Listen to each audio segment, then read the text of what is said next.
This is Taesung, the guy who destroyed his enemies without needing much strength. With his debuff ability, he weakens them, and with a single touch the monster is already down for a nap. His master at level 999 has one single rule: 2 hits have no style. You must take down the enemy with a single blow, and that's exactly what he learned. With the hidden class debuff master, he can reduce the enemy's strength, shatter their defense, lock their reflexes, cancel their resistance, and amplify every point of damage until the enemy just can't take it anymore. No matter how strong the opponent is, after the debuffs stack up, anyone goes down with a single hit. Raid bosses that tried their luck against him got hit by the debuff and always ended the same way, wiped out. But before becoming this monster, he was just a guy who spent years fighting monsters and has the strongest guild in the game. On top of that, he owns the most expensive item in the game, a staff worth $75,000. During a war against Guild Genesis, his own members betrayed him, stealing and handing over his staff straight to Guild Genesis. Without his members and without his items, all he can do is run and try to survive the war. Hiding behind a tree, he realizes he's in deep trouble. With his guild destroyed, the guy breaks down. He cries, believing his fate was already sealed. The traitors who betrayed him find him hiding, holding the stolen magic staff. They say it's just business. One of them points the staff at the protagonist and fires a lethal fire blast. That should have been the end, but the explosion never hits him, because a mysterious old man appears out of nowhere blocking the attack. With a single shockwave, he destroys all 3 enemies. Taesung, in shock, uses his perception rune on the stranger and finds out he is level 999. He's like, what? Is that even possible? He also finds out the old man is an NPC. He says he's been watching the boy for a long time,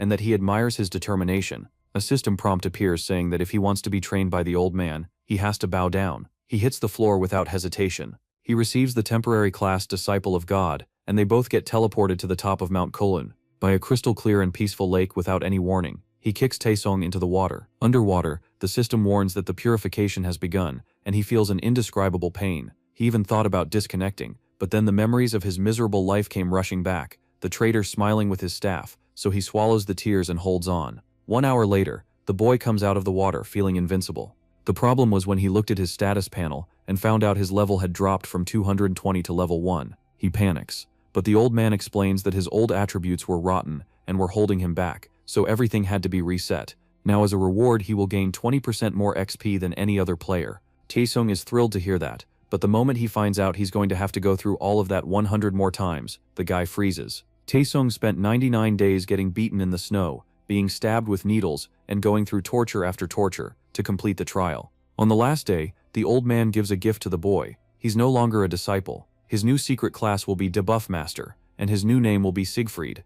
On top of that, the old man gives him a mission to defeat the 7 successors of his master's ancient enemies. The old man teleports Siegfried into a forest, where the protagonist comes face to face with a level 25 mutant tiger charging straight at him. Then he notices the tiger is carrying a hamster inside a cage in its mouth. Siegfried grabs the only weapon available, a sharpened stick, and hits the tiger right in the skull. The attack did 0 damage, so he activates his debuffs on the tiger and strikes again, and this time the tiger drops to the ground. Siegfried goes from level 1 to 15 in the blink of an eye. When the hamster is freed, this chubby little rat starts trash-talking Siegfried. The boy turns his back and walks away, and the rat panics and starts begging. Lucky for him, the system forces a bond between the two where levels are shared. The pet will grow alongside him. And since Siegfried is the boss now, he gives the majestic Great Spirit of the Woods the most humiliating name possible, Ham Ham. The creature is furious. What did you say, Nick? The human asked the pet to relax, claiming that they both needed to gain more power first. Later on, inside a building in the domain, the receptionist of the mercenary guild, who was an NPC named Jericho, welcomed our hero and asked him for the reason behind his visit. The young man explained that he was here to get a license, what she thought would be vital seeing how he needed to climb the levels once again. The receptionist claimed that despite knowing that the hero was one of the immortal players, he still had to test him to see if he was worthy of the license, suggesting that the debuff master go hunting the low-leveled mutants nearby. Yet the hero presented an item as a proof of his worthiness, which the receptionist quickly recognized as the claw of a mutant tiger, which is sometimes used for creating low-level weapons. The adventurer began to brag about how he had killed the white TVs on his way to the village, which proves that he is worthy of the license, leaving the man amazed. Even so, he expressed his doubts regarding the young man killing it alone. Hearing this, snapped back the one with poor clothes back to humility. With that being said, the receptionist asked the hero to follow him in order to give him the license. Later on, the protagonist received the mercenary license. Yet just as he thanked the NPC, The receptionist asked him if he would like a job, which piqued his curiosity. Jericho explained how a giant pack of mutants were heading towards their domain, with some of them having attacked a while ago, leaving the civilians terrified. As the protagonist understood that more monsters had been appearing, the NPC recalled the tiger that he had slain recently, claiming that such a monster had never been seen in this domain, and that it wasn't the only one, as new threats like mutated wolves and buffaloes had also appeared. The debuff master, who grew intrigued by the presence of a level 20 monster in the beginner area, realized that something odd must be going on. With that being said, the normal quest of protecting the domain of Birman for 100 gold had been proposed to the protagonist, who pointed out how low the level of the demand was. So the ashamed man explained how he was the only one in the entire town able to kill a tiger. He realized how backwards this region is, as the man explained that they will need to wait a week for backup, as they didn't have communication circles. The player, who had a habit of not accepting quests with bad rewards, decided to make an exception, feeling that this one would greatly boost his level.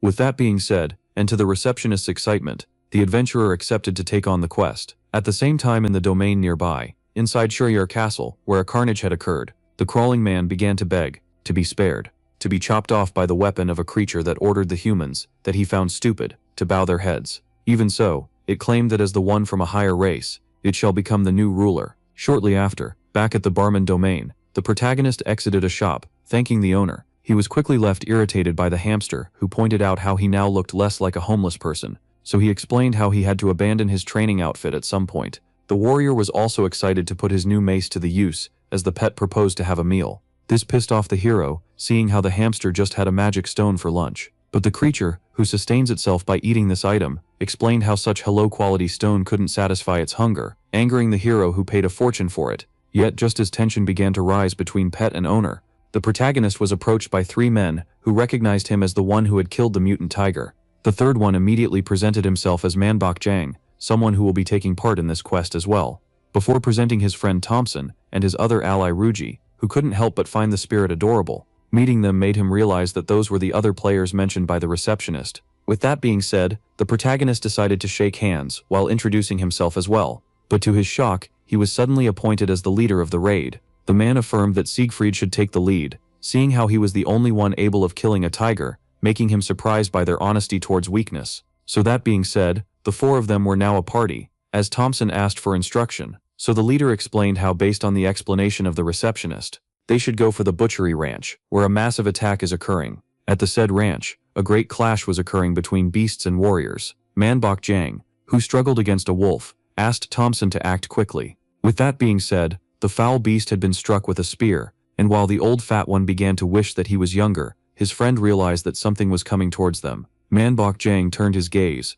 only to find a level 25 mutating buffalo charging at them, everything in its path, and while everyone decided to get out of its way, the protagonist, who noticed, quickly imbued his mace with heavy strike, before charging at the beast, and smacking its head. With the mutant buffalo having fallen, our hero has managed to reach level 20. The man, who feared being discovered by other adventurers, realized that playing solo would have been better for him, as he couldn't use his nerfing skills in public. His 2 party members came to check on him, so he affirmed being unharmed, before asking them if they were okay. Seeing how the creature had hit them, the fat one explained that he was unharmed due to him being a tank, yet his friend, who was resorting to a potion to recover, wouldn't be able to fight for a while. Manbok Jang praised the hero for killing the monster in one blow, which was expected, as he had killed a tiger. Yet our hero tried to stay humble. Just then, someone ordered the beasts to retreat. All monsters heard the command and rushed to the woods, making the tank assume that they were fleeing and that he had completed the quest. Yet Siegfried explained that something was odd, as it seemed like the monsters were being ordered around due to them all going in the same direction at once. But just then, the hero received the follow-up quest investigation that wanted him to know why the monsters had been acting like a pack, meaning that there was still work to do, and so he stated that he will meet his party back at the barracks, as he was going to scout the location of the monsters, leaving the both of them worried. The young man affirmed that he will be okay, as he was the one with the least injuries, making him fit for the task, as the hamster claimed that he will protect him. And while the tanker was left amazed, his friend was blown away once again by the adorable creature. Later on, while investigating, the protagonist's doubts were confirmed, as all were heading the same way. The adventurer theorized that the monsters were going to attack the neighboring domain, upon seeing their footprints pointing towards it. Just then, the pet grabbed his attention. The debuff master called it out for casually playing away from him, but the creature denied, before pointing its master towards something intriguing, which was none other than a structure, recognized as the Shuriyar Castle, and just as he began to point out how it was giving him a serious feeling of emptiness, he was left baffled upon opening the door, as he had seen all creatures bowing to a single monster, as it was Gorgo the boss goblin lord, who can control monsters and who was a fabled golden goblin that only appears once every few centuries. Upon seeing this, the hero was left baffled, having understood the reason behind the monster's odd behavior. The hamster asked him about his next course of action, so Siegfried explained how he was powerless, which is why he was forced to regain the barracks. Later on, at the said site, someone apologized for not introducing himself earlier. The bald man presented himself as the leader of the Beerman army, Bullrich, and as the debuff master introduced himself, the commander explained how he had heard about his exploits from Jericho. The soldier then stated that despite his desire to talk more, the remaining time was scarce, and so he decided to cut straight to the chase, claiming that according to the hero, the goblins had invaded the neighboring domain, before asking if they were the ones controlling the mutants. The player clarified, claiming that it was but a single goblin lord, with brainwashing power, who used the monsters to take Schreier for himself, and that Beerman was its next prey.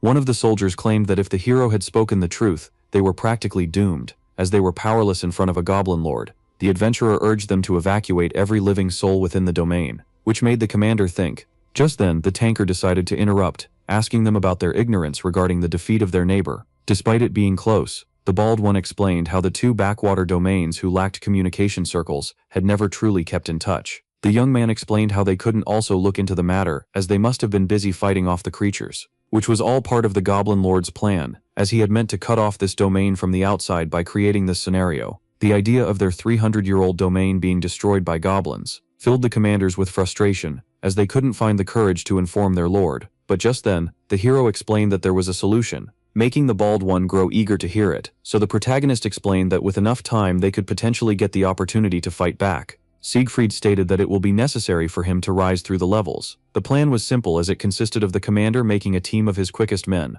and use them to scatter the beasts to a maximum. The soldiers would then make the monsters follow them to somewhere near the hero's location, before letting him handle the situation. The debuff master explained that he will join the main battle force after reaching level 30, so the commander explained that despite the adventurer evolving quickly, the boss of the monsters was of level 50, meaning that it will still be 20 levels stronger than the adventurer. The hero affirmed that he wouldn't have the advantage. Yet, seeing how he took on a level 25 tiger when he was just level 1, he had a good chance of defeating the Goblin Lord, and even if he loses against it, he would have bought the necessary time for the backup to arrive. So after thinking for a small moment, the bald one decided to go with the hero's plan. As Siegfried received a new quest to slay the boss monster, his pet decided to ask him something, but he told it that he didn't have the money to get it food. The angry hamster affirmed that he wasn't thinking about his stomach, leaving his master intrigued about his question. The summoner was surprised to see his pet realize that he was hiding something from the commander, and demanding to know what it is. So the creature quickly began to brag about how great spirits like him were blessed with great observation skills.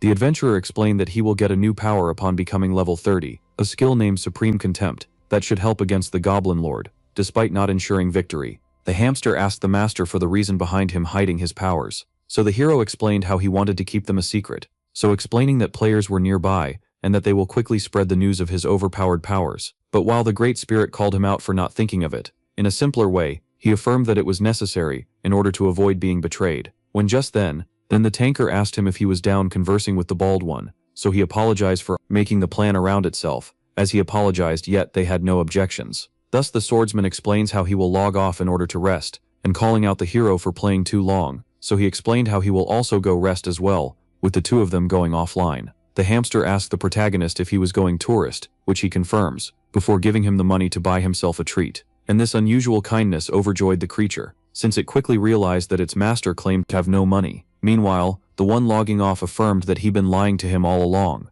With that being said, the player regained the real world, though as he got up from the capsule he felt pain itching in his back. But the hero wanted to get himself some food, yet upon recalling that he was on the clock decided to content himself with some sleep. Now that he had time to reflect, he realized that many events had occurred, for Beamer had been destroyed, and he was now on the on. Then he also began to recall how he had acquired a heading class after encountering Deus, before thinking of how he was now tasked with protecting Beerman. At first the young man only entered Brave New World for the sake of profit and revenge. Yet now he was enjoying himself, which left hand pleased, as he had realized that his inner kid was still alive, and just as he hoped to quickly get back in the game, in order to have fun while leveling up, he who missed his bet decided to skip the sleeping part and go back straight to the game, in order to ascend levels before the ultimate fight. When just then someone knocked on the young man's door and asked for him, So the very one slightly opened the door, seeing how he wasn't expecting any visitors, since the two workers explained how they were here to assemble his new capsule, which led him into seeing how he didn't buy anything as such.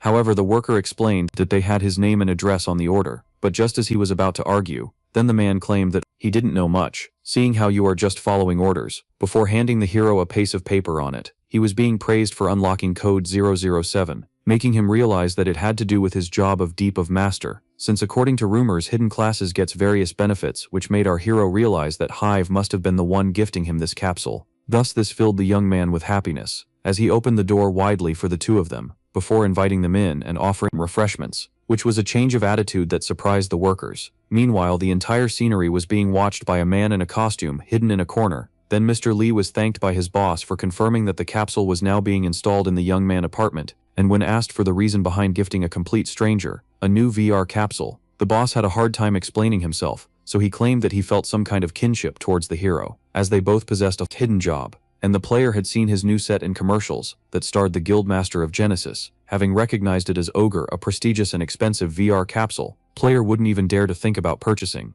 Therefore this fancy new gadget was now present in the protagonist's home, with the boy drawling over new toy, still amazed by the fact that Hive gifted him something that even when used cost tens of thousands of dollars for code 007, and with that being said the hero decided to skip his nap and put it to the test. Upon signing it he realized that the capsule itself was much more comfortable than old models, offering clarity, even better than reality itself. Thus the knight also noticed that his perception had been refined, for he could sense the heat, the burning stuff. Yet upon the realizing that these weren't what he should be perceiving, he grew intrigued only to find himself in front of a burning Burman, to his astonishment, and the beasts were overwhelming the soldiers, as the goblins took joy in stabbing them. Then upon seeing this, the hero couldn't understand, when just then, someone screamed for help. It was none other than our hero's, who was running for his life, from a mutated wolf. Since his legs were about to give out, he affirmed that a Saguret beast like him shouldn't receive such a death. Yet before he could become food for the wall, for the hero intervened and smacked the hound on the head with his mace. But the hamster couldn't believe his eyes, since his master had came to save him. Then Siegfried quickly checked on the spirit, only for it to launch itself at our hero's face and screaming at him, staying in the other world when he was about to die. Though the warrior demanded an update on the situation, yet the hamster affirmed that it was clear as day, because the second he and the other players went offline, then the goblin lord along with his forces charged at the town, and they were so powerful that the forces of the domain were unable to stop them. Thus hearing this greatly angered our hero, seeing how the enemy had attacked while they were logged off. This also made him realize that he was the only player present in the town, which the angry hamster confirmed, stating that it was the reason behind this mess. Yet the protagonist affirmed that it was a relief as he could now go all out, and the path began to fear the worst as his master was about to give him a task. Meanwhile, the knife covered and blood was licked by a goblin, whom he and his allies were eager for more blood, so they had the soldiers surrounded as they desperately tried to protect the women and the children. Then one of the men realized that they were in a static situation as not all civilians had fled the city, even though he was unable to find a solution, as there was too many opponents to handle, which left Hand greatly annoyed, and just as he think that this was the end of the road, as the goblin charged at him with his giant blade, then a flying mace suddenly struck the creature in the skull. Seeing this left the soldier astonished. Just then something quickly dashed towards it, and quickly grabbed it. This was none other than our protagonist, who then imbued with the skill-heavy strike, before smashing the head of the goblin once again. But the astonished soldier had recognized their savior. Then Siegfried affirmed that he knew about the situation, and so he asked the soldiers to get the civilians out of the town, while he takes care of the monsters. Yet seeing how the adventurer was a mercenary, it would only be just to assist him in battle, according to the man, who was then left baffled, as the young man thanked him for his kindness, before activating his 2 nerfing skills, in order to debuff the monsters, and Tai Sung Han explained that he would rather embrace combat as a lone wolf, while the other manual confused the guard understood him. So with that being said, he gave him a belt filled with potion, as this was the best he could do, burning him the gratitude of the protagonist, since the man claimed that it's hurted his honor as a soldier to completely rely on a mercenary. Yea, even so, he decided to see it through the end. Then Tai Sung Han assumed that it wouldn't cause much of a scandal if the characters within the game witnessed him using his true powers. Suddenly our hero effect alerted, as he quickly used this weapon in order to block the incoming bite of a mutated wolf. Just then the goblin was about to make his move and slash our hero with his knife, only for him to quickly shake off the wolf and dodge the blade at the last minute. Since the goblin was eager to slay him, the debuff master realized that his zone of must be painting the monster, and the green beast unleashed a regular slash after slash. The hero called him out for his miserable posture, before claiming that the goblin should have just escaped, the moment he activated his skills, yet it was only elementary according to the hero, because he grabbed the monsters by the head and slammed it into the ground, claiming that he would have destroyed them even without his skills. Thus, upon sensing this moment, the player realized why his new set costed a little fortune, as he could sense the movement of his opponent much better than when he had the old gear, and with his quick reactions being refined by his training with Deus, the protagonist felt like he could avoid any strike coming his way. Then as he began butchering the monster, he claimed that this was the reason behind the success of rich gamers, seeing how all this time they had been using the best set there is. And with that being said, our hero managed to chain 3 heavy strikes. This allowed him to reach level 22, which left him disappointed, seeing how much he had slain, making him realize how hard forming was after level 20, when suddenly the hamster arrived cursing his master, as he was being followed by countless monsters, while running away terrified for his life, and asking his owner if the number was big enough. So, with that, the protagonist affirmed that he didn't care about the difficulty of leveling up, since he only had to stay as much monsters as possible, as he activated his skills. Then, shortly after, Gorgo pointed out how, and an annoying presence from the outside made its entrance, causing a lot of chaos, and as he stepped on a man, he explained that he was but a minor threat that could become more dangerous if allowed to blossom with power. But the monster then stated that this individual wasn't like the ones he just defeated, and the beaten-up commander quickly realized that the individual in question was none other than the protagonist. Thus he firmly grabbed his sword detergent to give him as much time as possible for him to level up. The bald one was very much determined to keep the golden goblin away from the adventurer. He treated it off coward, and claiming that he shall kill it, yet being insulted as such, greatly amused the goblin lord, as he was being bad-mouthed by someone who wasn't even strong enough to protect his lord. So with that, he decided to give him the fight that he wanted, claiming that him and the one that he serves may not keep their life for long. Seeing this left the man in panic, as he began to pray for the young man to level up quickly. But half an hour ago, the hamster declined the task imposed upon him, since he refused getting eaten by the beasts. While lowering them, you have the hero affirmed that they were forced to, in order for him to finally level up, before claiming that if nothing is done, everyone will be wiped out. Even saw the hamster didn't want anything to be dragged in our hero's problem. Yet the protagonist affirmed that it was an issue for the both of them, seeing how they will be fighting side by side. With that being said, he affirmed to the creature that he had placed his faith in it, and so, the little hamster accepted, under the condition of receiving a huge load of nuts afterwards, which out here are accepted. Back to the present. Then, Siegfried tried to apologize to his pouting pet, but Ham despised this strategy, and he didn't want to be taunted by the hero ever again, and so he thanked him for his work, before claiming that they were on the clock. Then the debuff master tried to reassure him by stating that all enemies were taken care of, which only angered the creature first, as it would have been impossible without it. With that being, Siegfried said asked the spirit if it had to fill the other task it was given. So the hamster explained that despite not knowing precisely the location of the boss, he had a faint idea about it, which over here I wanted to hear. According to Ham, while fleeing the monsters hunting him down, he laid his eyes on the castle for a short time, only to be left stunned, as a great evil aura radiated from inside the walls of the castle. And while the creature confirmed that such devilish presence could only belong to the Golden Goblin, the hero realized that he did it, as the King of Goblins. But the Lord of the castle must be unharmed, as the elites will always evacuated first. Even so, he had a bad feeling, as the co-wander was nowhere to be seen. With that being said, he decided to proceed quickly, which surprised the great forest spirit, so the hero asked the path to wait outside,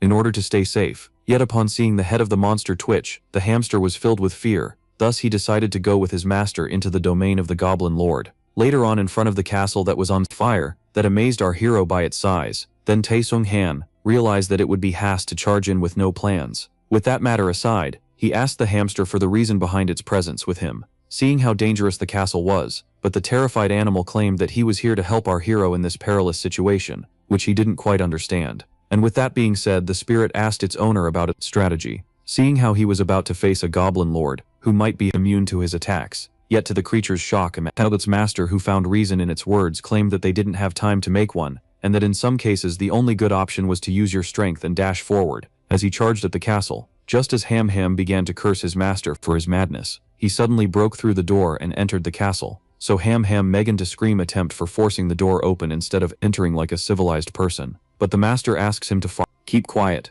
But before seeing something intriguing, as he had laid his eyes upon an injured commander, who claimed that he had predicted his flashy entrance, then the hero rushed to him, concerned for his amputated limb, and asking him for the reason behind not evacuating with the rest. And Bullrich explained that despite his weakness, he was still a knight tasked with protecting his lord, which confirmed our hero's doubt that the ruler of Bierman was still in his domain. when suddenly anonymous present spoke to Taesung Han, having recognized him as the adventurer who had been terrorizing his army. That was Gorgo, holding the hand of the commander, claiming that the hero was the strongest man he had encountered, which explains why the man kept on fighting. Though upon hearing this, the protagonist was left confused, yet the golden monster claimed that he knew very well what he was talking about. Then, the creature accused the hero of sacrificing the soldiers in order to get the necessary time to level up.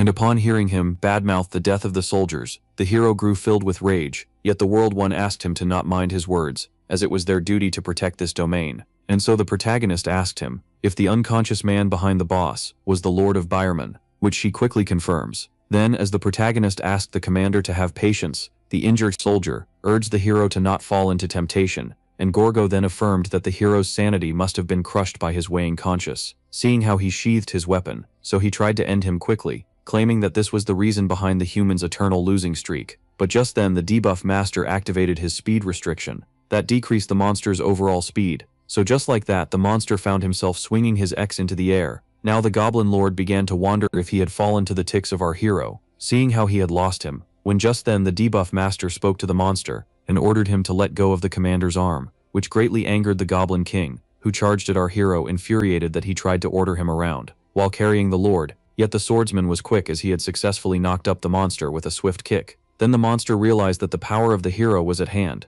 making him assume that he had fastened himself, but quickly ditched the idea, upon realizing that it was him that had lost speed. Why, sensing some kind of binds chaining his body. Thus the angry golden goblin demanded to know what was happening, since seeing this made the hero realize that this skill was more efficient than expected. And with that being said, the adventurer gave the commander back his arm, as it was still in better useless in its arms, then between the claws of a monster, so he asked the bald man to let him take care of the rest, seeing how they were the reason that allowed him to level up. Then the master even asked the pet to come out of its hiding spot, and guide the injured ones to the exit, and so it quickly obeyed. With that being said, the commander gently asked the hamster to carry the Lord with more care, leaving it quite angered. Now with the injured one being then only one matter remained at hand, which was to slay the Goblin Lord, that was eager to butcher the young man, and seeing how this was the only problem left for Siegfried to take care of, he decided to take pleasure in slaying the powerful Goblin Lord. While the fierce fight went on with the nerfed Goblin Lord trying his best, then the protagonist quickly evaded his giant axe, before bombarding him with mace hits, which greatly angered the monster, who then put our hero into the wall. So Siegfried realized that it was difficult to fight with such a huge level gap,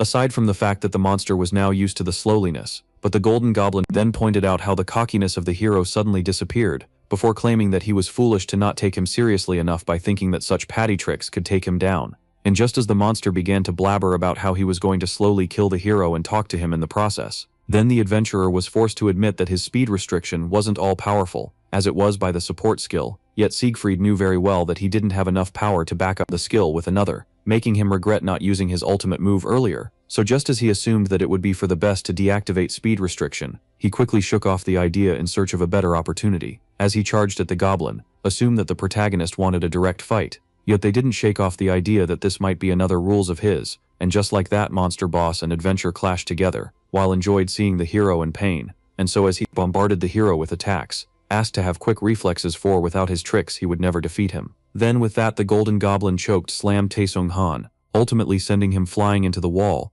and with that the young man began to cough blood, as the goblin on top of him explained how his race had always been treated as barbarians by humans, which is the fact that he couldn't deny due to the weakness imposed upon them at birth. Yet the golden goblin wanted to revolt against the reality, as he seeked to lead his race towards greatness, making it feared by humans, and even the superior races. Then Gorgo claimed that as the Goblin King, it was his self-imposed task, which was something a lowly mercenary could never fathom. Though upon hearing this, the hero affirmed that such but violence would never make him worthy of respect, as goblins weren't but a pack of scared the cats. So the protagonist kept on mocking the goblin, leaving him quite angered, and so he decided to end him using his powerful weapon. With that came the long-awaited perfect opportunity that the hero seeked, for the slowing skill had been deactivated, and the weapon of the goblin caused the great destruction. This caused the monster to mislead his strength, as his weight suddenly changed, leaving his weapon to be stuck in the ground, which made him assume that this was the plan of the hero all along, the same hero who Mercedes bombarded him with mace attacks.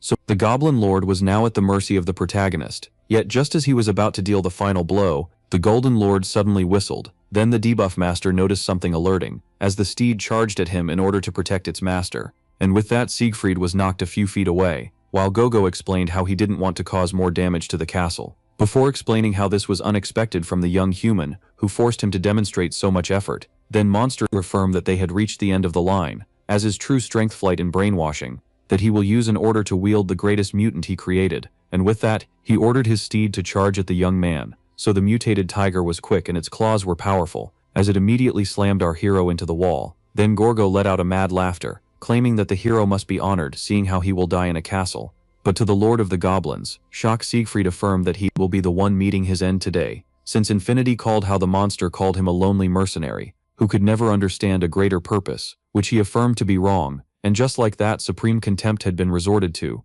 This reduced any harm caused by the Goblin Lord, while increasing the damage that he takes at the same time, as he was of higher level than Taesung Han. So Siegfried explained that he wasn't an ordinary mercenary, as he attacked the monster while claiming that he was the debuffed master, and upon taking the Goblin Lord and completing his quest down, Taesung Han affirmed that he was the one fated to become the one above all. Then with that being said, the sun finally began to set. Long day, while the monsters were now freed after that. The Golden Goblin had met its demise, and just then one of his goons was smacked on the head by Manbok Jang, who realized that the quest was completed by the protagonist, thought of how all goblins had been slain. Shortly after, those with minor injuries worked alongside each other in order to restore the town. Meanwhile at the barracks, our hero shocked a potion which filled him with joy as it had restored his HP, and all began to look at him oddly, as he loudly claimed that nothing in real life beats enjoying a potion after a tough fight. Yet Siegfried was still amazed by the fact that he took down the Golden Goblin without any help. But he also knew very well that if he didn't have enough mana to activate his last skill, he would have certainly been defeated by the monster. This skill, whose power depends on the level gap, was greatly superior to the other powerful nerfing skills, but due to the reset time he decided to use it wisely. And yeah, just as he began to think of how he couldn't give his powers a secret no longer, he was approached by a man who was concerned for the hero's recovery. This one-handed person was none other than the bald-headed commander. While Bullrich praised the hero for his great energy, as his facial expression showcased his improving state, and when asked if he needed more rest, the soldier explained how he was bored and that his lord demanded him to guide the protagonist into the castle. Then Siegfried asked about the lord, seeing how critical his condition seemed back then, but Bullrich explained that his liege managed to survive due to the adventure's intervention, and that his health had been improving. The commander then began to laugh, claiming his master was blessed with the health of a warrior. Yet the hero had his doubts due to his frail appearance, so Taesung Han and took a look at the place the limb of the warrior used to be, and apologized to him, claiming that he had lost an arm due to his tardiness. But the bald one explained that he only felt thankfulness towards the young man. Since his intervention, I love the salvation of the entire domain,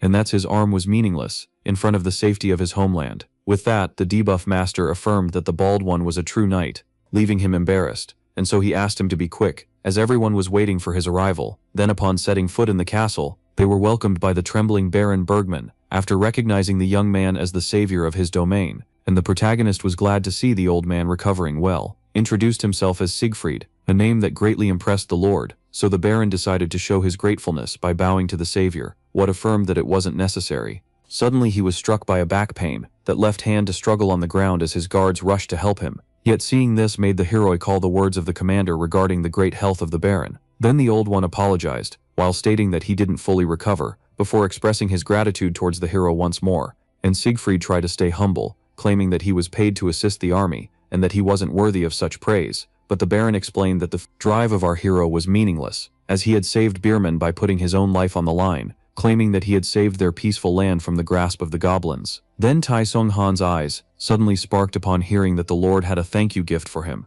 which he recognized as the quest reward. With that being said, the overjoyed young one followed the old man, hoping that the reward will match the struggles of this long quest. Shortly after, as he followed the noble into the castle, now the hero recognized this chamber as the one he fell in during his fight with the Gorgo, and was left shocked by its actual colossal size. He couldn't help but compare it to an altar, as the old one explained how his ancestor, an antique collector, built this treasury to store his collections, and that only a few pieces of it remained, as the rest had either been lost, sold. Then with that being said, the old man offered the young one left he deemed to have value inside the treasury, so Siegfried quickly opened the box and was left amazed, as this was a coupon for the Mercedes Atelier. Since the time of old, the continent bus subject of a balanced rise in the arts of magic, science, and forgery. For millennials, these three fields showed a steady growth rate, until in each of them began resembling the others, before fusing together, thus leading to the birth of the artifacts, which were the peaks of blacksmithing, magic, and alchemy, with three great workshops monopolizing the world of artifacts. the first being Autonica, recognized for futuristic technology, the second being the Carmelian,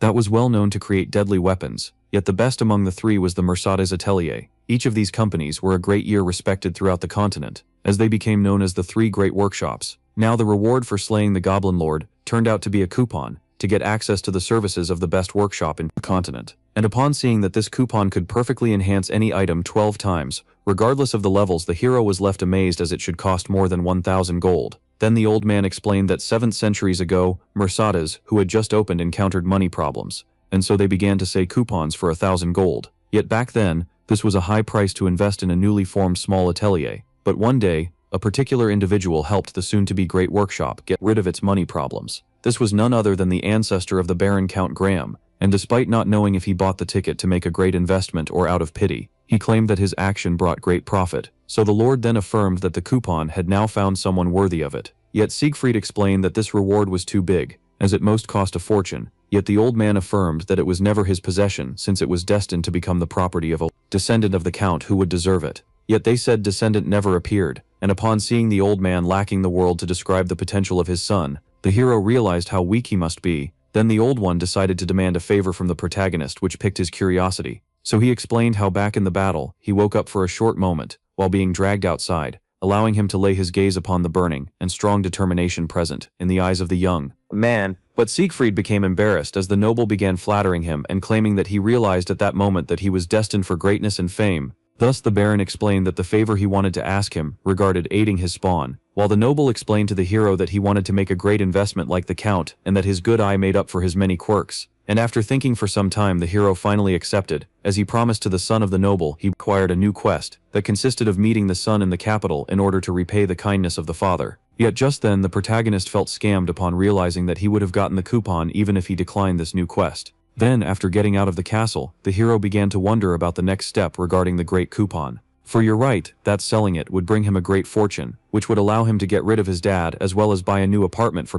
his mother. But with this he also imagined how his master would begin screaming at him for this foolish mistake before beating some sense into him, and so he decided to save it for the luster later on in his journey, as they were other ways to make a profit. Then Siegfried began to wonder about the whereabouts of his hamster, as he had been missing all day, and the hero deeply desired that his pet didn't fall into some weird business again. At the same time, then the great forest spirit was bouncing his belly before it's working and asking its audience if it was satisfied, as the adventurers were blown away by the cuteness of the creature that affirmed that it didn't dance for charity. With that being said, the little one was given an acorn as a reward, while the overjoyed creature began to think of an extract before deciding to imitate its stupid owner, only to notice that the sad imbecile was standing right behind it, and Thaesong Han called out the creature on shamelessness, seeing how it was ready to do anything for snacks, but affirmed that it was forced due to him being broke. Yet just as they were arguing on how the patch would nourish itself with magic stones instead of nuts, Manbok Jang stated that they had been searching for him. So the hero explained how he was to meet someone in the castle, so the man pointed out how he was yet to receive his reward. Then the hero affirmed that he was here to get it, while the fat one claimed that this was the most money he ever made in game, unlike his friend who ran off at the last minute. Still, Taesung Han decided to not ruin the man's happiness by revealing that he had obtained a coupon for the greatest workshop. And with that being said, the receptionist welcomed the protagonist, who claimed that he was happy to see him well, explained that he was left unharmed due to the hero's efforts, unlike the building of the guild that will cost a lot of money to repair. Yet Jericho decided to give the young man his reward of 5,000 golden coin, which the hero was thankful for, before explaining how he was sorry about the guild. Then the receptionist, who realized that the hero must have received additional gifts from the Lord, claimed that he will keep the secret, which was much appreciated. And with that being said, the hero decided to ask the NPC a question, piquing its curiosity. So the goblin's lair wanted to know the whereabouts of the remains of the golden goblin. Then the man revealed how it was near the lake of the Blue Man. According to the NPC, his lordship had hung the goblin lord on a stake to serve as a warning for his subjects that ran away. And while Jericho explained that this was a heinous scene, the protagonist realized that the old man was colder than what he had imagined.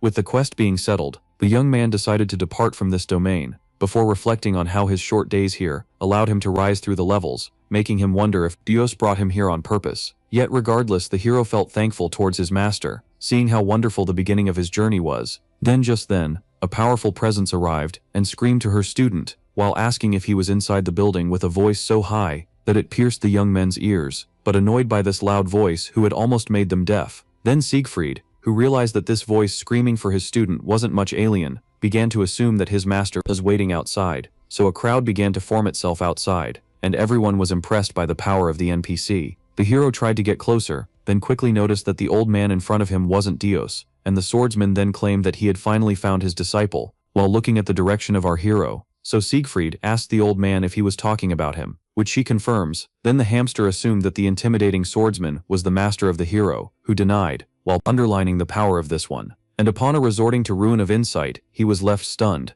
since this was the level 361 well-known NPC, known as Wethigus, the Sword Emperor, who was a member of Stellar 5. Then upon seeing the reaction of the young one, the old one assumed that he had been recognized, so he presented himself as the ruler of the one-edged sword, who can cut through anything. And the old one then gave his name, claiming to be the strongest among the Stellar 5, before displaying an insane amount of order. Now the protagonist knew about this group, as all 5 of them were great fighters, well known around the continent, who became masters, and while Taesung Hun was left amazed by the fact that he had met a level 361 in this small town, he recalled how he met his level 999 master in the woods. But just as he began thinking that remote location had a better chance of containing powerful NPCs, the man appeared in front of him, which startled the hero who has the old man. Why was he treating him as his student? The Sword Emperor claimed that if he says it, it must be true, so Wethigus assumed that the hero was still unexperienced regarding the ways of the world, and decided to explain his own greatness, as well as the power of Stellar 5. Yet the protagonist explained that there was no need,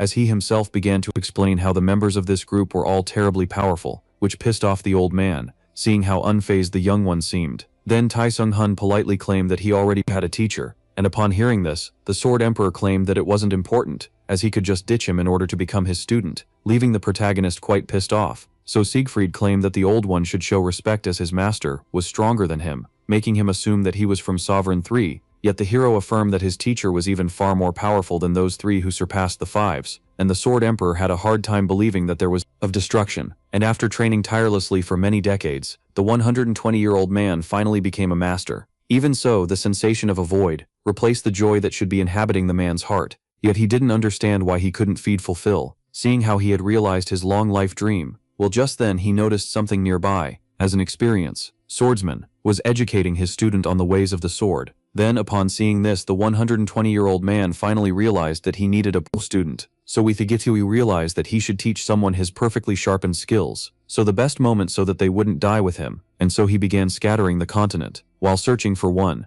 Yet many candidates were at his disposal. Some had massive quirks while others were practically dead. But this began to panic. 2 decades to teach a young one. Yet seeing how he was above 100 years old, he could perish way before then. Then the elder realized that he hadn't visited Bierman yet. So the man explained that he had his reasons to come to his domain, and that upon seeing the youth he quickly realized that he was the one destined to inherit his knowledge. Still, even after hearing his backstory, the youngster refused. Thus the old man pointed out how this was the reason behind him proposing the game, and after seeing that words were useless, then the boy was left intrigued about his next action, as he couldn't flee from this powerful opponent. Even this situation came with its own quest. So with that being said, he realized that he was forced to participate in the game, thus he asked about its nature. Now Wethigus explained that it wasn't complicated, for the challenger only needed to strike him. Indeed, according to the elder, in order to win, the youth would need to inflict any harm on him, no matter how small it was, using an attack of his choice. Still, he reassured him that due to the power gap between them, he would not resort to mana, but instead defend himself with his armor.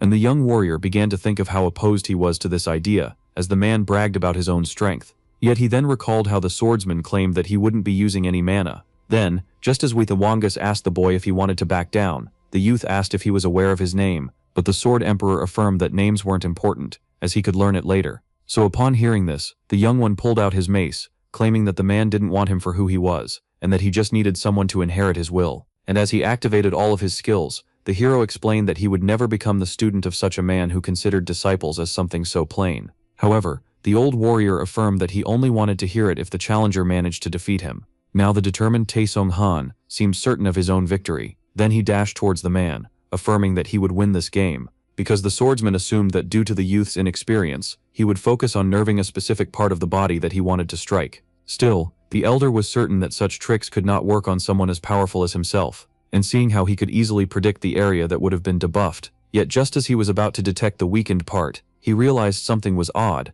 that the nerfed area was already a weak part itself. Then the hungry hero charged at him head first, and before swinging, he raised his mace with all of his strength. suddenly dealing a great amount of pain to the elder. Thus this resulted in a great shockwave. So the crowd was left deaf and confused, as it didn't quite understand what had just happened. Meanwhile, the fat man and the NPC began discussing the great talents of that warrior that allowed him to defeat the Goblin Lord despite being low level. But just then Jericho noticed and drew attention from the others that the member of Stellar 5 had met his end while standing still. So the victorious one confirmed his doubts, realizing that even masters couldn't reinforce their sacred organs. And though not proud of himself, he affirmed that this would be a lesson regarding not playing such games again. Now, as a reward was proposed, the disciple realized that he had won the game. Still, Taesung-hen began wishing that the prize would be never seeing this old man again. Then the shaken-off hamster asked the youth for an update on the recent situation. And the owner quickly checked on the pet, who claimed that it was now suffering a headache due to the elder's attack, which relieved its master. So with that being said, the fighter proposed they flee before the swordsman woke up. Yet just then, he remembered that he had something to do before this intriguing encounter, so Ham reminded him about finding the Golden Goblin.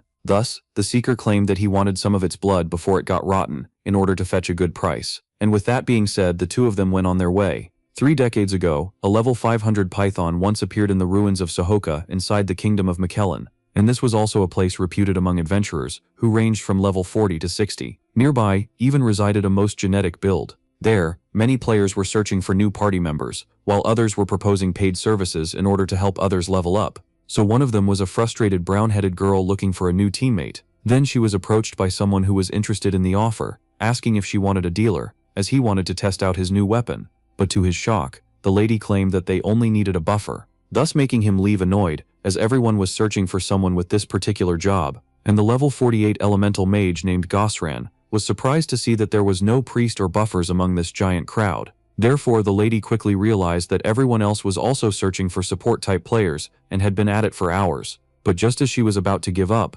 then she suddenly noticed something intriguing, as a new face had appeared in the ruins, which she assumed to be a beginner. So the curious one quickly decided to check his stats by resorting to the Rune of Insight, and upon examining him she was left baffled. Then Gosran quickly stopped our hero, who was left intrigued along with his pet, as a sparkling aura was dwelling around him. Now the lady with red cheeks asked him if he would like to become her party member. Later on we see the protagonist submitting payment using a machine. At the end of this last quest, he decided to settle some problems in the real world, most of them being his dad problems, as he owed $225,000. So this made him realize that the loan sharks who came to bully him regularly hadn't visited in a while. Yet he decided to take it as a good sign, as he walked happily in order to get a meal, hoping to never encounter them again. But just then, he noticed an arrangement in a fancy car with his girlfriend. So the protagonist wondered about the value of the car while thinking of how he had made some profit during his last quest. Yet his fight against the Golden Goblin was sheer fortune, as low-level players didn't have many opportunities to encounter quests with high rewards, and the economic system in Brave New World was just as complex as the real one, since those who are level 200 and above are given highly profitable quests and the opportunity to do piggybacking for the lower levels. And if the gamers excelled at the game, they would have the opportunity to start a professional career.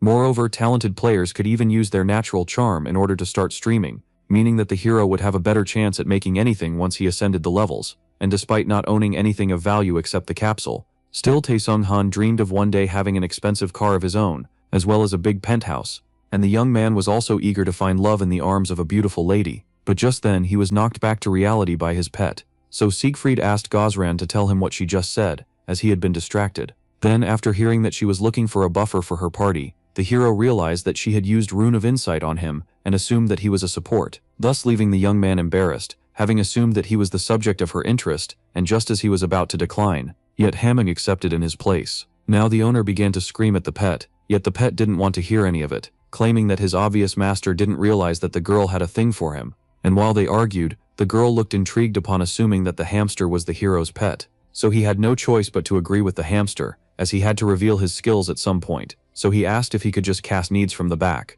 Then Gosran affirmed that this wouldn't be a problem, seeing how they had dealers for the front line. So she gave him puppy eyes as she asked him if he would accept her offer. Meanwhile, a sneaky smile appeared on the hamster, upon seeing the speechless reaction of his master, and with that being said, he accepted to join the elemental mage. Later that same day, in the far west of the ruins, now the hero began to think of his whereabouts, as the ruins were once a giant city that was completely annihilated by Python the lightning serpent 3 decades ago. Even despite the death of the monster, its power contaminated the earth, thereby making the ground a natural spawn point for light attribute monsters. Reading this made the hero realize why monsters here had light powers, while one of the party members asked the elemental mage a question that matter regarded the hero, as the man doubted his capacities, seeing how low his level was, but she affirmed that it shouldn't matter, seeing how he would be their support while they are on the front line, before stating that she would help in case of emergency. So the man began to wonder if the elemental mage's kindness wasn't making her too naive, before claiming that he was uncertain about the efficiency of a debuffer.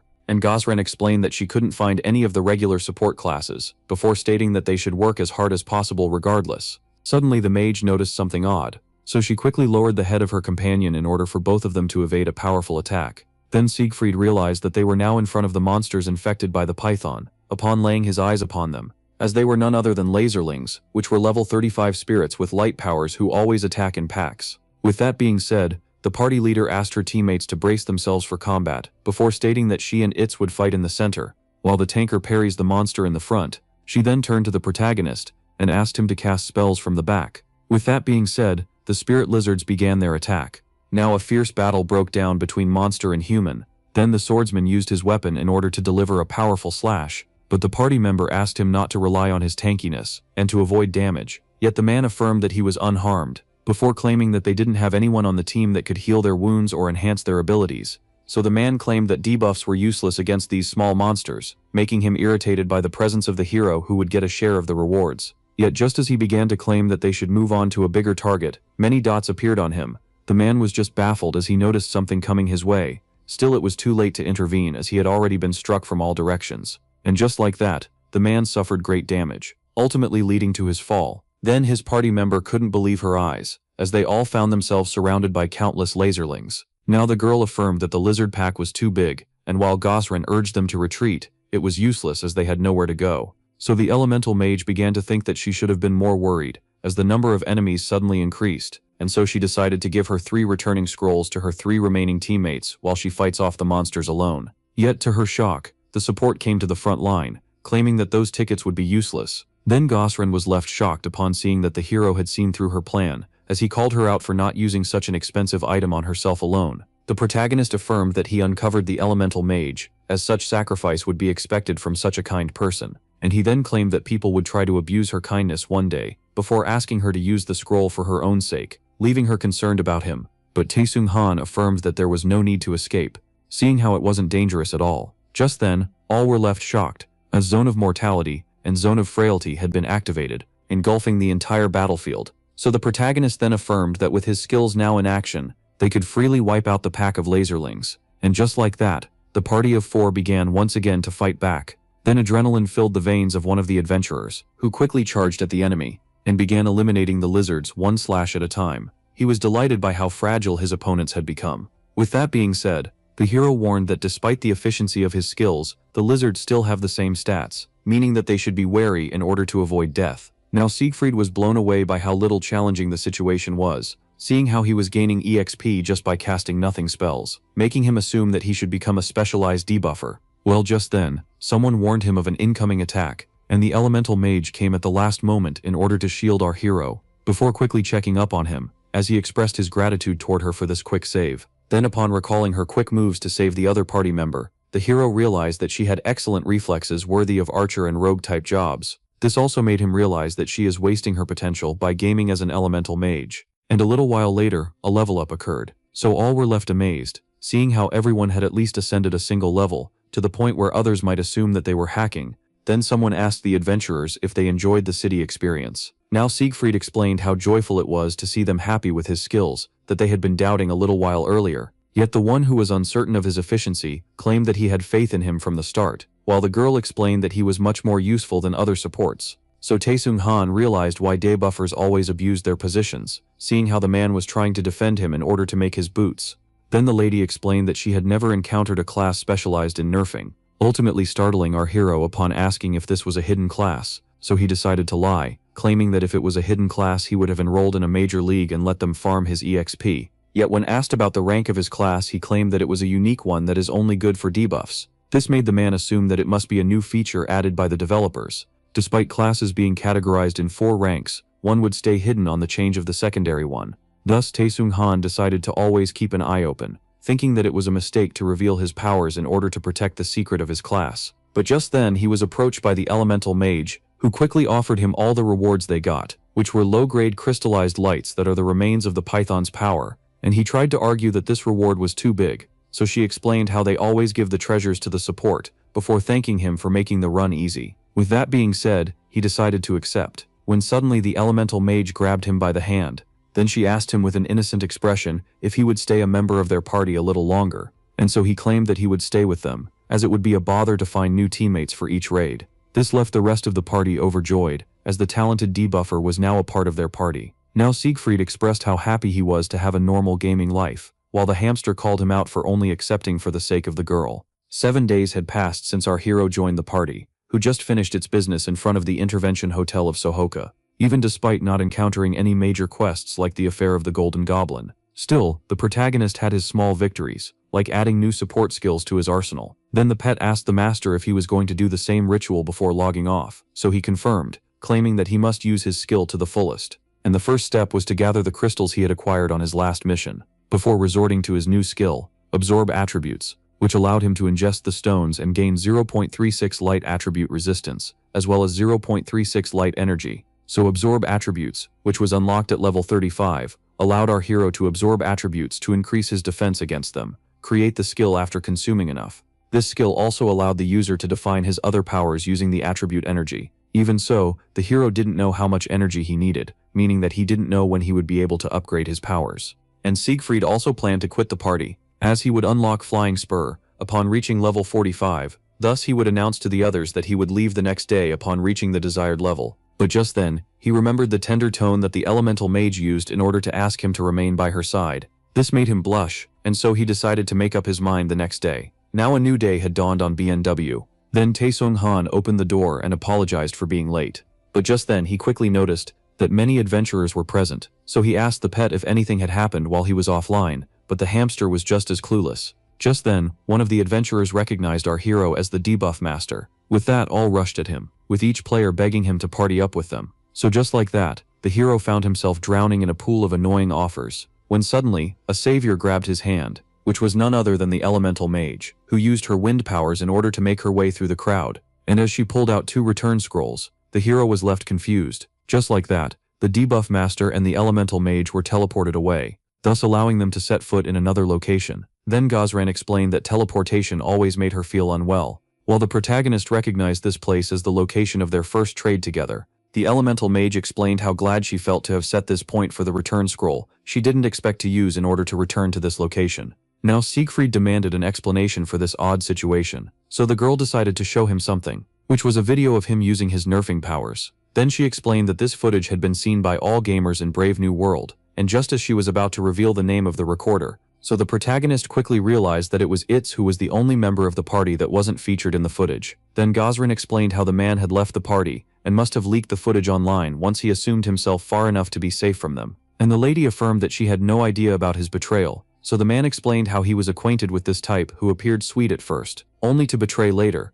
but the backstabbing of his party member made him recall his despicable guildmate. Then Gazran apologized, blaming herself for insisting on the hero to stay with them, yet the hero affirmed that she wasn't to blame. Now the young man expressed his gratefulness towards their pulling him out of the crowd, and when asked about his plans he claimed that he needed to move quick so he will reach level 45 before leaving. After some great hesitation, then the girl decided to gather her courage, before deciding to speak to the young man, as she had a proposition. Now Gazran asked him with a small blush on her face if he would like to team up with just her. Shortly after, the girl pointed out to the young man how the zone wasn't swarming with monsters like their first time, claiming that it was due to the efforts of their party, and particularly their unique support. Yet our protagonist felt uncomfortable, as he had never expected to run a 2-man with her, assuming that he should have declined the offer. Yet even so, he found himself unable to refuse upon seeing her angelic smile. And with that being said, the hamster recalled its own words, leaving our hero intrigued, while stating once again that the girl was interested in him. This greatly angered Taesung Han, as the hamster was showing arrogance, so it explained how its master was an idiot when it came to girls. Then Ham informed the protagonist that he is on the brink of getting his first skill, and reminded him that Hammond evolves along with him, and unlocks skills as he gets stronger. But just as he was about to check it, now it only got awkward, as the elemental mage suddenly got close to our hero, and explained how amazing this was, as only high-rank pets could obtain powers. So the creature decided to correct the one it called Miss Crush. affirming that it was the great forest spirit who signed an equality contract with the protagonist, meaning that he was no pet. Then with that, she apologized, claiming that she misjudged the relationship due to the pet calling him master. So the creature explained how it was forced to. After looking at the angelic elemental mage, now the hero decided to ask her for the reason behind the great kindness that she was showing him, assuming that it was due to his job as a debuff master, making her reveal that it wasn't the entire reason. Yet Taesung Han was left in a state of panic, as the girl explained how his handsomeness played a role in her interest. But to his shock, it turned out that the lady was just joking, as the hamster watched the scene with great interest. Then Gosrin explained how she first wanted him for his class, yet she wanted him to stay for another reason, which piqued his curiosity. So she explained how he was simply a mystery to her, and the lady claimed that she wasn't just interested in him in-game, but also in his real persona. Then the embarrassed player affirmed that he wasn't an average gamer, yet she affirmed that he was kind at heart, judging by the actions he showcased during their short stay together. According to her, the support didn't just assist the team with his skills, as he also made sure of their position and the state of their gear and inventory regarding potions. Now the lady claimed that she had never encountered such a considerate support, but in reality, these were just old habits from the time he was master of a guild. And with that being said, the elemental mage revealed that those qualities made her intrigued about the real Siegfried hiding behind his character. Yet the protagonist affirmed that he wasn't interesting outside of the game, when suddenly a crack formed itself on the ground,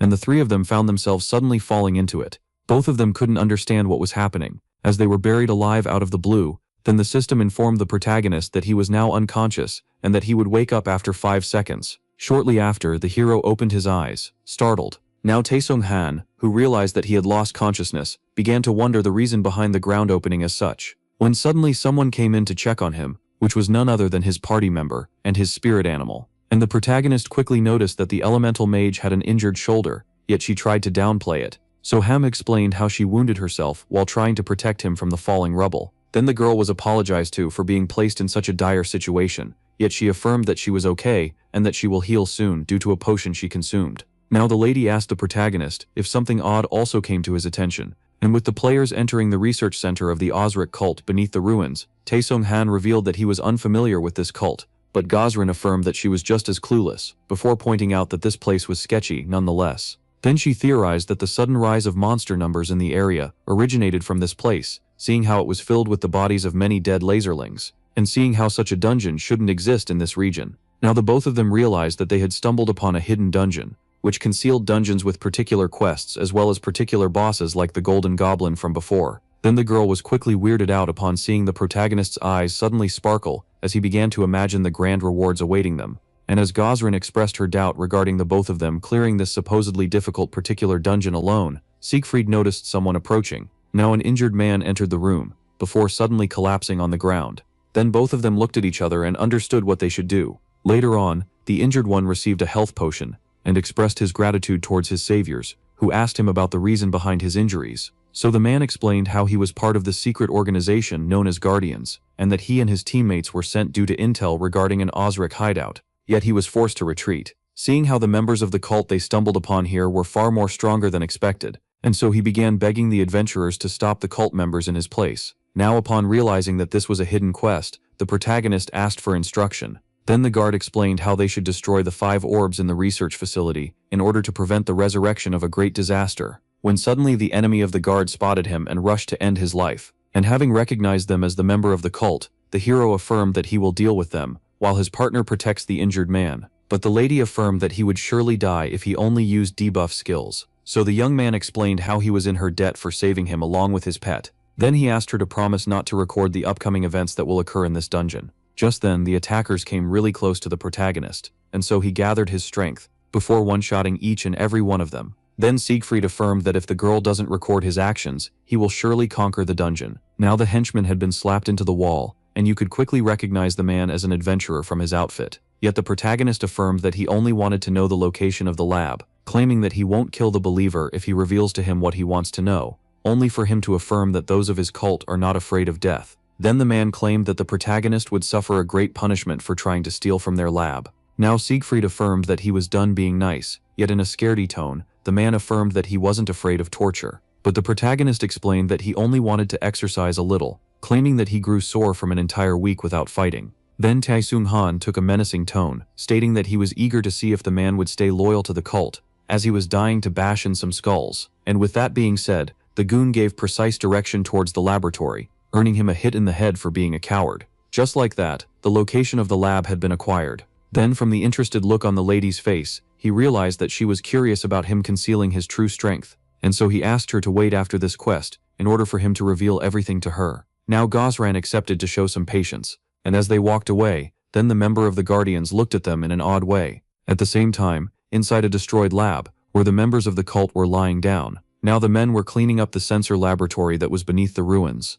Then one of them claimed that the document that he had in hand was now rendered useless, and the High Priest Romulus called out the Guardian for destroying the lab, when they were on the brink of ending their research. But the man firmly affirmed that their goal was to shield the world, and that they will always get in the way of evil plots. Yet as he was giving his heroic speech, then his chest was slashed open by the blade of the High Priest. Now Romulus asked his goons to get rid of the body, and he then asked about the guard that had escaped. So a subordinate explained how many were after him, and that he should be still nearby due to his wounds. So the High Priest began to mock the Guardians, as they did their best, and yet still failed in stopping the evil plan. Now the madman felt overjoyed upon thinking of how his enemies would watch from the other side, as he resurrected the great demon. Just then a powerful fire spell was launched, and it came crashing into the giant egg. Upon seeing this, the High Priest couldn't believe his eyes. Then it was affirmed to the madman that what he was seeing was reality. So Siegfried then praised the elemental mage for her great accuracy, but the priest assumed that he had stumbled upon more guardians. Yet the hero affirmed in a mocking tone that it wasn't the case,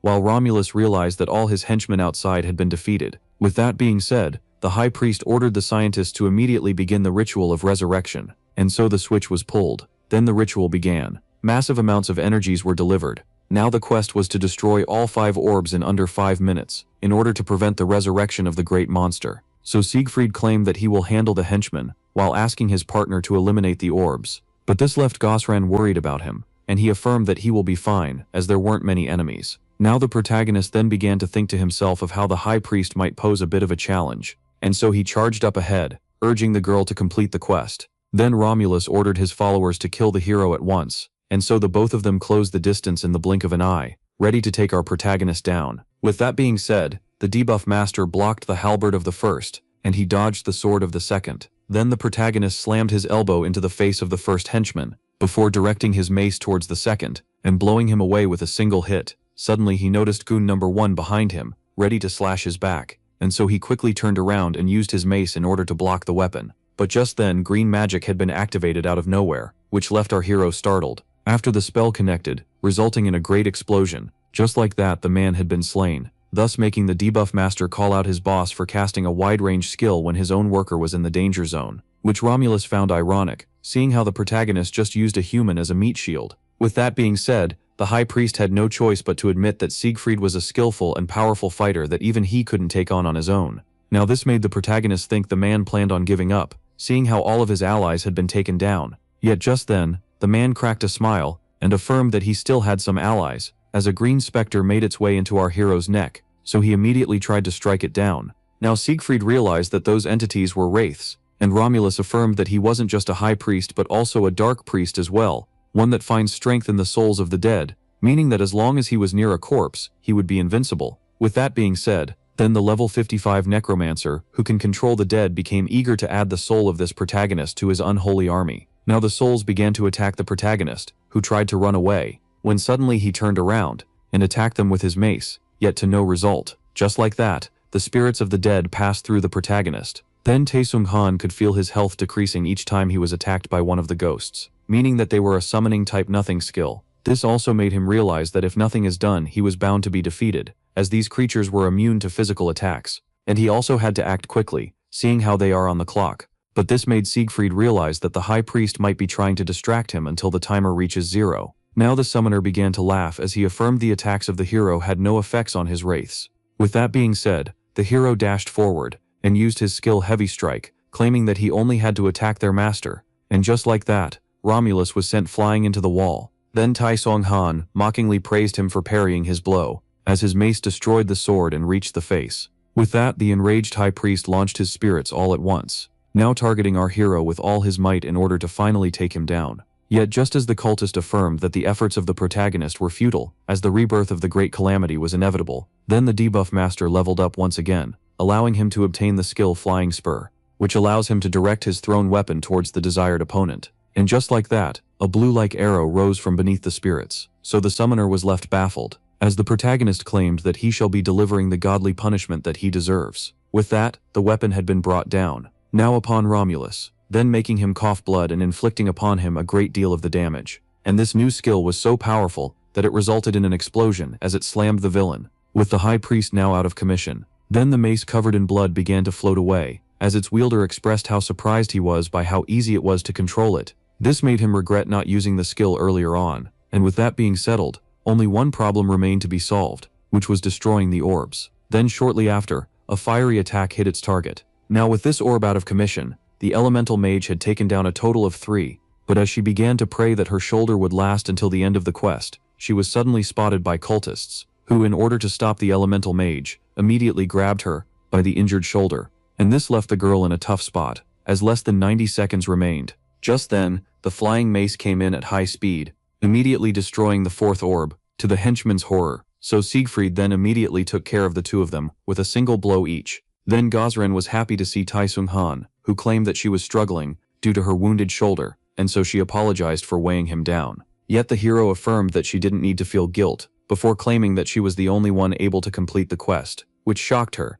as he had a flying mace. Then Siegfried explained that his skill needed some time to reset, and that only spells could work against the 5th orb, as it was immune to regular attacks. Yet the girl had her doubts. But just then, she was snapped back from her train of thought, as the hero claimed that they didn't have the luxury of taking the time to think about it, and so Gozren chose to attack, claiming that she shouldn't be blamed if the target isn't hit. Then 15 seconds remained until the end of the mission, but the elemental mage had a hard time aiming her spell due to her injured shoulder, when suddenly a hand came on at the top of her own. Now the protagonist was trying to help her aim, and so after that, the shocked girl exchanged looks with the debuff master. She was now left confident, as she unleashed her fire spell. Then only 1 second remained, as the attack was about to hit the orb, when suddenly the high priest threw himself in its way, now shielding the last orb using his body. Then both of them were left shocked by what they'd seen, and in the end, Romulus asked the creature to rain its disasters on the entire world. Just like that, the party of 2 failed to destroy all of the orbs in time,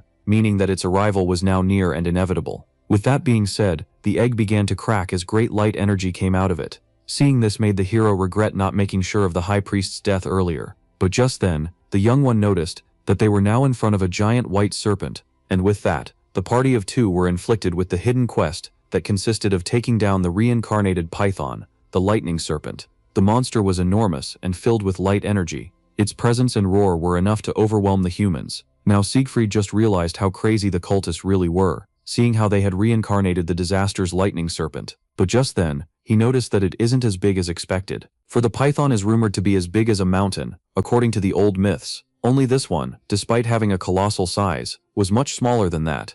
And this monster of an unknown race was the reincarnation of the great serpent that destroyed Sohoka 30 years ago. Wasn't level 500 like the first one, but level 70. Then the elemental mage assumed that since they had destroyed 4 orbs, it wasn't able to gain its full strength. But even so, its power was still terrifying, meaning that they should run. So very well the hero wanted to face it, as he claimed that it was a rare chance, and affirmed that he will save her a part of the rewards that he will get alone if she flees. But to his shock, the girl began to chug a potion. Then she gave him a bottle of the same low-grade light attribute resistance potion, claiming that it was the best she could do. Now the hero was intrigued by her actions, so the elemental mage explained that they should face it like he said, as this would be a unique experience, and the girl then affirmed that she will protect the young man, claiming that they should see this fight to the end. So the protagonist accepted her help, but warned her that he wouldn't be to blame if she is slain by the great serpent. With that being said, the giant reptile charged at our hero, who escaped at the last moment as he kept on consuming his potion.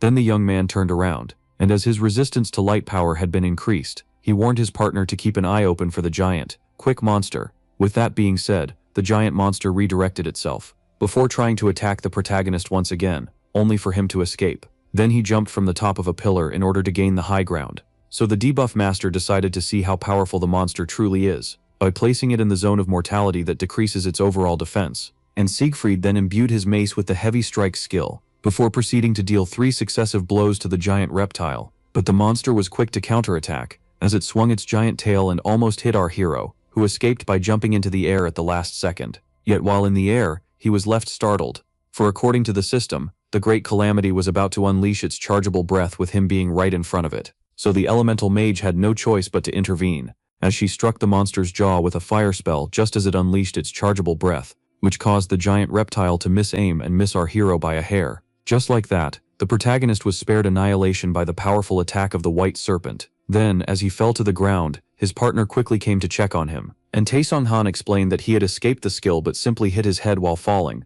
leaving the girl worried about him. Now, upon laying his eyes on the destruction, the protagonist realized that the incomplete monster was still a hidden boss with great offensive power. Then Gosran theorized that they should slay the python before its breath resets, as another attack like this one will certainly cause the building to fall. Yet the giant reptile decided to not make their task any easier by activating electric barrier around itself, which was a skill that increases its resistance by 200, and that would stun anyone who comes in contact with the barrier. Upon seeing how the monster was putting all of its mana into destructive attacks, and then fleeing into its shield in order to recharge its strength, the hero couldn't help but find it cowardly due to its gigantic size, as his partner asked him about their next action, as magic was pointless and physical attacks were dangerous. But Siegfried affirmed that there existed a solution, and so he deployed his zone of frailty that targets endurance and mana, claiming that it was time for his nerfing skills to shine. Now that it was in the nerfing domain, the python felt alerted. Then the great agony inflicted by the zone of frailty made it go into a bloodlusted rage as it destroyed its shield in the process.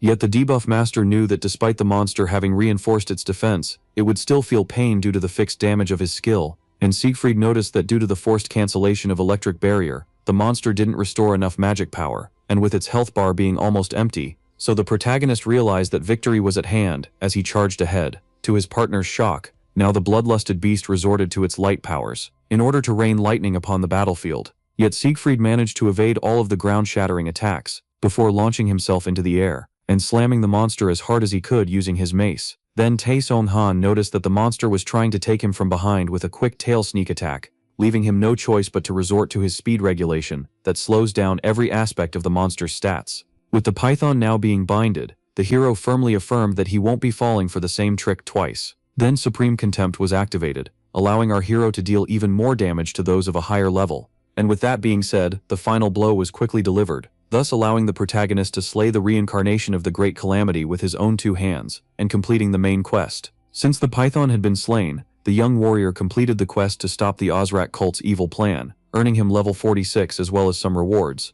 which however left him disappointed, seeing how he was hoping to jump 2 levels, meaning that it will take him a very long time to reach level 200, so he began hoping that he would find comfort in the rewards of the quest, just as the girl approached. But the elemental mage expressed how baffled she was to see him achieve victory, so he pointed out how he wouldn't have done it if it weren't for her. In truth, the sorceress knew that this wasn't the case, as the boy could have completed the quest all by himself. Still, she also knew that her level 45 companion was astonishing, as despite having weakened the monster, it would take a party of level 70 to slay a python. Then the hero snapped her back to reality, and Gosrin explained that she had spaced out and that they should go check the rewards, but the boy affirmed that they had to take care of an urgent matter first, which startled the lady who assumed he had more hidden abilities. Yet to her surprise, the protagonist demanded rubber gloves, so the annoyed Siegfried explained how they should dissect the monster in order to get the rewards, which Gosren recognized as an urgent matter. Hence the pair looted different parts of the python, such as his blood, his scales, his flesh, and bones, along with his fangs, making the elemental mage point out how great giant bosses were, as they provided many rewards. But she quickly realized that her ally wasn't pleased by the treasure, upon seeing him complain, and Siegfried was left disappointed upon receiving a standard reward from a heading dungeon boss. Just one item caught his eye, which was the monster's core, a consumable type item that contains a great amount of light energy, and upon seeing that either he or his ally would have the privilege of taking it, then he politely pointed out to the elemental mage how he was the one who had mostly contributed to the defeat of the python. She was then left intrigued upon hearing him declare that he will only take a part of the reward, before stating that he shall hand her the entire treasure but just keep the monster's core, which he claimed to be deprived of value. After a small awkward silence, the spellcaster tried to hide her laughter, which creeped out the hero demanding an explanation, so she explained how he was getting more and more interesting, and to his shock, she claimed that he could have all the loot for himself, recalling their first mission together when they gave him the entire treasure, as their only goal was to farm EXP, claiming this was a similar scenario. Then the lady pointed out that the experience she had obtained from this very challenging adventure was the greatest of rewards. Thus she claimed that she will treasure this memory for the rest of her life, and so the intrigued hero decided to accept, which was a surprise for the protagonist, who was okay with taking all the loot for himself. Yet the problem was that the treasure was too immense for his inventory, And just as he began to think of sharing with his party member, Ham popped up, affirming that it was his chance to showcase his abilities. This made the master assume that the pet wanted the loot all for himself, making him more of a fool in the eyes of the spirit, who affirmed that this wasn't the case. So after joining its hands, the hamster made a piece of cloth appear. While Siegfried remained watching unimpressed, the great spirit proudly presented his new skill, known as Infinity Bundle. Then suddenly, the hamster was snatched, by none other than his master, who pointed out how repulsing his new skill looked. But just then, the protagonist noticed something rather intriguing, as the piece of cloth revealed a starry night sky. This was the effect of Hamsum's skill, Infinity Bundle made from the elemental world of nothingness, giving infinite storage that it can carry and resort to. Upon seeing this, the master was left baffled, for Heavenly Bundle was a heavenly solution to the major problem of limited storage that annoyed every player. Thus the hero began to praise Ham, only for it to recall how the young man was mocking him earlier, so he proposed to make it up by offering him all the treats he desires.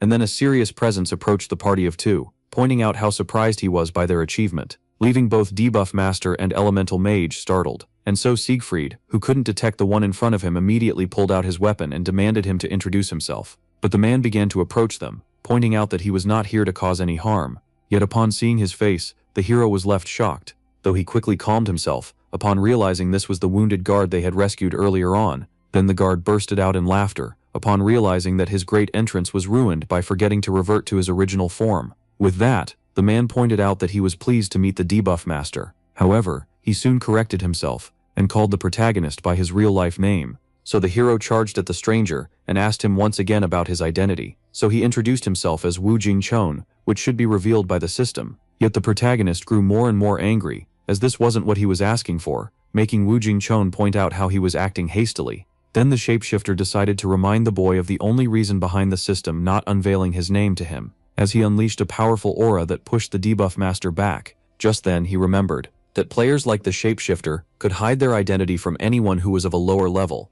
So with that being said, Tianxung Han asked the over-leveled one the reason behind approaching him with a fake name and face, since it was pointless to showcase such abilities in front of an under-leveled player like him, and so Wu Jinchan apologized, stating that his own acts were too hastened. Then the shapeshifter pointed out that he only did it due to the intrigue sparked towards our hero, who claims to be an average low-level player. Yet Wu Jinchan affirmed that he was an extraordinary individual, as he was none other than the sole student of Master Deus. Then the shapeshifter affirmed that the hero shouldn't lie, leaving him totally baffled, seeing how he was uncovered. Still, Wu Jinchan quickly assured the lad by saying that he was the only one who was aware of his secret, and that he will call him later, before claiming that the hero should come to Sinsadong if he wishes to uncover more. With that, the shapeshifter looked at the elemental mage and apologized for ruining the atmosphere, though she didn't respond and kept a silent blank face. Hence, Wu Jinchan practiced a smile, before going on his way and wishing both of them a good date, leaving the protagonist in great fury. Then frustration began to build upon thinking of how he was now under the eyes of a powerful player,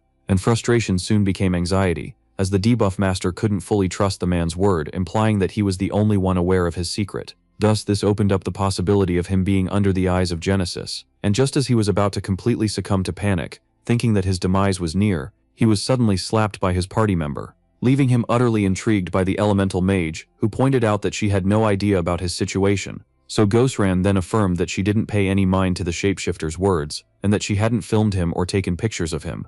Then she reassured the protagonist by gently claiming that his worst fear shall not come to life, and Ham decided to butt in, reassuring his master by claiming that if the worst happens, he will be here to help. Upon hearing this, the hero was at last eased from stress, and after drawing a relieved smile on his face, he expressed his gratitude toward both of his allies. After that, our hero exited the hidden dungeon and parted ways with his party member, who would stay in the ruins in order to farm some EXP, whereas our hero stopped playing BNW, as despite the emotional support he had received, he was still terrified of the idea that his personal contacts would be uncovered. So with that, the tired Taesung Han was left with no idea on how to act, and 3 days after this incident, Wu Jin Chen contacted him, explaining that he should ask for him in Club Heaven at midnight in Sinsadong. Later that night, at Sinsadong in the Gangnam district, the protagonist began to think of how crazy the high-leveled player must be, wanting to hold a capital conversation at a nightclub.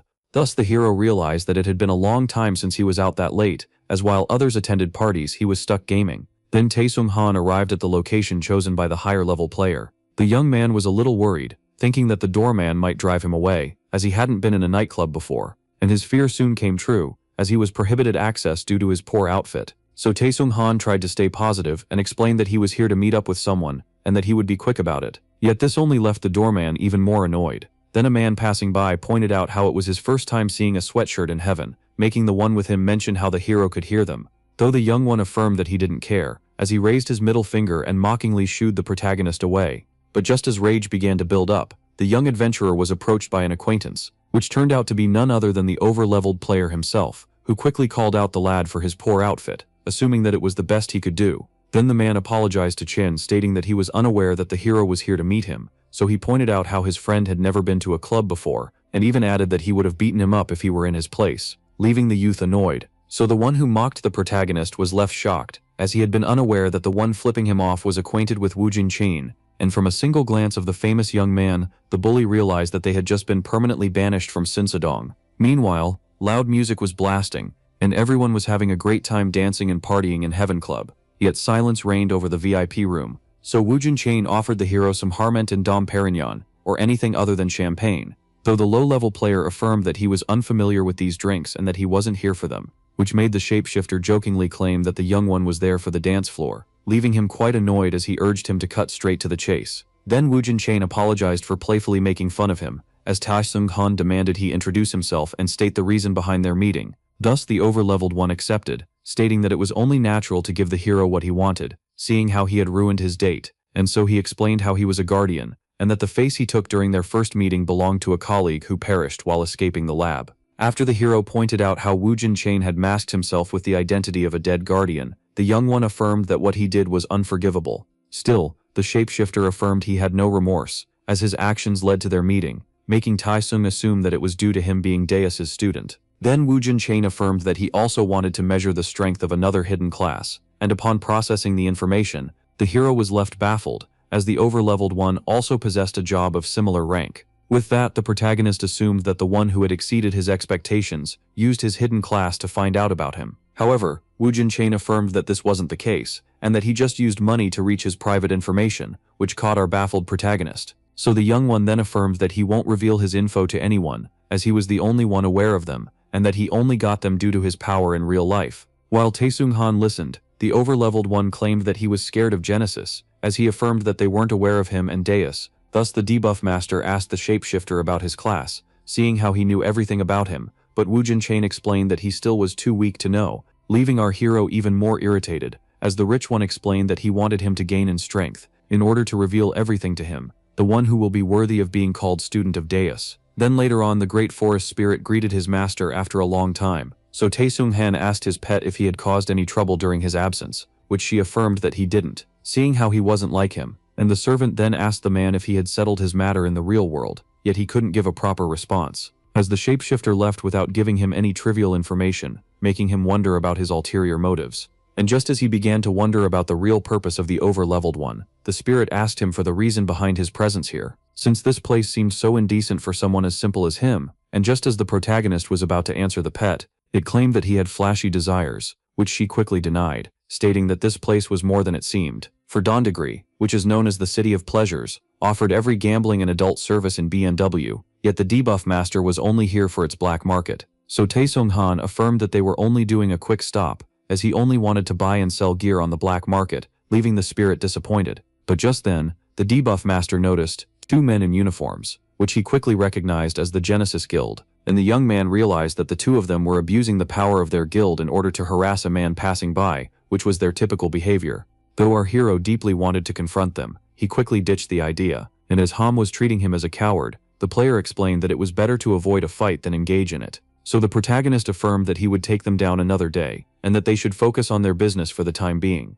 Meanwhile, the Genesis bully explained to the old one how they had heard about his great loot, and how they only wanted to take a peek, but upon being met with silence, he grew annoyed. Then his friend stated that the old man must be concealing his power, seeing how the Rune of Insight didn't reveal anything about him, yet he found it ridiculous. But the bully affirmed that his friend was always annoying Chulugi due to his cowardice, as despite the old man being over-leveled, any problem of their own would be considered a problem of the guild. Then the bully pointed out how the ones passing by wouldn't even dare to intervene, as their power was absolute, before poking the old man, and claiming that his silence was due to the fact that he was terrified of them, when suddenly he was brutally punched in the face, by none other than the protagonist, who sent him flying. so Tae-sung-han affirmed that they should stop mocking others, before angrily claiming that they didn't strike fear in anyone. Then his friend tried to butt in, stating that they were from the Genesis Guild, which only pissed off our hero more, stating that it was an additional reason for taking them down. And the protagonist then affirmed that these two were worthless without Genesis, making Ham tease him for not escaping the fight,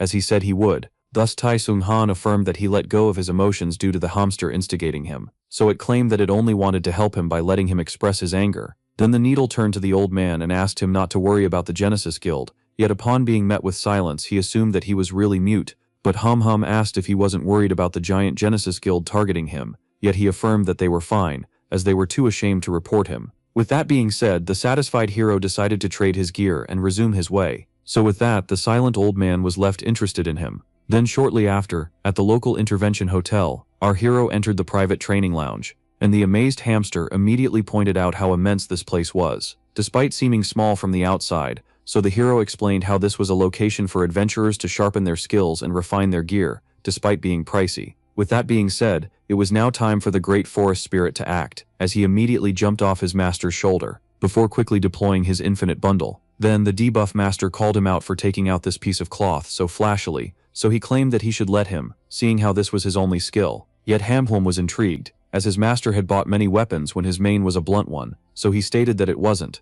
as he only used them for their convenience. Now came the time to pick a main weapon, as the system urged him to do it, as he drew near to level 50, out of the 5 types allowed to his hidden class. Though wanting to remain a blunt user, seeing how he had experience with them, our hero opened himself to the possibility of the other types. So with that he made a shadow boxer appear, which was a training dummy with infinite stamina and a good defense, and Tae-sung-han decided to test the shield first, so he charged at the shadow boxer with it, before punching it with his hand, and the shield itself. Then the hero was pleased by the delivered amount of damage, yet he was left unsatisfied by how slow it was, and so, he decided to put the giant sword to the test. But after some time, the hamster began to complain that his master had been trying weapons for the past 2 hours. Meanwhile, our protagonist was left exhausted and unsatisfied, as he couldn't find comfort in any of the weapons, since all of them had pros and cons that made them around the same level. But just as he decided to keep the blunt weapon as his main one, someone approached him stating that all of this was pointless.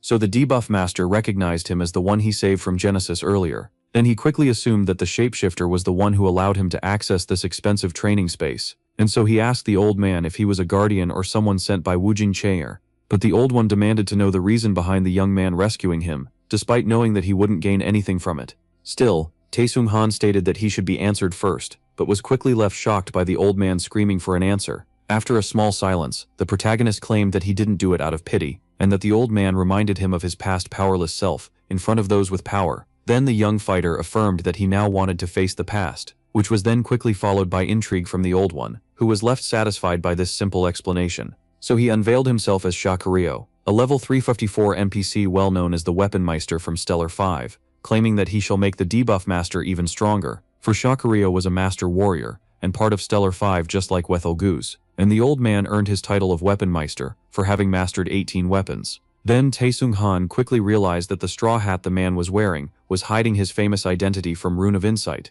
Now our hero was left overexcited, seeing how 2 of the Stellar 5 were trying to make him their disciple. Even so, he had to decline the offer. Just as he was about to do it, the old man pointed out how it was only natural for a talented one like him to already have a master, before offering to lend a helping hand to the protagonist in picking his weapon, as teaching wasn't always between master and student, and Shakuro then pointed out that he only wanted to help him, not make him his disciple, which left the young one amazed by the silver tongue on the Weaponmeister, before realizing that he was speaking the truth. Since Tae-sung-han knew that Deus, if asked to help, would surely claim that he himself was the weapon, and that regulars like a student were the ones needing it, and so the hero assumed that the member of Stellar 5 would guide him to his one true weapon, and upon hearing this, then the Weaponmeister pulled out something that left our hero shocked, as he explained how one weapon couldn't please a man. But Shakuro affirmed that from here on forth, the hero would be able to use all the weapons available to his class at will, since the item he had in hand was the mythic Meganjord, a copy of the Belt of Balak, the war god from the creation myth, who had many special abilities,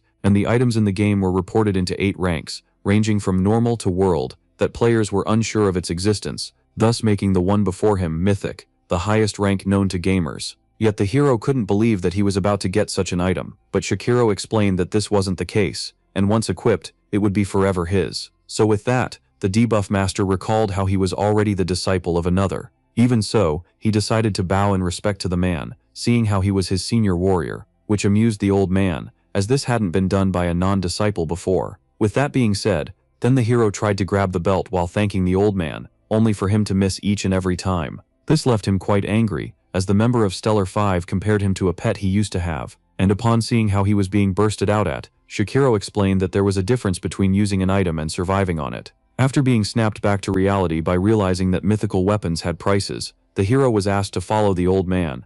Later on we see a warrior knocking down another, and the commentator was left excited. This was the battling Colosseum of Dondegri, making the protagonist realize that the old man wanted him to become a gladiator. Then Shakiro explained that the Colosseum was still a decent arena, making it ideal for facing many fighters. So the old man then explained that fighting humans and humanoids was much more efficient than fighting monsters when mastering a weapon. And despite agreeing with the logic of the weapon master, our hero still had his doubts, as the champion of the arena was a level 65 NPC that he could surely beat in no time. Still, the old man then gave our hero a gift that quickly unfolded and wrapped itself around him, leaving our hero and his hamster startled. Then Taesung Han quickly realized that this was just a revealing armor, making the old man point out how those were the best kind. So with that, the old man urged him to go to his match, before explaining how only basic attacks were allowed in the arena, and Taesung Han affirmed that he would take the promised belt upon defeating the level 65 NPC, leaving the old one amused by his confidence. Then, as he made his way to the arena, the hero began to think of how the old one underestimated him for sending him in with no skills and an alien weapon,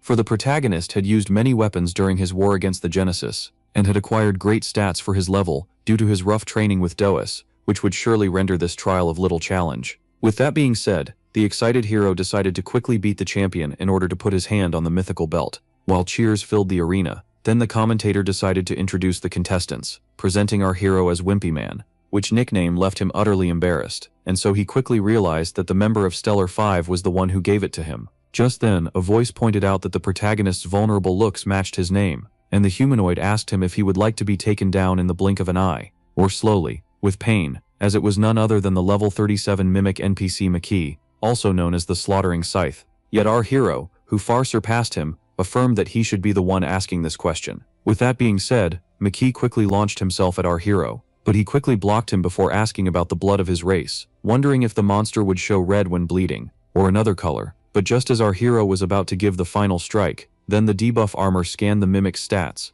and upon being complete, proceeded with the nerve striking our hero with a great electric shock. As our hero fell to the ground, the commentator assumed that his opponent's attack was the reason behind it, though Taesung Han was left stunned, as the sudden feeling of electrocution couldn't have been the result of the Slaughtering Scythe's attack. But just then, he realized that this was the shocking effect of the debuff armor that pains its wearer while making him weaker than the opponent he faces, which left Maki very pleased, stating that his opponent got what he deserved, and so the insect decided to ask the human a question, which was the same one the human had asked him before, the only difference being that the humanoid was well aware of the human's blood color. But just as the monster was about to go for the final blow, then our hero managed to evade it at the last moment, though the monster affirmed that this was but mere fortune, stating that the young one wouldn't evade his next attack, and Taesung Han affirmed that he had many problems to solve, so he asked the monster to keep silence as he charged at him, only for the humanoid to block his strike, and affirm that it shall not be harmed by weak attacks such as these, as it blasted the protagonist away. Due to the effects of the armor, the annoyance of the young man overshadowed his agony, seeing how he became slow enough to be hit by the mimic, leaving him to wonder about the reason behind the famous NPC giving him this armor, as he surely meant more than to nerve him. With that being said, our hero decided to change his approach, then planted his foot deep in the ground, and stated that he would use the basics once again. So the hamster pointed out how his master was doing poorly today, seeing how he would normally evade such a level of attacks, making Shakiro assume that he was worried about him. Yet as the spirit pointed out how he wanted to see his master suffer in combat, the weaponmeister realized that they had a complicated relationship, since according to the great warrior, the handicap that is the debuff armor was the best way for one to understand a weapon, meaning that the protagonist would have to dive deep into his weapon's nature upon being stripped of his great physique.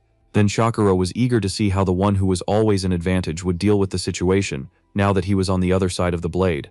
Just then, the man was left baffled as blood splattered all over the arena, as the debuff master had used his sword in order to cut off the left arm of the monster, and the mimic was left baffled, while it expressed its great pain with a terrifying scream. Yet while the humanoid was reorganizing, the human pointed out how the giant sword was much harder to master than expected. Then Taesung Han affirmed to the creature that he would soon cut off its other arm. With that being said, Maki became engulfed with a great rage, and it was then pointed out how the hero has now gained the upper hand by dismembering his opponent, and how the man this was annoying relentless attacks. But the old Fujing master was so impressed that he forgot himself, upon seeing how the young man had mastered but the secrets of the giant sword in such a short time, as this devastating weapon failed to hit its target, because a slowing handicap to its wielder, and it was even harder for him as he was nerfed against a swift opponent. Yet the swordsman found the solution by using the great blade as a shield, and adjusting his position behind it in order to reveal the weak points of the mimic. Although such technique wouldn't be acquired from the lessons of a teacher, but from innate instincts and the burning determination to win. Thus the weapon meister realized that the young man possessed the potential to one day surpass him. While Maki was annoyed by this technique, the upstart finally understood it all, because the old man must have done all of this in order to make him understand the true potential of the weapon. Indeed, he was certain that one detail escaped him, which was the fact that he was always on the losing side of the fights. Hence he developed an instinct of always using what's around him in order to achieve victory. Until just as the mantis was about to finish him off, he dodged at the last moment, leaving its claw stuck. Then, the debuff master began to recall his own words, regarding how he will take the mimic's other arm, and just like that he slashed it off. Thus the slaughtering side let out one final scream of pain, before falling defeated on the ground, and just like that the commentator announced that the victor was Wimpy Man, which earned our hero the cheers of the crowd. Meanwhile, someone asked his henchman if the protagonist was the individual who beated them up, so the member of Genesis confirmed, and their boss asked them if the fight was truly one-sided. Although the bully tried to defend himself only to be kicked in the stomach, then his boss angrily began to beat him up, stating that he was always ashamed of them. But right then, the VIP member of the City of Pleasure Cholgi Choi, who belonged to the Genesis Guild, realized that he had seen the protagonist before, and so he asked about his name, which was revealed to be Siegfried, since the boss said that he was acquainted with someone who looked like him, as the goon revealed that he was with the man that he saved before asking for a plan. Thus Cholgi Choi affirmed that they should just beat them up, both, yet the one wearing a red coat affirmed that this would be hard, seeing how the old man was none other than the weapon meister. So when asked if this was truly him, the red one confirmed, stating that he hid in the crowd,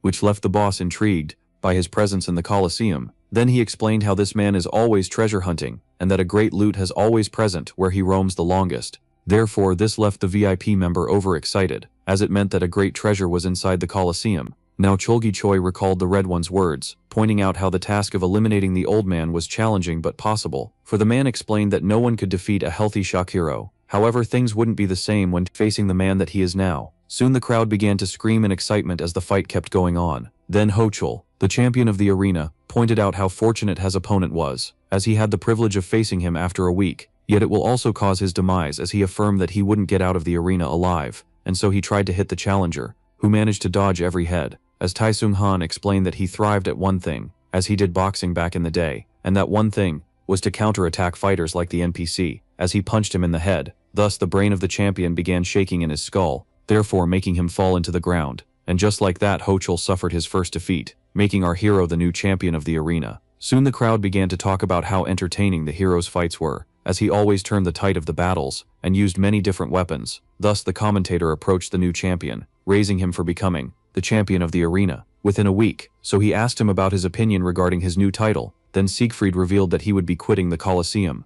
Eventually at the Intervention Hotel, the young man was putting on a belt, which was none other than the promised mythical item, and just like that, Meganjord was now attached to the protagonist, and adjusted itself to his waist. This made the young man understand why people buy expensive clothes, as he felt good about himself upon wearing a mythical item. Then the old man pointed out how happy he seemed upon putting on the belt, although the weapon master apologized for missing him being crowned champion, before pointing out his quick retirement. So our hero explained how easy the task was. Thus this made the old man burst out of laughter, stating that he had a much harder time becoming champion of the Colosseum back in the day. He even confirmed the young one's doubts, explaining how he debuted on the warrior path a century ago at the local Colosseum, and it was pointed out how the elder used to be a gladiator. So the man explained how he had other motives, as he only wanted to use his skills to make himself a profit, before claiming that the fights were much harder in his time, making the hero realize that this old man was just like the ones he had back in the real world. Yet when asked if he stayed in the City of Pleasures due to the arena, the weaponmeister denied, stating that his return was caused by something else. With that being said, he offered the young one to take a walk with him. Soon after, outside the city, both heroes reached the destination, which were the Forgotten Mines of Dondagiri, a location that the warrior was unaware of. Then the protagonist asked for the reason behind their presence here, making the old man ask him if he was acquainted with the three great atelier. Naturally, the debuff master confirmed, stating that everyone knew about them, so the old one asked him if he knew of the special department of Beamerlian and Taesung Han, quickly realized that he meant the member of Stellar 5, by talking about the birthplace of death, a department in the great atelier that forged immensely powerful weapons, and that most of the finest weapons in the continent were crafted there. So the old man explained that in the birthplace of death,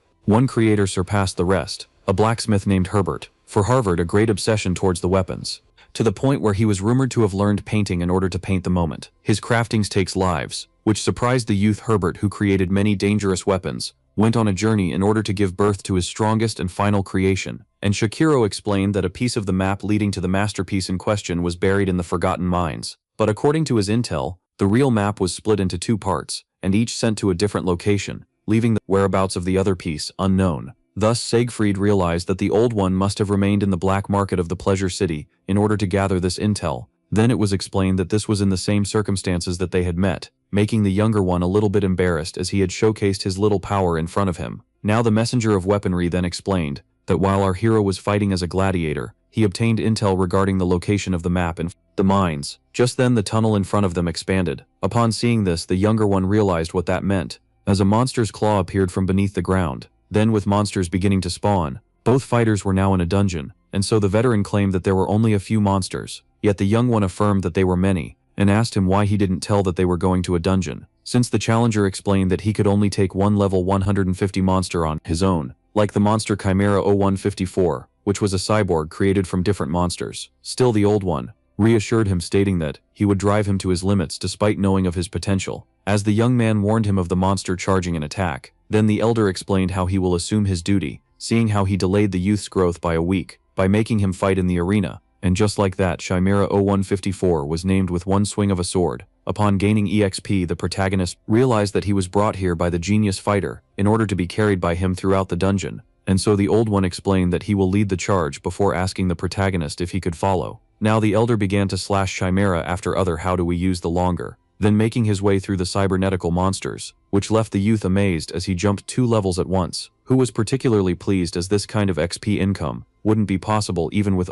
professional piggyback service. And so Siegfried began regretting not taking his hamster with him, seeing how that monster offered a great loot. So with that being said, our hero reached level 50, unlocked a new skill, which was known as Proof of Existence, that increased the damage to nerfed enemies, and this made the young man realize that this new skill could allow him the edge over foes of a higher level. Then just as he began wishing for elaborate for his new skill, he assumed that Tico tested out on the small monster nearby, only for it to start changing appearance to the hero's shock, as it was none other than Chimera 007, a rare monster that had the ability to morph, and uses it to turn into a vulnerable creature in order to attract enemies. But just then the old one drew his blades and cut down the monsters to pieces, since the weapon meister explained that the one who only relies on his eyes will surely regret it, which the rookie agreed with, stating that he had much to learn. Then the veteran stated that the monsters had almost been wiped out before asking the hero about his progress, so he revealed having gained a skill and great XP. With that being said, the old man stated that they should go look for the treasure. Yet the young man seemed to have a question to ask first, because despite the elder being rumored to use 18 mythical weapons, he was only resorting to an ordinary sword.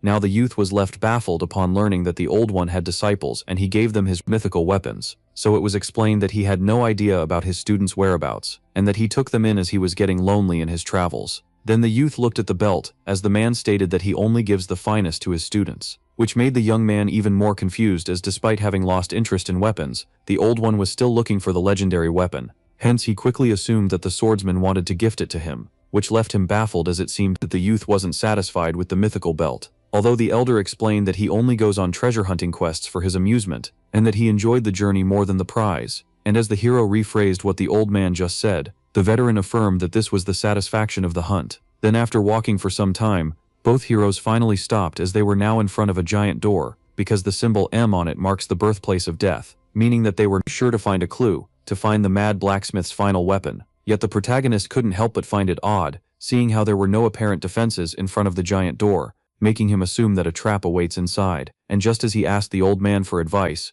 this one suddenly coughed blood, thus ultimately starting our hero. So the young one rushed to check on the mentor, who affirmed that everything was alright, and he was only coughing due to an illness he had for years, making our hero recall how the old man was coughing all the time in real life. But But just then, the both of them were approached by someone who was amazed that the rumors about the legendary NPC dying were true, which startled our hero, for the man thanked the party of two for killing all the monsters, as it made their path easy. This was none other than the devious hunter from the Genesis Guild, known as Chulgi Choi. Now the brute recognized the elder as the member of Stellar 5 and his companion as the champion of the Colosseum, who presented himself as Siegfried. Then Chulgi Choi said that the hero retired after becoming the champion and how he had bullied his men, making him assume that he was here on their behalf, though the Genesis member affirmed that he didn't care about them, before asking the protagonist if they were acquainted. So the debuff master explained that this was the first encounter, making the bully point out how he shared the same phase as Tai Sung Han. In truth, the hero knew very well about this individual, since he was a traitor who had stolen Beamer's fortune before burning its safe house down,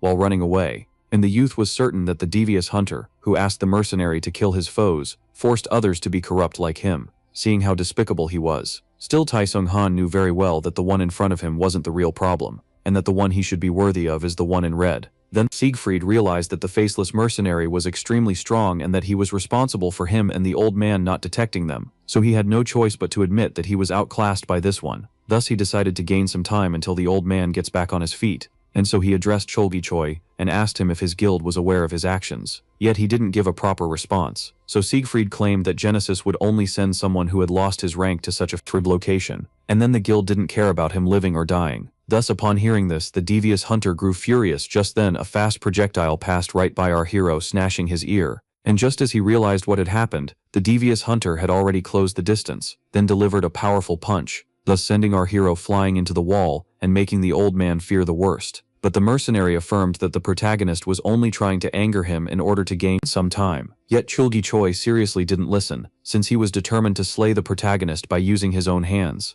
So upon seeing this, the mercenary stated that his employer wouldn't require his assistance, so the man tasked him with surveying the old man, while he takes care of the protagonist personally, which left our hero relieved as he had avoided the worst scenario due to the devious hunter's short temper, and he also assumed that the red-cloaked one was tied to the mercenary by money alone. Then after killing the employer, the hero would negotiate with the one in red, using a reward greater than the promised in order to buy time in the worst-case scenario. But just then, our hero snapped back to reality by his enemy charging up at him with a mana-filled punch, only for him to dodge at the last minute, and just then the brute grabbed his spear, then swung it at our hero, who evaded the head once again, as Chulgi Choi declared that the hero was worthy of his title as champion of the Colosseum, seeing how he was able to evade his hits. Now the hero began to think of how his opponent had mastered the lands, and how he excelled at wide-range attacks, by filling the tip of his spear with mana. Even so, the protagonist was certain that he would beat him, and after summoning a weapon that seemed very becoming, then the hero used the item provided by Quick Draw in order to attack his opponent,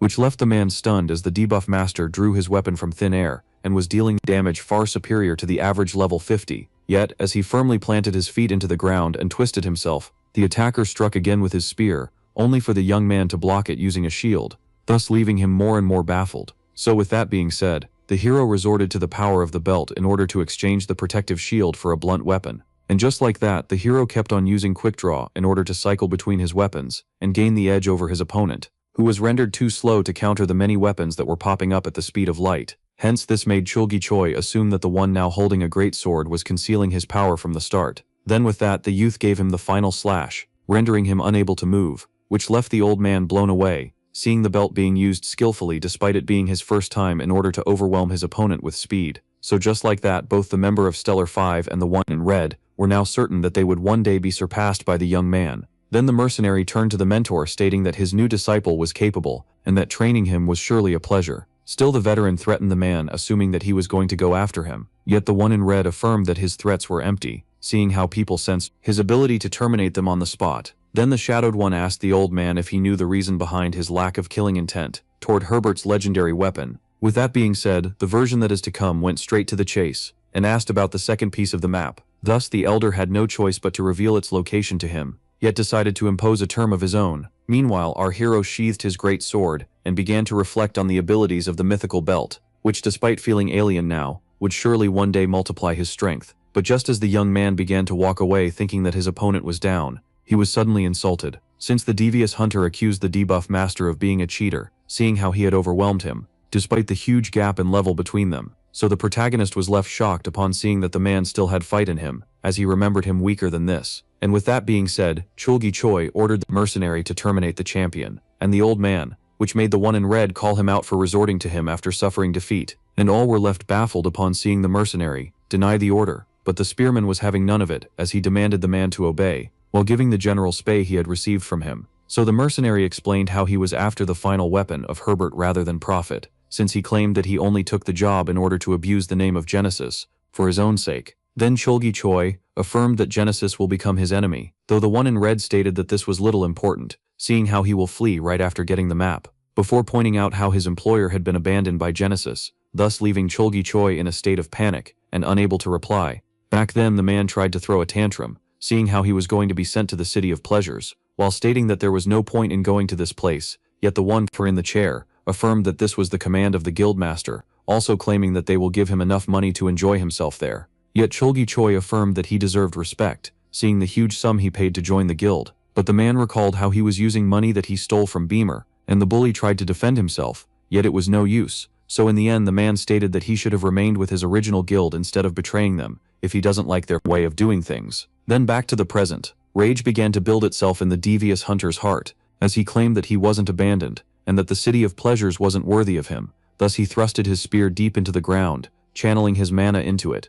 leaving our hero startled, having realized that the brute had lost his mind and was trying to take the cave down on them all, so the hunter tried to deliver a powerful strike to none other than the protagonist, who evaded it at the last moment. And with that being said, Siegfried quickly launched himself, then charged at the bully, before smacking him into the face and making his weapon fall out of his hand, for according to our hero, the one in front of him was a despicable traitor regardless of what he had endured, and so he decided to inflict upon the traitor what he had once done to him, by giving him a taste of his own treachery, and finishing him using his own weapon. Just like that, the protagonist used Flying Spur in order to throw the spear and impale the one in front of him, ultimately sending him flying into the giant door. So just like that, the one who once betrayed the protagonist had finally met his demise, and with the door having been destroyed, something appeared from behind it. Then the protagonist received a system notice for conquering the dungeon, asking him to take his prize, with the final room being unveiled, and the treasure chest now being in reach. Now Tae Sung-han realized that the map leading to the final masterpiece was inside this chest, yet the mercenary affirmed that he will be the one taking the map, making the protagonist realize that they were all after the same thing. Still, the old man asked him to calmly surrender, seeing how he had the rights to the map, and Shakiro then recognized the red one from his appearance, and his red mono, as the Crimson Cardinal, which honored the Red Hood, seeing how a member of the Stellar Five knew who he was. So according to the old man, this one was an inquisitor of the office cult, and someone who just became a master. Then just as the swordsman pointed out how our hero couldn't win against him, he was left shocked by his cult, since it also harbored the mad scientist who tried to bring the python back to life. Thus the Crimson Cardinal stated that the debuff master was lucky, as he was spared due to the deal he had made with the old man. But Siegfried demanded an explanation, so Shakiro explained how he had given up the treasure in exchange for their lives. Though despite hating it, the young man had no choice but to comply with that, seeing how they couldn't take on such a powerful foe as an ill old man and the weak rookie, and this left the protagonist to cry over his own weakness. Then the Crimson Cardinal pointed out how despite how ridiculous it sounds, life was truly the most precious treasure, before asking the old man about the second part of the map, to which he responded by claiming that he didn't know either. Yet he affirmed that he knew of a way to try and get its position, leaving the red one intrigued, because according to the old man, Herbert casted a spell upon the map that will make the two pieces pinpoint the locations of the second piece, once deciphered, and with that the Red Cardinal asked if he was able to do so, before presenting him with the first piece of the map, while stating that he had a thin patience. Then the Crimson Cardinal affirmed to the old man that he shouldn't try to dupe him. So with that being said, the member of Stellar 5 began deciphering the spell, thus leaving the protagonist baffled, as it was none other than the spell of pursuit, which made the one in red point out how bizarre the blacksmiths must have been for casting such a great spell on a small map. Then with that being said, the location of the second piece was about to be uncovered. The first part of the map resonated with our hero, revealing that he was the one holding the second piece of the map, as the system urged him to rejoin the two pieces. Just like that, everyone was left blown away, and back a year and a half ago, others were left unsatisfied, since Chulji Choi began to complain about how all their efforts were for some puny rewards, making his guildmate affirm that this had already happened. With that being said, the short-tempered gamer affirmed to the guildmaster that they should avoid small raids such as these, making the protagonist apologize. Just then, our hero stumbled upon a part of a torn-up map. Then the protagonist asked Jin Woo if she had any knowledge about it, to which she responded by stating that they should quickly dispose of it, as it was pointless. Yet upon feeling the small mana coming from it, the hero decided to keep it with him. Now back to the present, our hero remembered how he had forgotten the second piece of the legendary map in his inventory all these months ago, and the old man demanded an explanation, so the young one explained how he had taken it from robbers, but had no idea about its real value. Upon seeing this, the Crimson Cardinal fell into a red rage, thinking that he was being deceived, ultimately attacking the both of them, and despite the old man blocking it, still our hero felt great pain as he wasn't so lucky. Just like that, the debuff master was sent flying into the wall. Then Shakiro asked the one in red to calm himself, as he had misread the situation, yet the Crimson Cardinal didn't want to hear any of it, thinking that the old man was just trying to save himself, before pointing out how he regrets ever trying to negotiate with him. And just then the one in red activated his skill, Barrier of Blood, thus making the old man realize that they were never meant to leave this mine alive. So the Cardinal explained how this was only natural, as he had to do what he must, seeing how Shakiro was still a member of the Stellar Five, despite being past his prime, before bringing up the protagonist who had enough potential to threaten his cult. First, it was better to end him in his early beginning. Yet the swordsman affirmed that it was the one in red who would meet his demise, as he cut off his spell in order to freeze the protagonist, which shocked the Crimson Cardinal, as the old man had easily cut his solidified blood. Just then the same old man closed up the distance between them, before delivering powerful slashes, thus making the one in red realize that he would have been a goner if it weren't for his armor, seeing how the ill Shakiro was still one of Stellar Five. Then the old man explained that the Crimson Cardinal still had a chance, and that he shall let him escape with his life if he takes down the barrier, leaving him utterly annoyed. The man then affirmed to the old one that he shouldn't get on his high horse, due to his surprise attack, since he hadn't shown his true strength yet. Upon hearing this, the old man made the box of weapons appear, before drawing them all at the same time, using his magic, and affirming that he too still had strength to show. Now the Crimson Cardinal, who praised the man for his adequate mana-wielding technique, affirmed that the standard weapons couldn't bring him victory. Even so, the Weapon Meister firmly affirmed that they would be enough to cause his demise. Then with that, the old man charged at the blood attack, and with a swift move of his blades he easily cut it down, while Shakiro kept on trying to close the distance, as the man bombarded him with heavy attacks. Just then the Crimson Cardinal formed himself as a sphere of blood, in order to defend himself from the axe of the Sword Master, and their clash was so powerful that it resulted in the ground shattering, from seeing the perfection residing in each of his moves, as well as the immense power harbored in the simplest of attacks. So our hero was left blown away by the power of the Weapon Meister, yet he was fully aware that, while the fight kept going on, he would surely become a disadvantage due to his regular weapons. Then the Crimson Cardinal began to pity him, stating that the outcome of the fight would have been long decided, if the old man hadn't given his true weapons to his students. But Shakiro couldn't understand what the red one was trying to say, so he explained that the man was sure to meet his demise because of his loving nature, as he used bloody guillotine on him, and the old man tried to block it using his weapons, only for them to crack under the spell. Just like that, the bloody guillotine connected with the ground, yet its caster didn't sense anything being hit, and just as he began to think that the old man evaded it at the last second, he was suddenly attacked, then hit in the face by yet another regular weapon. Still, the old man claimed that even if he had a loving nature, it is this very nature that can transform the world, and as he pointed his weapons to the Crimson Cardinal, he affirmed that he had many weapons that he still had not used, which amused the Crimson Cardinal, who firmly claimed that he'd make every weapon crumble along with their master. So the two men powered their heart into the battle, each trying to take the edge over the other, while the one in red kept on destroying Shakiro's weapons one by one, until finally one never-drawing weapon remained along with the two he was holding. Then once the sword in the old man's hand was destroyed, the Crimson Cardinal launched himself at him, stating that he was now defenseless and at his mercy. Yet Shakiro affirmed that the man must have miscalculated, claiming that he had more than 18 weapons, thus leaving him utterly shocked. Then the old man explained that he kept a few spare weapons with him, for urgent cases, before pointing out how the blood magic of the Crimson Cardinal wasn't as strong as it was, meaning that he was tired. With that being said, the Weapon Meister decided to give him the final blow using his spear art, and the red one was left defenseless, as he was struck with the third form of the art known as Lightning Flash. So with that being said, the Crimson Cardinal was left baffled, as the old man hadn't revealed all of his techniques, and yet this old man wasn't done yet, as he struck the blood magic user with the second form, then as well as the first form. So the man then decided to go for the final attack, by unleashing Form 0 upon the Crimson Cardinal, and the impact resulted in a great shock that the protagonist couldn't help but compare to the real world's heavy military weaponry. Just like that, the hero witnessed the prowess of a member of the Stellar Five. Meanwhile, the old man began to think of how this technique was too powerful for this regular spear, and how it had been long since he had such a fierce fight.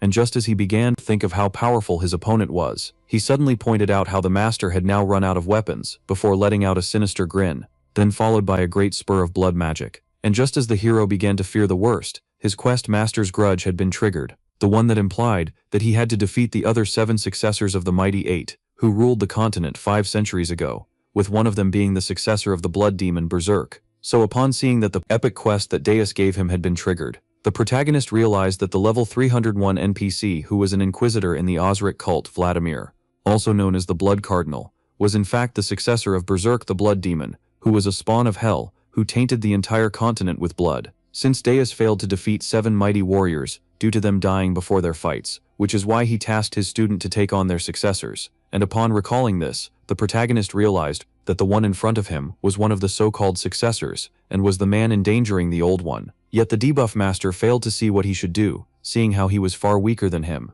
Then the red one explained how he didn't want to resort to this form, as it was ugly and tiring, and how he didn't expect a sick old man to push him into this form, making Shakiro ask him if he obtained it from his cult, but the monster denied, stating that the power he would use to terminate the old man was given to him by another powerful being, while explaining that their simple deaths wouldn't satisfy him, as he shall terrify the Colosseum by hanging both their heads at the entry of the arena. And just as he began to picture the sight that left him pleased, the old man charged at him, then attacked him using his palm, but the demon remained unfazed, as it pointed out how ridiculous it was for Shakiro to attack without using any weapon. So Vladimir then began stomping on the elder's head, claiming that he was angry at him, as he had murderous intent for his student. Yet the swordsman explained that this wasn't the case, since he was never the master of the prodigy, and that the youth is the student of someone who outclassed him by far, as he tried to get up, but seeing the sick old man hold on to life, left the demon irritated. Just then, the elder asked Vladimir to lay his eyes upon a spell that he could have never taught to the young man,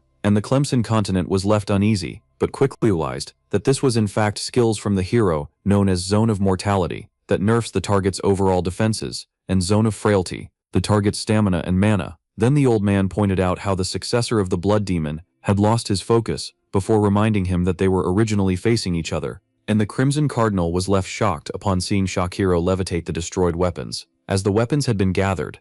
Then the Weapon Meister decided to unleash his finishing attack, his ultimate arcane technique, known as 10,000 Heavenly Flower Rain. With that, Vladimir let out a scream, before the occurrence of a great explosion, since Shakiro's ultimate arcane technique is a hidden art that the old man found in an ancient ruin, and mastered a long time ago. The dancing weapons attacking all at once could be compared to gentle petals in the wind, thus earning it the name of the Lotus of the battlefield. And just like that, Vladimir admitted that the old man was the victor, while explaining that the situation would have been much worse if Shakiro had used intact weapons before turning to the protagonist, and explaining how he had recalled his skill. According to the Crimson Cardinal, it was mentioned as debuff skills in a report regarding the failed ritual in the ruins, making him realize that he was the culprit. And so the blood user explained that for ruining the ritual and his fight, he shall end his life one day. This left Siegfried utterly irritated, seeing how the man had enough power to escape. Then he ran to the old man, who fell to the ground, while Shakiro affirmed that he would have lost if it wasn't for the protagonist. Yet he must gain in power, seeing how he was now targeted by Vladimir and his cult.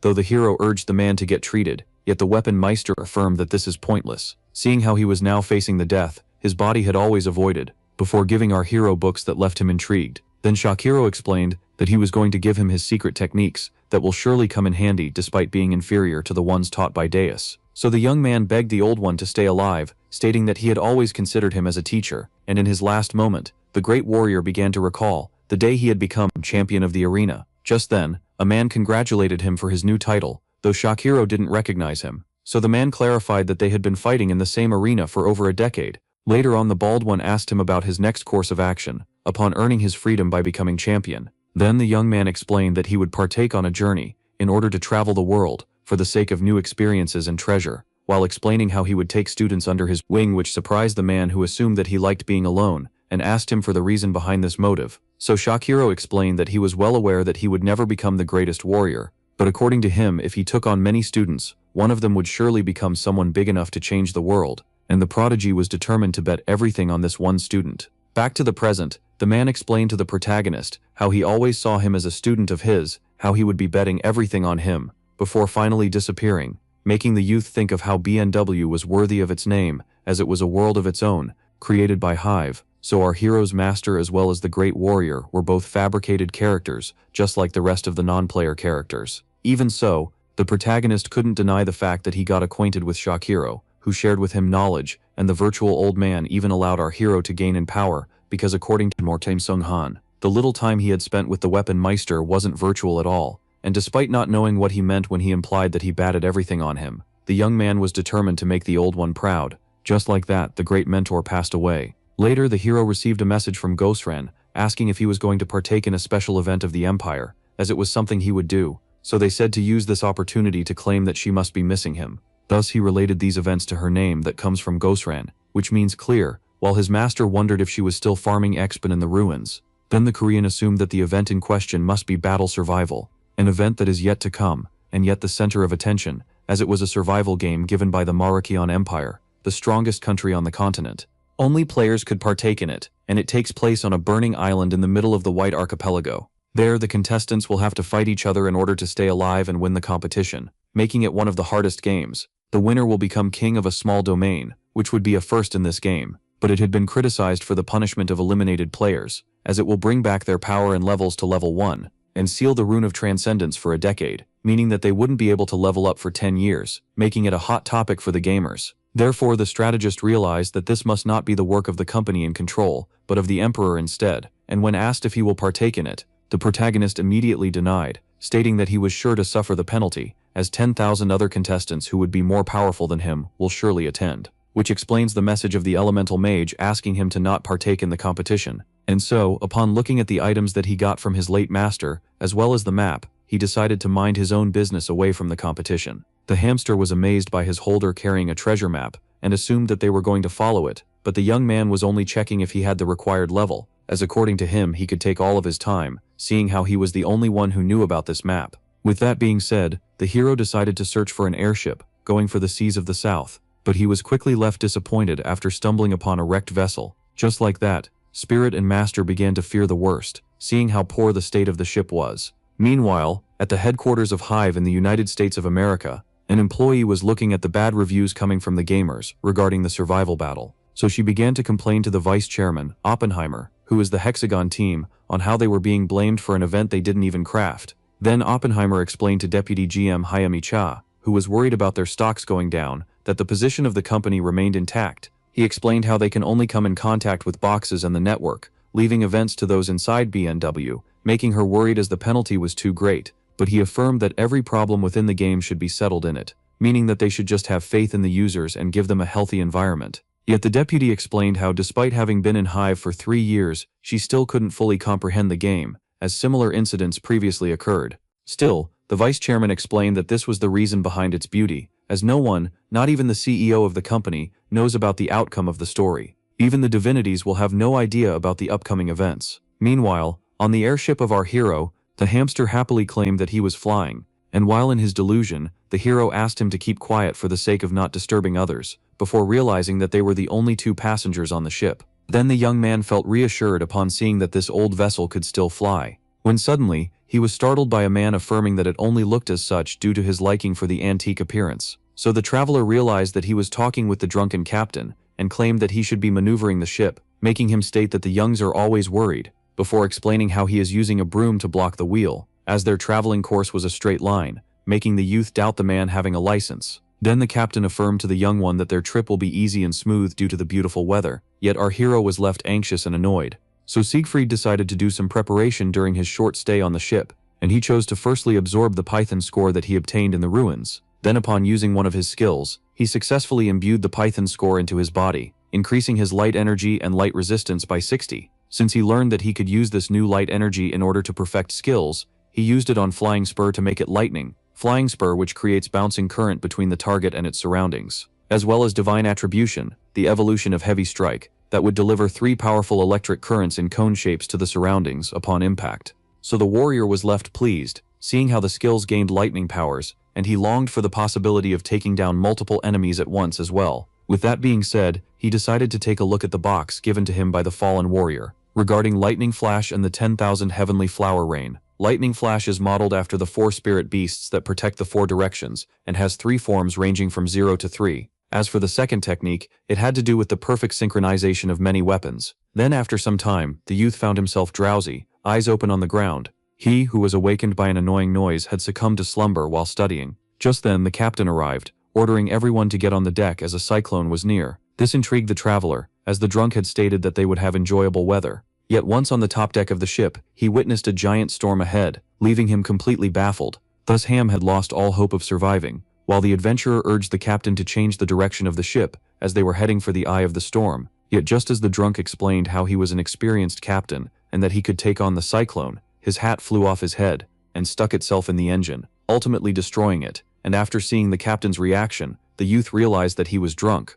With that being said, the protagonist, along with his pet and the drunken man, found themselves in a lethal situation. Then the system alerted the adventurer that due to poor maintenance, the engine was now out of commission, leaving him baffled. So the old man stated that they could still survive the fall, yet the young one couldn't bring himself to believe him, for Siegfried would only be able to respond after his death. Yeah, this would be the end of his great spirit. With that being said, our hero was only left with one option, and so he precisely positioned himself, before using the drunk as a stepping stone, and made a safe landing. Tizong Han was left even more stunned upon seeing that the broom had still been maneuvering the ship. The old man angrily questioned the young one about his actions, so the boy explained how he would be driving, seeing how the other was a drunk who couldn't maintain the engine, and then he explained that he didn't have the money to fix it, as the owner of the salon used his wife to pressure him into paying what he owed, leaving Siegfried angry, and so the both of them began to fight over the wheel. Then Ham noticed something while in the middle of the fight, and so he turned their attentions to the view in front of them. Now the party was right in front of the cyclone,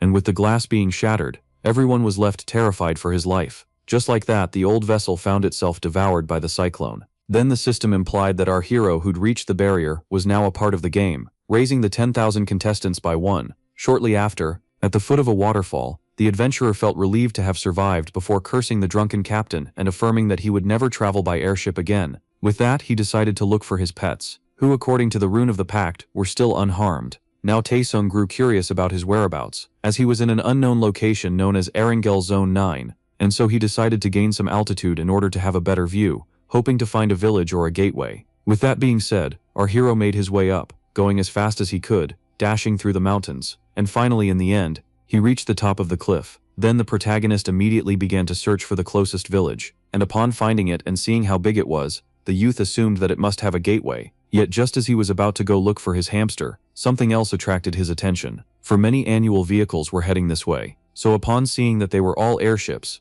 the hero assumed that a war was going on over this small island. Yet upon being informed of what was really happening by the system, he grew very annoyed, as he was now part of Battle Survivor, which was soon to commence. With that being said, our hero was left baffled. Then suddenly, 4 giant pillars emerged from the ocean, emitting red beams, and with everything being complete, the island found itself sealed within a suppression barrier, while the order of self-destruction had been triggered, leaving our hero utterly annoyed. Yet just as he was about to head to the village in order to save himself, something appeared behind him, and quickly introduced itself as Receptional 9, an event operation assistant for this event. So the entity wanted to give the protagonist a summary of the rules before the start of Survivor's battle. The first being that only the most crucial item of that contestant will remain, while the others will dissipate. Secondly, contestants could rest in the no-fighting zones that are villages, but will instantly be eliminated once the village gets annihilated. The third rule being that, after some time, all zones except the last one will be randomly destroyed and closed one by one.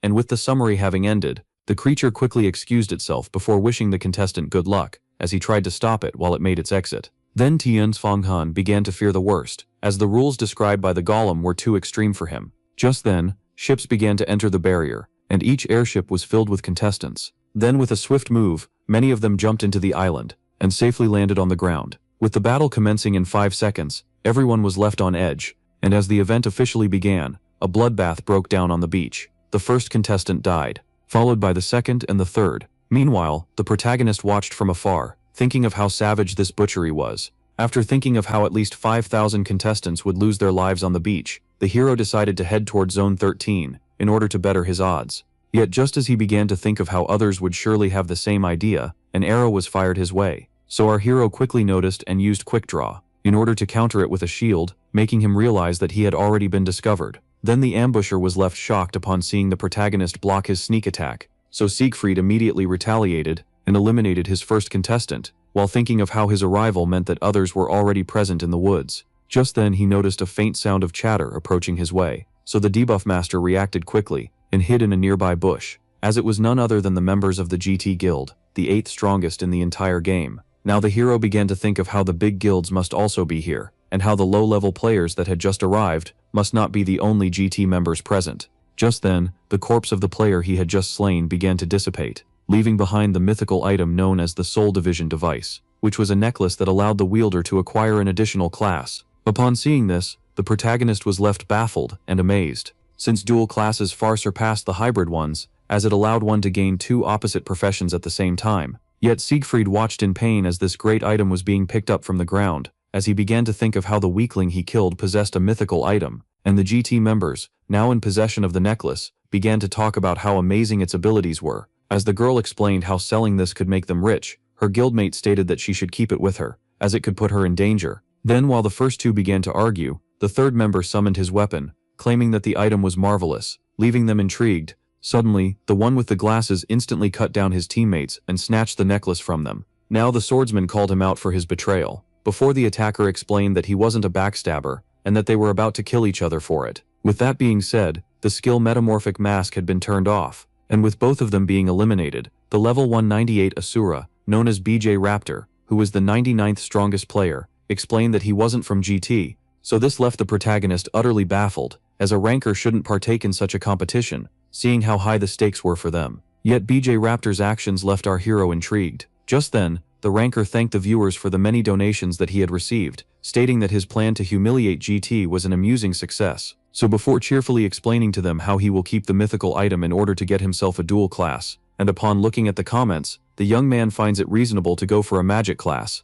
making our hero realize that he was streaming all along. Then the swordsman realizes that he had a large fan base, seeing how donations were raining upon him, making him curse his luck as his presence crushed his chances. Yet just as the protagonist decided to remain hidden until the streamer passed by, the other suddenly claimed to have recently picked up something interesting, and the ranker pulled out the young man's hamster, explaining to his viewers how he wanted to make it his, but the little beast already had a master. Even as a Triviant expressed its intention to become its new master by slaying the previous owner, Ham rudely affirmed that the hero would surely defeat him. Now the one known as BJ Raptor explained how he should be the strongest on the island, before asking the pet if it truly believed that its owner could defeat him, to which it firmly confirmed. Just then the great forest spirit spat in the young man's face, explaining how it would never allow someone like him to become its master. With that, the ranker's expression darkened, and as he began to squeeze the little hamster, then the angry streamer wanted to see if the hamster's owner would arrive before he managed to crush it to death. But just then BJ Raptor noticed a hostile presence behind him,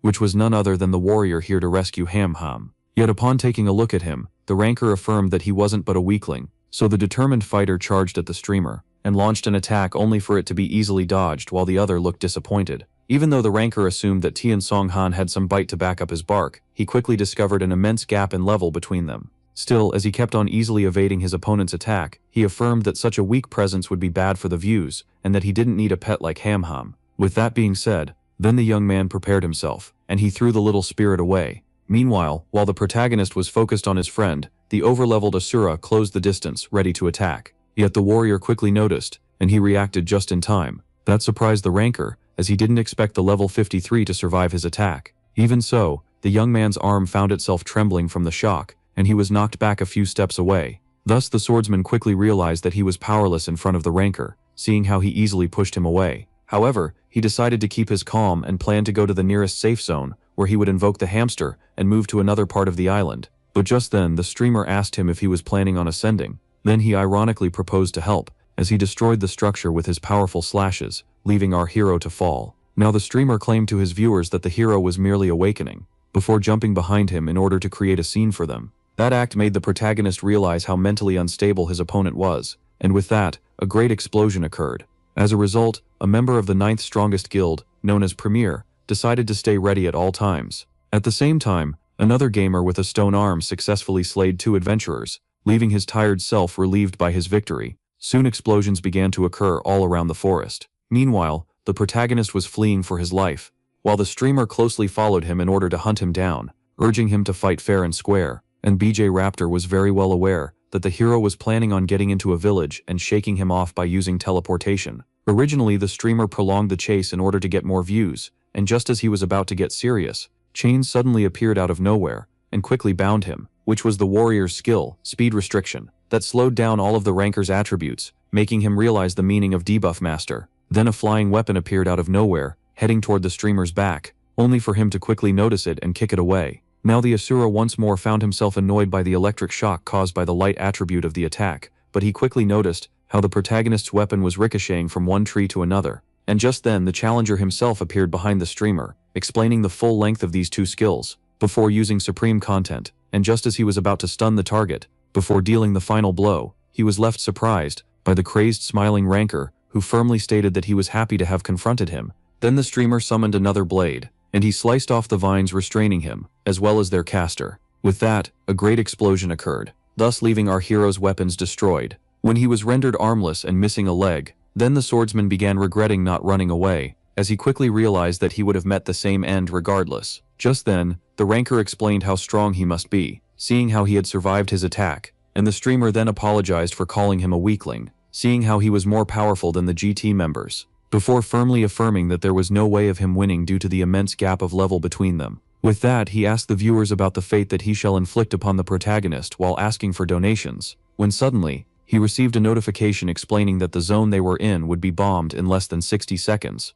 So with that being said, BJ Raptor asked for donations in order to quickly decide the fate of the hero, which didn't please the viewers. Just then, one of them named 1000 Woojin donated an immense sum, asking him to flee and let the bombing finish him off. Upon seeing the huge amount of money that he had just received and thanking the generous viewer on air, he decided to quickly accept his request. And as he pointed out to the fallen fighter how fortunate he was that someone paid for him to be spared, the little blue began to think of his savior. Just like that, the ranker left the protagonist paralyzed and alone on the ground. The outclassed young man began to curse his fortune, seeing how he had stumbled upon someone who greatly overpowered him, and the hero couldn't even resort to potions, seeing how BJ Raptor rendered him armless. He then began to worry about his path, before letting the dark thoughts end, as panic installed itself along with great regrets. In the end, the hero apologized to his mother, seeing how he had reached the end of his road, and the desperate soul began to fear the worst, as a few seconds only remained, but quickly lost hope upon seeing the counter hit 0, and just like that,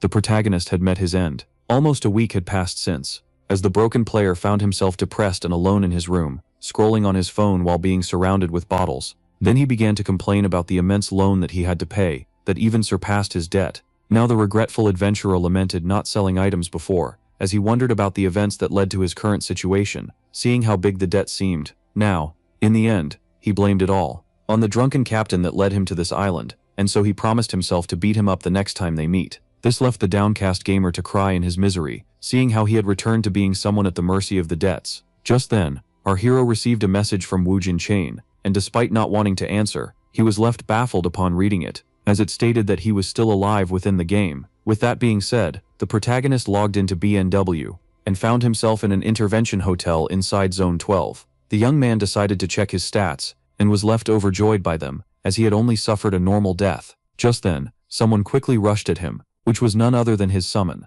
and upon seeing the bandages, the hero quickly checked on the little beast, who was crying, thinking that his master died by his fault. Yet the warrior explained that the sin was his for failing to shield him. Just then, someone recalled his own words to the hero, stating that he was very much alive. This was none other than Woojin Chen, whom our protagonist assumed to be a GM due to his presence on the island, yet the man denied. Now the overleveled one explained how the protagonist had suffered a normal death, making Siegfried assume that it was due to a glitch in the system. Then the man explained that the fighter must not have been under the effect of the self-destructing aura, which left him intrigued, as the term seemed familiar. Woojin Chen claimed that it was the barrier that nerves the players upon crossing it in order to enter the island, and our hero had crashed into the island before the skill was activated, meaning that it went on with him already being on the island. With that, the young man formed a theory that his friend had escaped the debuff, allowing him to have a normal death. Upon hearing this, the protagonist was left relieved, seeing how terrified and anxious he was. Then the confused gamer asked Woojin Chen for the reason behind his presence on the island, assuming that he was partaking in the event, only for the man to laugh and explain that it would be like an adult fighting children, which weirded out our hero, and Woojin Chen explained that he also didn't pre-register for the game, leaving him more intrigued about how he got into the island. So the overleveled one explained how he wouldn't be able to fight for a small period of time, as he looked at his twitching hand, as he had forced his entrance. Yet he then affirmed that this matter was of no importance, because they needed to discuss the occurring event, and the older gamer explained that the players in the island were divided into 4 major groups, with the first being the poor solo players like the protagonist, who was left annoyed by this claim, then the second and third group being the ranking guilds, Premier and GT, while the last one would be the influencer, who was a young man named Guangjin Li, sent by Genesis, and who had almost slain our hero. Now the swordsman expressed how shocked he was to see that the rancor belonged to Genesis, yet his friend explained that it wasn't actually the case. Thus our hero's worst fears were brought to life, as the big guilds who made him look powerless were on the island. Still the mentor tried to reassure him that only 3 of the 10 strongest guilds were present, so the boy asked if others like Seraphim were involved, but the other leveled one denied it, explaining that they didn't have the guts to enter such a risky gambit, as for them it was not worth it. On the other hand, the 3 present guilds had authority and power, which is why they entered this risky competition. Even so, the big guilds decided to take their precautions, like GT and Premier, who sent many low-level players, having planned to achieve victory by favoring quantity over quality, making our hero understand why the GT members he saw were of a low level. Genesis, on the other hand, came up with a tactic to counter this plan by hiring the rancor, who could take on the entire island alone. Eventually, Tien Sung Han was forced to admit that Genesis came up with a genius plan, as they didn't put themselves directly at risk, making him wonder what the streamer was after. Yet upon learning that he was promised to become the Vice Guild Master of Genesis, he was left astonished, for BJ Raptor had been known as a genius gamer since childhood. Yet he was corrupted by fame, which led him to commit many devious acts, including bad behavior as well as hiring others to perfect his accounts in other games, which led him to remain without guild and sponsor, despite being the youngest player, as all were trying to avoid him. Now the hero put on a gloomy expression, explaining how he quit watching streams, and that the boy must be greedy, seeing how much donations he was getting. Though the mentor tried to claim that the young man was just worried, wasting his own potential, making the protagonist think that he was implying that success is lonely. Then Desire, the master of Genesis, who is rumored to become the chairman of the Pro Gamer Association, promised the boy to make him his number 2 if he wins. If the streamer actually wins and gives his kingship to Hyungsok Chae, who is known as Desire, he will use it to make his own kingdom, where he will rule over all NPCs, making him the first king player. Yet just as he continued explaining, the hero cut him short, as it was too painful to hear. So the younger one began to criticize Desire, seeing how he wanted to become king on top of the position of chairman, before asking the guide for the reason behind giving him so much information. And so he stated that the protagonist should strive to become the victor of Survivor Battle, seeing how he was already taking part in it. But according to the swordsman, the task will be difficult, seeing how powerless he was in front of Raptor. Yet just then, he remembered the generous donation that saved them, and the username, and he tried to ask the other one if he was the one who saved him. Yet the man got too embarrassed, and explained that he had an advice that could help our hero win, which picked up the protagonist's curiosity, and so the boy revealed that there was a cheating code that only the debuff master could use. Then the protagonist left the hotel happy, seeing how he had returned to the game, while Ham apologized, as he was the reason behind his death. Yet the master explained that it was no big deal, and that he shall avenge him. But as the hamster had his doubts, the over-leveled player reassured our hero, claiming that he will guard his pet while he's gone. And Siegfried claimed that he shall express his gratitude by offering Woojin Chon dinner, which surprised him, seeing how stingy he was about money. Yet as the hero was clarifying that he wouldn't be able to treat him to a fancy meal, his friend stated that they shall resume their conversation after his victory, even before wishing him luck. Yet the protagonist rested at ease as he was now certain of his survival. Shortly after, as the debuff master began to make his way through the map, then he began to look around, and quickly realized that, except for safe zones, the map was completely empty, meaning that the remaining fighters must be going to Zone 13. Yet seeing how the final zone hadn't been activated yet, it meant that every other player was now residing in Zone 8, waiting to enter it. But just then, the young man was startled by a sudden explosion, for 2 adventurers ganged up on a single one, and had almost beaten him to death. However, the one with the gauntlets asked their victim to just surrender, while the other with a sword stated that they should be quick, seeing how the zone was on the brink of bombing, and the boy became filled with fury, as his 2 aggressors had betrayed her. Even so, just as the one with the knuckles explained that it was his fault for getting injured, and that they must do what they can to survive, his ally was hit in the back. Then before he could even realize what had just happened, he found himself getting slammed into the wall by a flying blunt weapon, as the owner of the hammer recalled it to his side, for it was none other than our hero. Thus, this left the boy impressed, seeing how his aggressors had been terminated with one attack by someone under his level. Nevertheless, just as he was about to express his gratitude, he found the weapon already pointed at his face, and Siegfried clarified to the young man that all contestants were enemies, which is why he was obligated to eliminate him. Although upon taking a look at his profile, the hero was left impressed, as the boy was from a non-fighting class like Golem Maker, and yet managed to survive this long. Still, he decided to slay the level 81 Golem Maker named Si Shanggu, in order to spare him death by someone else. And the Golem creator began to beg for his life to be spared in order to let his mother remain alive, but the protagonist affirmed that he didn't care about his backstory. Even so, upon seeing how he was crying and begging from the bottom of his heart, the hero hesitated, then finally declared that he took pity on the boy, and declared that he should flee the zone immediately in order to avoid the bombing. Additionally, the debuff master even handed him a stamina recovery potion.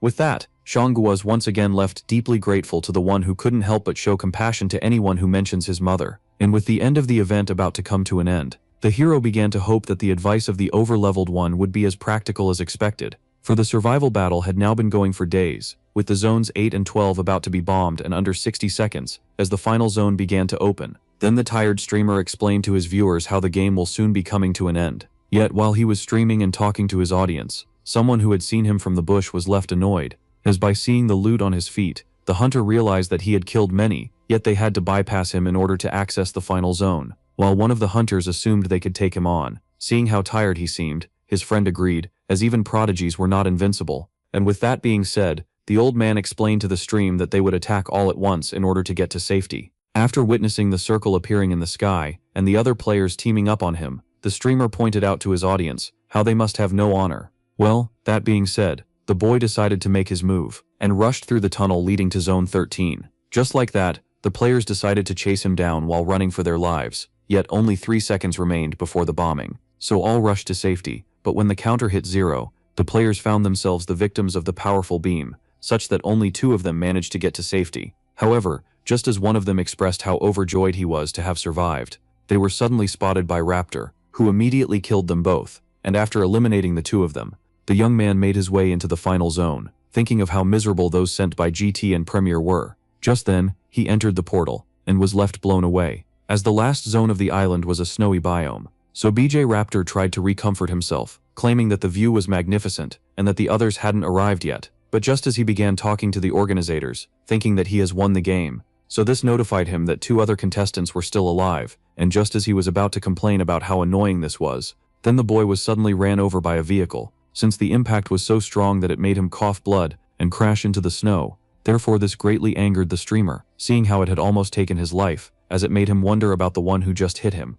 To his surprise, he was in front of her car, which was the level 81 thank you golem, known as Rangewagon, because the driver Shunggu was amazed that Taranker hadn't been eliminated by his strike, and the ranker realized that the man had used his vehicle in order to survive the zone annihilation. Yet just as the golem maker began to brag about how indestructible his car was, then it suddenly crumbled to pieces and disappeared, and even before he could realize what had just happened, he was grabbed by the neck and slammed into the ground by the ranker. Now the streamer explained that the golem maker was the second gamer on the island to grab his attention, having survived a bombing and harmed him, before pointing out how the first became a corpse just like him. So with that being said, the golem maker met his end, leaving something behind that intrigued the streamer, since upon dying, the player left a ring created by an artisan and the memory of his mother, which the streamer found corny. Then the ranker began to wonder about the identity of the only opponent remaining, only to suddenly notice him at his back. Thus the starting player quickly backed out, as the ranker was amazed that he wasn't able to detect his last opponent, only to realize that he and the one picking the ring had already met. Upon seeing the piece of jewelry, the protagonist realized that the boy he had saved wasn't lying regarding his mother, so Siegfried thanked the ranker for tearing him apart, before pointing out how tiring fighting for 5 days must have been while he was absent. And with that being said, the hero claimed that he shall eliminate the boy in order to let him rest. Just as the hero said those words, then tension began to rise in the snowy zone, since the voice stated that the one in front of him was Wax, that weakening that he had demolished, which was a claim that greatly angered the debuff master, and the ranker had no choice but admit that his opponent was greatly durable, seeing how he survived after being left armless with a single leg in a zone that is exploding. Thus the boy then realized why he hadn't detected him, as it wasn't due to him being awake for 5 days straight, but due to the magic given to him by the poncho that he was wearing, before also noticing that the protagonist had a brand new equipment on him. This left him intrigued about what happened. Earlier that day at the Intervention Hotel, our hero was staying in. He asked the other one about his life-changing advice. Then Wu Jin-chan recalled how the hero was unaffected by the self-destruction on the island, meaning that he wasn't forced to follow the rules of the game, so making the protagonist finally realize that he has complete free will on the island, as well as the ability to enter the forbidden zones, meaning that he could cheat the map, and Siegfried feared elimination upon entering the forbidden zones. Yet his friend affirmed that it wouldn't be the case, seeing how he put it to the test himself. That left the protagonist baffled, like the guard's intellect and attention to detail, just as Wu Jin-chon tried to warn our hero that his advantage will be revealed once he dies again. Still the protagonist affirmed that he could only lose once. Shortly after, the young man made his way into the second zone where access was restricted. Since Taisung Han was surprised to see that his friend had been right all along, and he decided to use these forbidden zones to save himself from the players killing each other, before thinking of the great advantages this freedom offered him, as he now had the ability to loot all the items left behind by the eliminated players. Meanwhile, Taesung Han began to think that he will be acquiring new equipment, while his opponent would be tiring himself on the island, as he picked up a blunt weapon and a poncho. Even so, he was very well aware that he needed to gain in power, as equipment alone couldn't bring him the win. Just then he recalled having a secret weapon, obviously. So back to the present, as the debuff master and the Asura were now face to face, because all the viewers were on the side of the streamer. Only one commented that he had a gut feeling about the victory of his opponent, and this comment angered the ranker, who was now more determined than ever to win the game in order to start his pro journey, as he couldn't tolerate his fans anymore. And as you think of how this would free him from making videos, he reassured his audience, because he claimed that despite being exhausted, still he won't be defeated by a level 50, as he charged at him, only for our hero to evade at the last minute. Then the boy was left alerted, as his underleveled opponent managed to land a strike, which he blocked at the last moment, and yet he was left irritated, since he could feel the pain in his body. Even the ranker couldn't be more intrigued, as good equipment shouldn't make this opponent this powerful. But Siegfried claimed that it was too early for the boy to panic, seeing how he hadn't demonstrated his full power yet. At that moment, the streamer noticed that some of his viewers were expressing how impressed they were by his opponent in the comments, thus leaving him filled with rage, seeing how they were on his side, when the opponent in question suddenly addressed them. Then the viewers were left confused, seeing how they didn't expect him to directly interact with them, as he apologized to those who liked his foe. Just then, the protagonist firmly claimed that he will be putting the young genius back in his place, thereby making the number of his own fans grow more and more, as some even wanted him to start his own stream. Meanwhile, the pet asked his caretaker if his master was doing well, which made the guard believe that it was concerned, as it had asked this question many times. Even as the tsundere hamster definitely tried to deny it, the hidden class reassured him that everything was going well, which fed the great forest spirit with joy, and Wu Jianchaon had already predicted that the hero wouldn't be selecting any gear he found on the ground, since the blunt weapon he uses was slow despite its high amount of damage. But this quirk was quickly fixed by the quicksilver gloves that enhanced the attacking speed. Then the protagonist even equipped himself with the piercing of greed that enhances his lifesteal, and he realized that his friend was more knowledgeable than the ranker regarding the game, as regardless of the rank, all items were picked to take him on.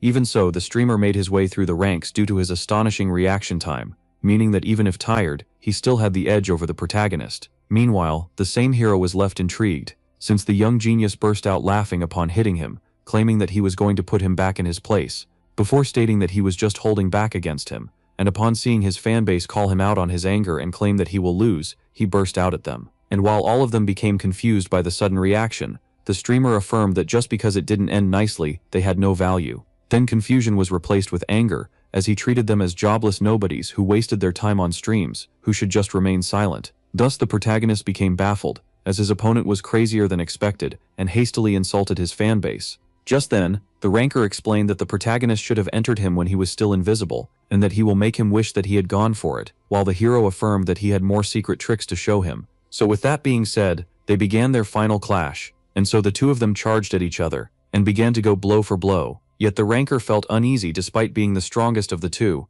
Still, he was unable to shake off the feeling that he had little odds of winning the fight, despite it being that the protagonist was struggling to dodge his slashes. Even the boy was particularly intrigued by the gaze of his opponent, as it was deprived of fear, to the point where it began to annoy him. Now the streamer disliked the protagonist's audacity, and as well as the overconfident eyes of his, before throwing his dagger at him. Then quick draw was quickly resorted to, thus allowing our hero to save himself from the blade by using a shield. Yet to his surprise, the dagger had penetrated his defense. Just then, the boy dashed forward and charged at our hero, leaving him startled. So the streamer then proceeded to kick the protagonist away, only for him to firmly plant his hand into the snow, in order to slap his flight mid-course, before dashing the other way. Upon seeing this, the opponent quickly began to tail him down, and claimed that the debuff master wasn't so confident after all, as he was running with his tail between his legs. Then the streamer theorized that he was being lured into the forest by his target, who planned to restrain him once again using nerfing skills, which he found ridiculous, seeing how he had already adapted to this trick. Just then, the boy made his way to the very front of his enemy, and struck with a slash so powerful that it easily cut down trees, only for the hero to dodge at the last instant. Then the protagonist grabbed one of the flying trees, and gathered all of his strength, before throwing it at his opponent. So the ranker was blown away by the madness that his foe was demonstrating. Even so, he easily parried it without any fear, slashing it using his blade as he was determined to slay the hero in front of him. Only then, did he notice something intriguing, since a flying spear imbued with the light attribute was heading toward him. This left him amazed by the speed of his opponent, upon realizing that he used the tree as a distraction in order to throw his spear behind it. Still, the warrior didn't panic, as he managed to block it using his swords. And with that being said, the protagonist dashed forward, then grabbed the spear that he had launched at his opponent. Seeing how focused and calm the debuff master was, the boy began to fear the worst. Only then did our hero resort to the third form of the spirit art of Shakiro, which was also known as Lightning Flash. Thus this allowed the debuff master to destroy his enemy's blade as well as deal great damage to him. Even so, the ranker managed to stand his ground, before expressing how painful this last move was. Now the streamer was filled with anger, seeing how he had almost met his end at the hands of a level 50, who realized that he had missed his target. Even so, our hero did try to learn the technique quickly by simply reading it in a manual. Just then he felt a pain coursing through his shoulder, and upon seeing this, his enemy realized that he had surpassed his limits, claiming that it was his fate for using a technique above his skills, and that it was pointless in the hands of someone like him. Then the protagonist felt alert upon seeing his enemy repair his sword using mana. So the boy decided to end the fight quickly, by using a technique that he was certain would ultimately cause his opponent's demise. Just like that, Asura had been unleashed. Upon seeing this, the protagonist was left baffled, as he witnessed the powerful skill coming his way. And due to its destructive power, he began to remember how one day he claimed to the master that his training would cause his demise, which the old man found pitiful as he was still going easy on him. So Degas explained that one who had no potential needed to make great efforts, before urging our hero to get up in order to get stronger once and for all. With that being said, then the student asked his master if he was truly deprived of potential, yet the old man couldn't understand what he was trying to say. And Siegfried explained that he wasn't sure if this training could reach the peak, seeing how he didn't have great talent, clarifying that he had full faith in the lessons, but he doubted himself due to his inability to complete regular training, and that a better candidate for Deus was out there. So upon hearing this, the old man asked the young one to take a look at him, when suddenly he directed his fist into his face, and the punch was so powerful that its shockwave was enough to destroy the giant rock behind him. This left the protagonist baffled, as this killer move had missed him by an inch. Just as Taesung Han was bursting out at his master for trying to end his life, the man claimed that he had chosen him for his gaze. Then Deus explained to a student who couldn't understand that, despite being but a regular fighter, his gaze had value. So the protagonist assumed what he was saying was that he had a good perception. Yet the man poked him in the eye, and affirmed that this wasn't what he was trying to say. And while the disciple began to roll and paint on the ground, the master explained how he liked how his eyes were always filled with courage, even in the face of the strong. Deus pointed out that even in front of his punch the young man didn't counter,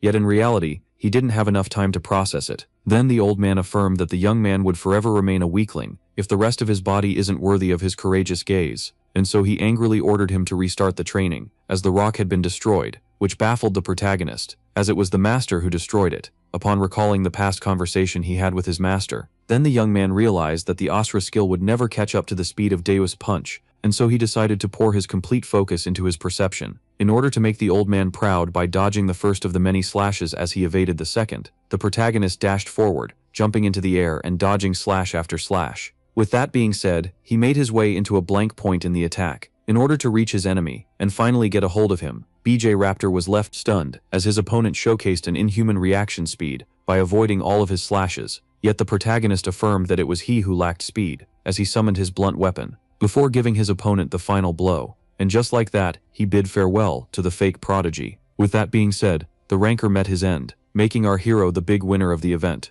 Upon being eliminated, baffled comments began to fill his stream. Frustration began to build up and erupted as rage as the boy threw away his VR glasses. The young man couldn't believe that despite all of his hard work he had been slain by a regular player, and so the devastated one was now more determined than ever to end the hero's life. All of this happened while the sun was setting on the real world. Meanwhile, back in the game, our hero was left as the winner of Battle Survival. The protagonist knew very well that the match could have gone either way, and that his opponent would have won if he was well rested. Just then the anchor dropped the rarest item he had on him, which was none other than the necklace from before, a mythical item known as Soul Division Device. Taesung Han was surprised to see something so precious in his possession. The young man began to wonder whether he should sell it for a fortune, or just use it for another end, when suddenly a flying ship appeared in the sky, and landed near our hero. As the ship opened and revealed the red carpet, many guards came down. With that, a man began to approach our hero and saluted him as Siegfried, the only survivor of the big event. The man presented himself as Baron Nidalberg, and someone sent by the Emperor Schutkart von Posterior, before congratulating the young one on his victory, making our hero bow in respect and thankfulness.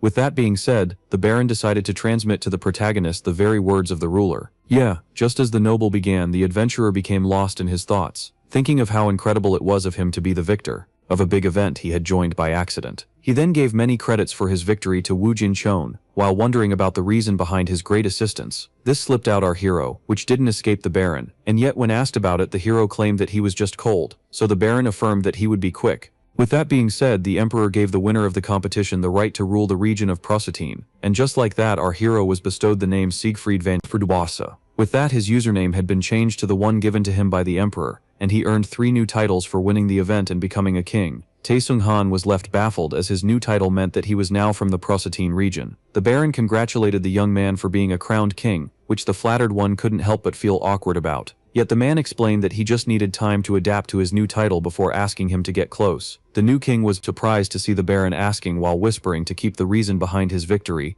a secret for the sake of the Emperor's credibility, making him realize that the organizers knew that he had landed on the island by mistake, and while the prize was being brought to him, he felt grateful that they weren't too strict about it. Then the noble presented to the protagonist an elixir gifted to the winner by the Emperor, known as the Elixir of Validation, that cancels the effects of Order of Self-Destruction. Yet our hero knew very well that this would be pointless to him, as he wasn't under the effect of the skill, making him wonder if he should sell it. But he quickly shook this idea off and decided to keep it, as it could demonstrate itself useful. One day, 3 days had passed since our hero's victory, and a shovel was being used at a construction site by none other than the golem maker from the event, Sheng Gu. His boss urged him to get faster, a command that the boy tried to obey. The man then asked him to get softer, as he was working to pay off his mother's surgery, but he claimed that his work was poor and that everyone had problems. Just then, the phone of the golem maker began to buzz. His boss then criticized him for picking it up in the middle of work, stating that no reason could explain such behavior. Yet just as he began to scream at him, the other side of the call confirmed to the young Seung-gu that an anonymous individual had agreed to give his mother a bone marrow. And even when it turned out that he couldn't know the identity of the benefactor, the thankful one couldn't help but break down in tears out of happiness. The boy was then asked if he could go to the hospital to fill in some papers, and so he left everything and rushed there. Upon seeing him running out of the construction site, his boss and his colleague assumed that he was fleeing work, and as he passed by a fancy car, the driver asked the one beside him if he was now happy. Wu Jinchon called out our hero for showing such generosity despite living in a miserable apartment, which he found ironic, seeing how much Chon had helped. The protagonist then proudly explained that he will be moving out soon, making his friend realize that his social status was getting higher. Siegfried confirms, claiming that he found treasures in the destroyed zones, and that he would have opted for a house better than a studio apartment if he had time. Wu Jinchon then called him out for not gifting him anything despite suffering damage that will take a long time to recover for his sake. He then grew intrigued upon hearing the protagonist claim that he bought him the drink he was sipping as a token of gratitude. Yet, Taesung Han affirmed that he was only joking and that he will be sure to properly repay his friend for his life-changing support, before thanking him. Hearing this left the overleveled one pleased. Wu Jinchon decided to ask our hero something,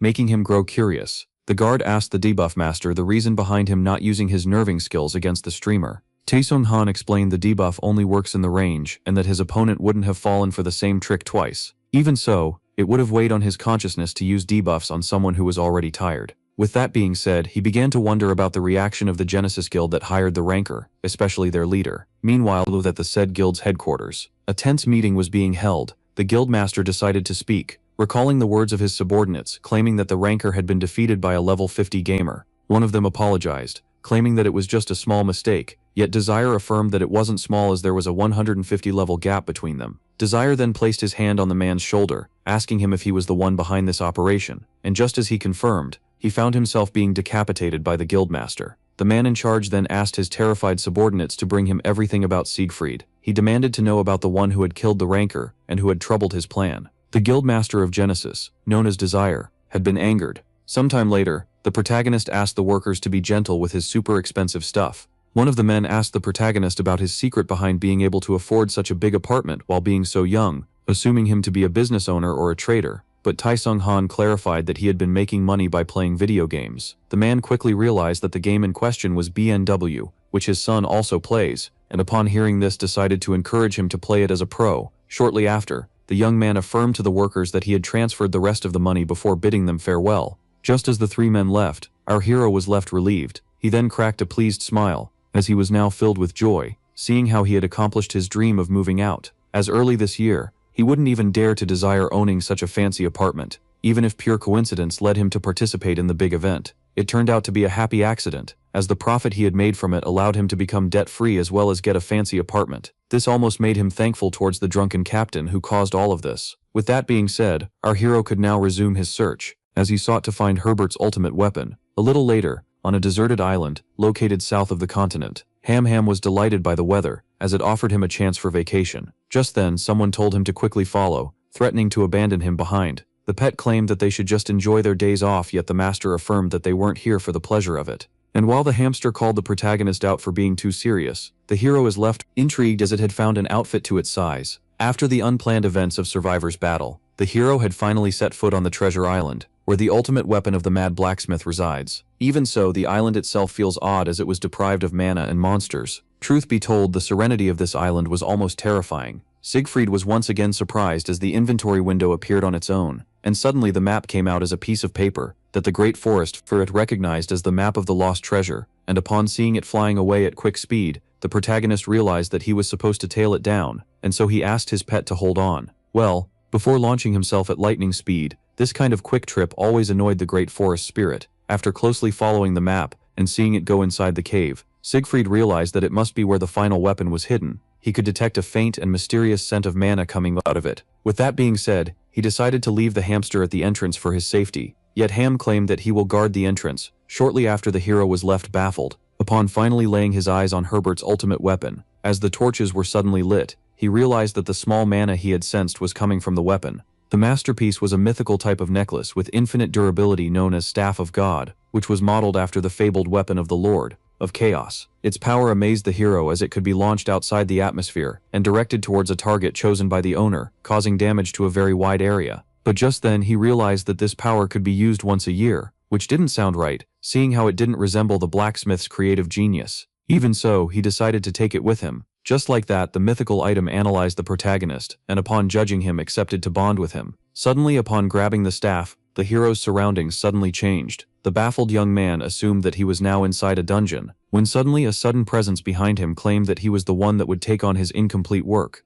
This left the debuff master alerted as he took a defensive stance and asked the Great Spirit to introduce itself. The creature claimed that the protagonist was now seeing a mirage of his creation as he had implanted a memory into the mythical weapon. Hearing this made the hero realize that he was now face to face with the blacksmith of death, Herbert. Seeing him surprised our hero as he had expected him to be a dwarf rather than an orc, which annoyed Herbert, claiming that his skills far surpassed the short dwarves, which the hero found ironic, as he himself was rather short for an orc. Herbert explained that he was happy to meet the one that would take on his incomplete work, which intrigued the hero, as he was only here for the weapon. The orc left claiming that the Staff of God was yet to be finished, and that he had passed away a long time ago. In other words, our hero was now responsible for completing the mythological weapon. Yet upon hearing this, the hero burst out at the monster, affirming that he had gone through hell just to get an unfinished weapon. He had a hard time believing that the great weapon that Shakiro had been searching for all his life had never been completed. After taking some time to think, the angry Taesung Han threw the powerful Staff of God on the ground. To the orc's horror, the angered blacksmith claimed that he didn't give his unfinished staff to the protagonist for him to treat it as such. But the furious young man claimed that since he was now the owner of the weapon, the orc had no right to judge the way he treats it, leaving him baffled. He then popped out the system window, claiming that even the mythological weapon recognizes him as the owner. Taesung Han claimed that he wanted to abandon it in a place far from here, leaving the orc mad, yet the creature quickly submitted, upon hearing that the new owner threatened to throw his pretty away. Just like that, the protagonist forced a mutual respect between him and the blacksmith. The debuff master claimed that they were now ready to converse, before asking the orc how to finish the staff. Herbert claimed that in order to finish the weapon, the protagonist had to listen to the story he had to tell. Yet just as the blessed quest began to tell the tale of how he wanted to create the ultimate weapon, the irritated protagonist ordered him to cut straight to the chase and tell him what he wants to know, and so he accepted. With that being said, the debuff master had acquired an item, which left him intrigued as it was Herbert's blueprint, which was a world rank recipe for creating the greatest weapon. The orc explained that only a grandmaster level blacksmith could use the blueprint in order to make him the final weapon. Yet as he claimed that he was lucky that every age had at least one grandmaster, he realized that this wasn't the biggest problem. So the orc asked him to look at the next page, and upon seeing it, the hero was left stunned, as he was supposed to collect a particular set of materials. The blacksmith knew very well that they weren't easy to find, yet the hero claimed that it was in fact impossible. Particularly the heart of a demon lord, Taesung Han apologized to the blacksmith of death, stating that he wouldn't be able to finish his weapon, leaving him with a sad expression. Herbert, who now looked defeated, regretted not beginning work on the staff earlier in order to complete it in his lifetime. Yet after seeing how unfazed the hero was, he called him out for not even pretending to show some compassion. Siegfried asked him to lighten up as he understood him very well, before pointing out how he was a mythical blacksmith, making the orc realize that the young man didn't deny his request, so the hero clarified, claiming that he will need a lot of time in order to gather the materials, yet he affirmed that he needed to gain power first, which could potentially better his odds at getting the necessary materials, and so he asked Herbert to wait for him and do something to pass the time. Meanwhile, upon hearing this, the blacksmith claimed that there was still much he hadn't learned before, expressing his gratitude towards the owner of the weapon.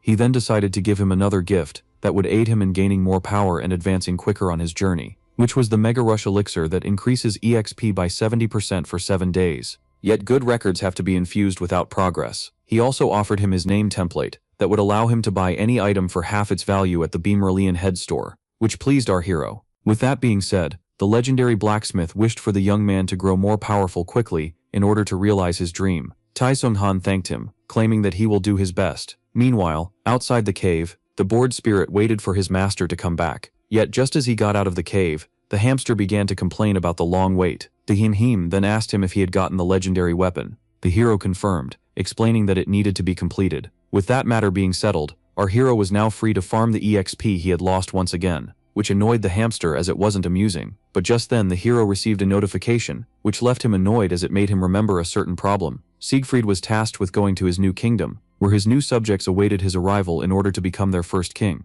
After some time, our hero was now on the forest path leading to the Proa kingdom that he was to rule in the Proatine region. Hamheen quickly called out the place for being miserable, as it didn't even possess a gateway. Tai Sung-han was greatly annoyed as he was supposed to govern the people of such a backward region instead of freely farming EXP, and so he began to angrily complain, which Hamheen asked him to stop as it began to even disturb him. Yet the debuff master affirmed that he had every right to do so, seeing how much time he had lost with the great event and the treasure hunt. Hamheen tried to calm him down by claiming that becoming king was something great, and that he might be rewarded for being a good sovereign. Yet the adventurer affirmed that he didn't want the heavy burden of the crown, as no rewards for ruling well were guaranteed. And just as he began to complain about how annoying everything related to kingdoms was in the game, which is why he only wanted to take the resources. Yet upon seeing the window urging him to get to Proa once again, the hero rushed in anger, ordering it to disappear. Tien Song-han couldn't help but feel that something wasn't right in the matter. As he began to wonder about the reason behind the emperor giving an entire kingdom to a simple adventurer as a reward,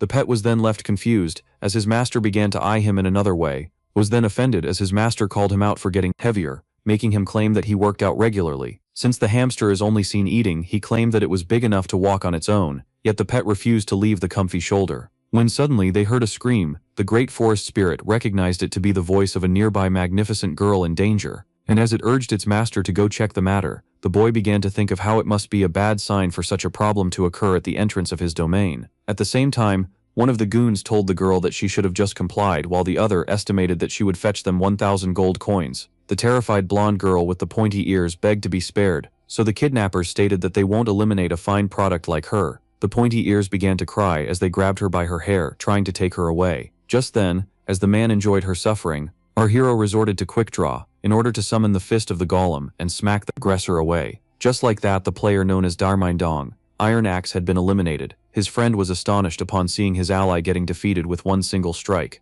and so he tried to resort to his magic in order to defend themselves, before asking his opponent if he had any idea about their identities. Siegfried claimed that they were but mere scum who wanted to play the bad guys in the game, and that they were in desperate need of a beatdown. Upon seeing how powerful his new opponent was, he asked him about his name and the guild he belonged to. Well, before he could even respond, Hammond popped out claiming that his master was the landowner, which pleased our hero as it was not scary or odd. Hearing this shocked the blonde girl. With that being said, the goon recognized the protagonist as the one who had battled survivors. When suddenly he was hit in the head by a helmet, the protagonist claimed that the villain didn't recognize him in time, before punching him in the face, ultimately slaying him while being annoyed as even regular players now recognized him. The new king then checked on the elf, who affirmed she was unharmed, while the hamster reassured her that they had taken care of the villains. Yet the protagonist affirmed that he was the one that had done all the fighting, but the pet claimed that he was the one protecting the blonde elf. The girl then introduced herself as Natasha, a resident of the woods, before asking our hero for his name. With that being said, the new king, using his new title and his pet, introduced themselves to the grateful elf. Upon hearing the true name of the hero, she realized that he wasn't lying when he claimed to be the new king, leaving him a little bit embarrassed. The protagonist was then left baffled, upon learning from the elf that this kingdom hadn't had a human ruler in 2 centuries.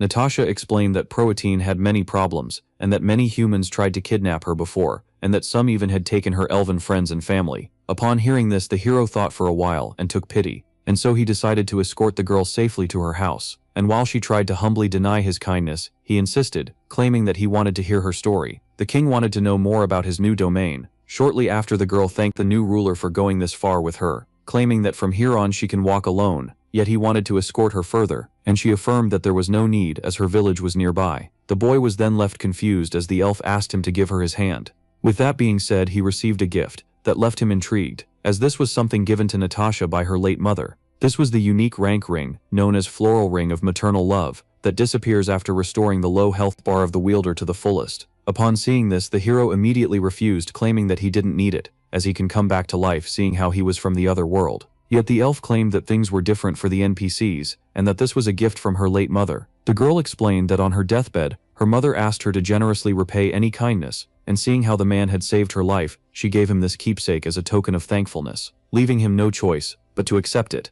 With that being said, Natasha decided to go on her way, before wishing the king glorious days after thanking him for coming to save Proa. Just like that, they bid each other farewell. Tai Sung Han was left uncomfortable by these rewards, as he had first gotten a ring from the golem maker who tried to save his mother, and now a new one from the elven girl, meaning that he had 2 rings with ridiculously long names from 2 characters that love their mothers. The path asked the master about his next course of action, so Siegfried explained how, according to the elf, this kingdom was miserable, as it was home to dangerous monsters, dungeons, as well as alpha hunters and barbarian tribes in the northwest. The hamster then added that there resides an empire lord who demands human sacrifices, and after realizing that the empire was fully aware of these problems, he realized that his position wasn't a reward but a way for them to get rid of problems. The hero finally understood why no human had ruled this land in 2 centuries, while his pet claimed that it would be difficult in their new domain. Even so, the protagonist recalled how the elf had given him her most precious possession, meaning that any problems he solves here could lead him to a great reward,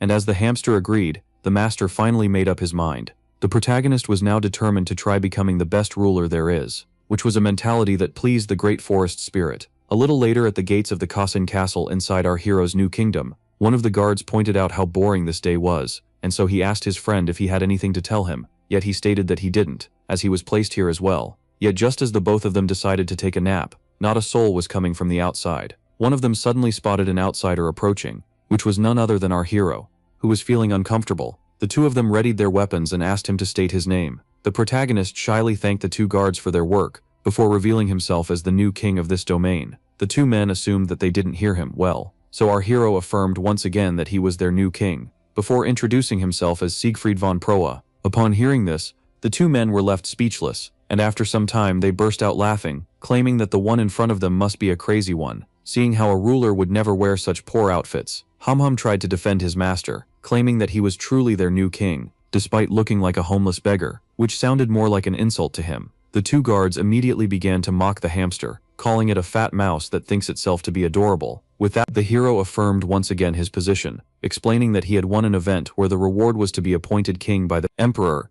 and just as he presented the imperial letter to them as proof, it was suddenly stabbed. One of the guards decided to insult the young man by using his spear to fetch the document. The 2 men began reading it, and were left shocked, claiming that it was truly a letter from the emperor, but just as he seemed to be apologizing, the guard rudely tore up the letter, claiming that he was only messing with him. The man then explained that's why the hero tried to track them. He had made a grave mistake, as the person despised most by the subjects of this kingdom was none other than the ruler of the empire himself. The 2 men then pointed their spears at him, explaining that the superiors did notify them of his arrival, and even if he was the true king, they would never accept him. Upon hearing this, the hamster quickly got off his master's shoulder, knowing what was about to happen, as he had realized that words were of no use, and so he ordered and threatened the soldiers to bring him their higher-ups at once. With that being said, the triggered guards charged at our hero in order to drive him away, yet the new king quickly dodged the spear, before punching the first of the 2 men, and just as the second was about to attack him, he quickly grabbed the spear after the fallen one,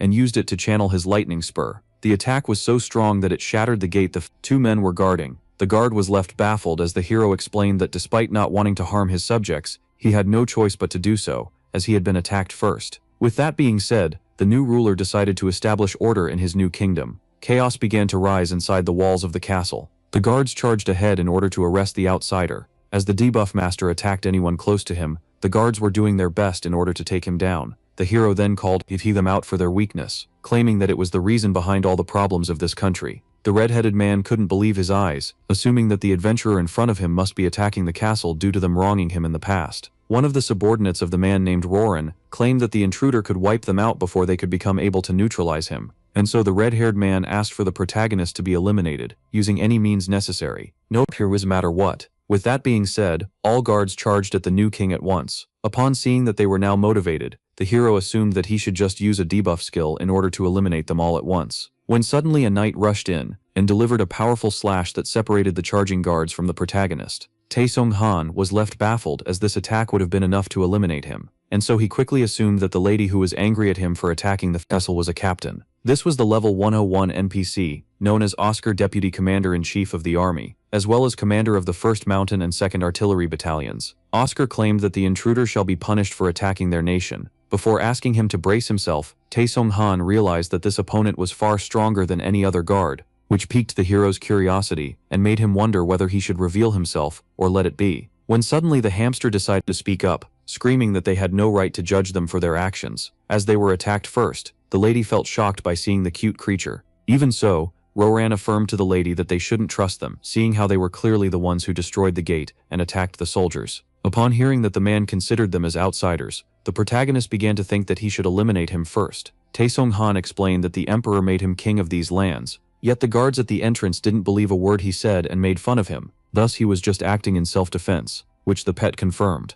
Lady Oscar didn't believe him, stating that he should have a letter from the emperor with him if he was telling the truth. So the hero revealed how the official document had been destroyed by the guards, leaving the one who had torn it apart afraid for his life. With that being said, the lady decided to check the protagonist's words by using a communication spell which her colleague was supposed to answer. But then she added that the protagonist would be greatly punished if he was uttering lies. The unfazed king accepted these conditions. Just then, someone from inside the castle asked about the reason behind all the noise outside. The servant confirmed to the noble that someone was fighting the guards claiming to be the new king, which surprised the man as he had truly arrived. And when asked if he knew about the new king's arrival, the fat man confirmed, claiming that the capital told him weeks ago. The noble claimed that the commotion wasn't worth such a pointless matter, yet the servant affirmed that it had importance if it concerned the new king. The aristocrat then claimed that he will sweet-talk the new ruler and have him either banished or eliminated, though the servant affirmed it to be pointless as he was a player. This angered the noble and made him ask the servant Batista about the one he pledged loyalty to, and when he was asked if he was now servant of the new king,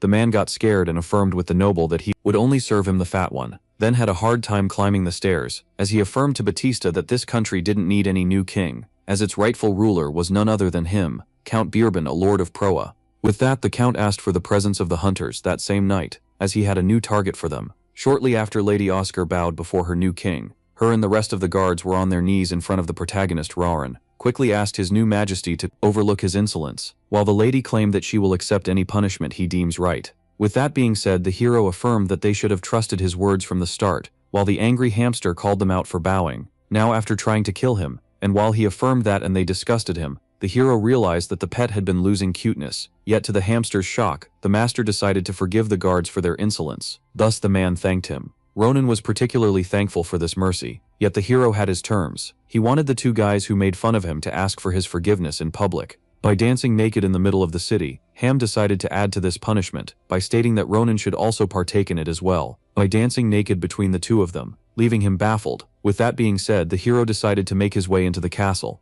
so the deputy commander decided to escort him inside. His Majesty asked about the one currently leading his domain, so Lady Oscar revealed him to be the current lord of this land, Count Bourbon. The king asked about the count's whereabouts, so the lady claimed that he was in his bedroom, where she shall guide our hero. He was surprised to see that the count didn't show himself outside, despite the chaos he had caused. Yet he realized the reason behind this hate towards him, as he had been appointed as the rightful ruler when the count had been ruling it as its practical king. Just then, the lady stopped and decided to talk to the hero. But before she could say anything, the fat noble made his entrance, cheerfully declaring that the rightful ruler of the country had arrived before claiming that he was honored by his presence. The hero whispered to Oscar if they kept their monsters inside, which offended the count, who heard his majesty realizing that he was referring to him. With that being said, the fat man and his servant introduced themselves to the new king, who introduced himself as well. The count then brought up how he punished his soldiers for making fun of the new ruler, yet the debuff master affirmed that there was no need for it, seeing how it was but a misunderstanding. And while the pet wondered about the identity of the man he assumed to be a pig, the hero asked him to rest, reassured regarding that matter, and so the fat man praised his new ruler for his great kindness. The count then invited the king to enjoy the feast made in his honor, and when the pet demanded nuts from the pig, he clarified that he was Bourbon. As she watched them walk away, the deputy commander put on a concerned expression. Later that same night, the hamster affirmed that it had been a long time since he ate his fill like this. The hero began to think of how unexpected it was from the count, a comfortable guest bedroom until his own had been prepared. Ham asked his master to relax, yet the protagonist wanted to take a look at something first, and when asked about it, he claimed that it was the report he asked for on the present situation of his new kingdom. Upon reading it, he realized that the domain had many problems, as it had many areas deprived of greenery. He also had very few subjects in his kingdom who suffered from miserable infrastructure, and possessed very few potentials such as Lady Oscar, meaning that Proa was dying from the inside. With that, the protagonist finally understood why his subjects despised the emperor, as he didn't help with their problems despite knowing about them. Even so, the protagonist possessed the Proa Protection Act that would shield him from invading guilds like Genesis for 3 years, yet he knew very well that there was much work to be done, making him wonder if he should clear the nearby dungeon as a start. But just then, he felt alerted and used Quick Draw, before throwing his weapon at the sudden presence that appeared on his balcony. The startled pet assumed that they were under attack, yet to their shock, the intruder was none other than Lady Oscar. Upon seeing this, the king was left startled, as the female knight had made her way into his balcony, and while the hamster assumed that the lady was here for him, which is why she kept on eyeing him, the hero asked her for the reason behind her presence, so she quickly went on her knee and apologized to the ruler for her sudden visit, claiming that she had an important matter to discuss in secret with him. Just then, the hero realized that the lady was bleeding from the hand. The spirit claimed that they should heal it quickly in order to not let it get infected. With that being said, he decided to give the necessary medical equipment by using his skill Infinity Bundle. The lady then thanked the cute creature, who proudly affirmed that he would supply as many healing items as she needed.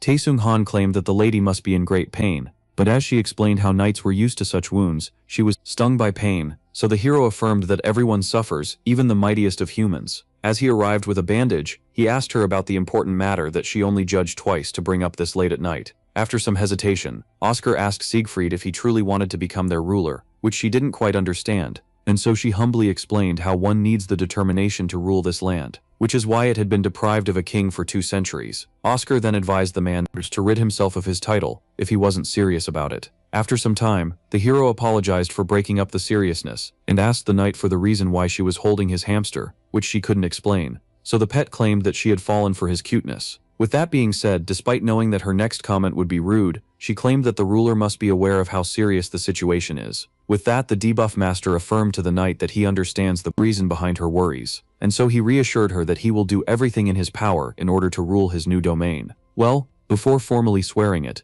the lady asked if she could really have faith in his words, which he confirmed, and when she asked if he was truly telling her the truth, he confirmed once again. Yet when she asked for a third time, he expressed that her behavior annoyed him, and so she excused herself while the pet claimed that his master's appearance made him hard to trust. With that being said, the lady decided to cut straight to the chase, as the hero, as it meant that he had finally earned her trust. Yet to his surprise, she began to warn him about the lord of this land. Siegfried explained that he disliked the man, but couldn't find a reason for her to tell him this, as she was serving the man, and he was a new ignorant ruler. Just then Oscar's expression darkened, and so she affirmed that she is only loyal to the kingdom itself and its people, not the count, and actually explained that the fat noble didn't deserve any kind of trust, as he exploits people and imposes heavy taxes upon them. Yet the protagonist was particularly shocked upon hearing that the count manipulates adventurers in order to force elves into slavery. The count was originally a capable and corrupt official at the central government, who was bounced from it as his misdeeds had surpassed his good actions. With that, he was appointed as the lord of this land,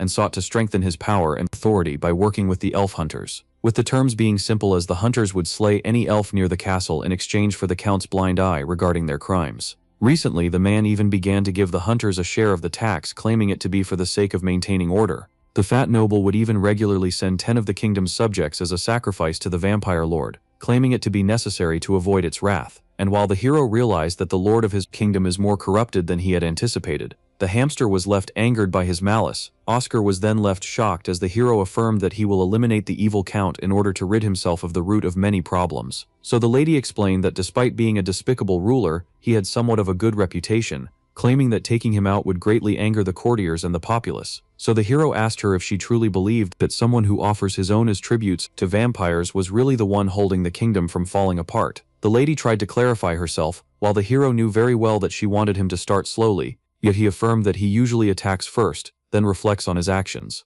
The protagonist then explained that he had promised a particular individual to cure this kingdom. With that being said, the king decided to go on his way to the night shock. The hero claimed that they had a traitor to slaughter. Later on, someone having a fancy dinner was baffled by the price the others demanded. A man from the Elf Hunters Guild demanded 5,000 additional gold coins. This greatly annoyed the count, who claimed that the hunters were trying to abuse the kindness he was showing them. Yet the man explained that the original task was to take down monsters, meaning that what the count asked was another side job. The thug claimed 5,000 was the least he could do if he was asking them to take down a monarch. With that being said, the annoyed fat noble had no choice but to agree. But just as he did, a loud sound was heard. All were left intrigued, so the startled count asked Batista about the cause of the loud bang. Just then, the door had almost been shattered, making the noble terrified. And just then, as the sound echoed once again, someone claimed that the door in front of him was strong. Just like that, the hero destroyed it and barged into the room. Siegfried called out the lord of his land for eating after having been to a feast.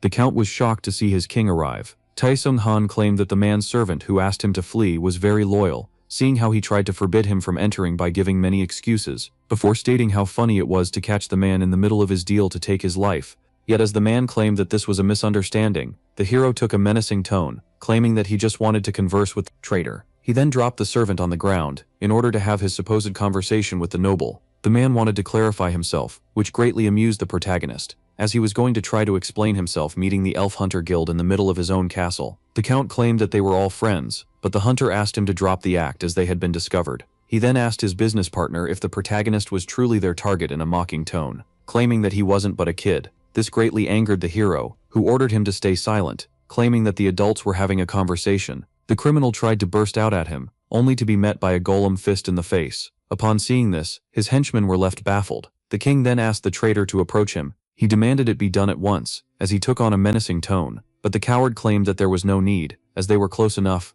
didn't think that they were far away. The noble tried his best to keep that distance between the two of them, and so upon seeing this, the king charged at him and slammed his head into the ground. With that being said, the monarch claimed that he will now formally execute the count for all of his sins towards Probe, as well as offering his subjects as tributes to the vampire lord. The noble laughed at the angry king, claiming that he was but a simple child, and called him out for trying to be righteous despite being ignorant. The count firmly claimed that all he did were but necessary sacrifices in order to bring peace to the kingdom, claiming that he knew nothing about Brave New World, seeing how he was a newcomer there. Just then, the fat man grabbed a plate and suddenly smashed it on the ruler's head. The angered monarch, who was now bleeding, recalled how the noble claimed that he had sinned for the sake of peace, and so he reassured him, declared that from now on he will bring prosperity to the kingdom without tributing anyone. And so he asked the fat man to witness his prowess from the depths of the fiery pits, before finally smashing his head. Just then, Lady Oscar arrived, and was left shocked, as the king had truly executed the corrupt noble. The pet reassured her that despite his master being a hothead,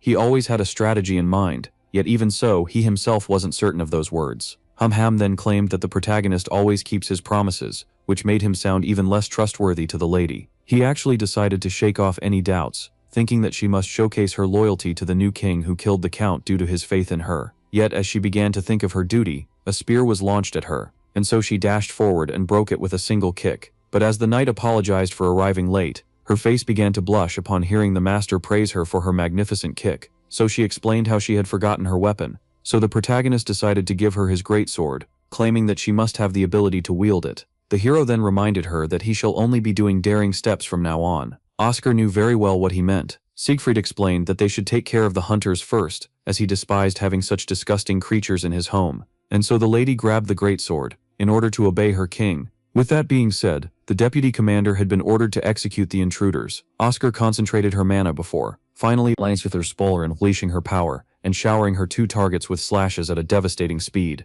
The hunter henchmen were left baffled, as their blood splattered everywhere. Upon seeing how quick the lady was, even with a heavy greatsword, the hero decided to ask her for help as her skills surpassed his. But just then he felt alerted, and warned the lady of an attack coming from her back. Suddenly a giant creature of stone punched the knight, who parried at the last moment using the hero's greatsword. Creature had great destructive power. Its summoner explained how his superior Cheng Yong will be angered seeing how his two men and the count had been slain. With that being said, the third strongest of his guild, Masion, the summoner of level 85, decided to eliminate the ruler and his knight. Oscar realized that the summoner's power was far greater than his two henchmen, which is why she asked the ruler to let her handle him. Yet the protagonist was determined to slay him himself. The lady tried to finish, but the king ordered her to stay out of it. The level 85 called out the level 50 for being weaker than his servant. So the hero pointed out how he made him bleed from the nose despite being of a lower level. Upon hearing this, the summoner promised to repay the pain our hero inflicted upon him with one much greater. And so he asked his creature forearms to kill the protagonist at once. But as the golem charged at him, our hero raised his hand and activated his skill Supreme Contempt that allowed him to inflict more damage upon stronger opponents.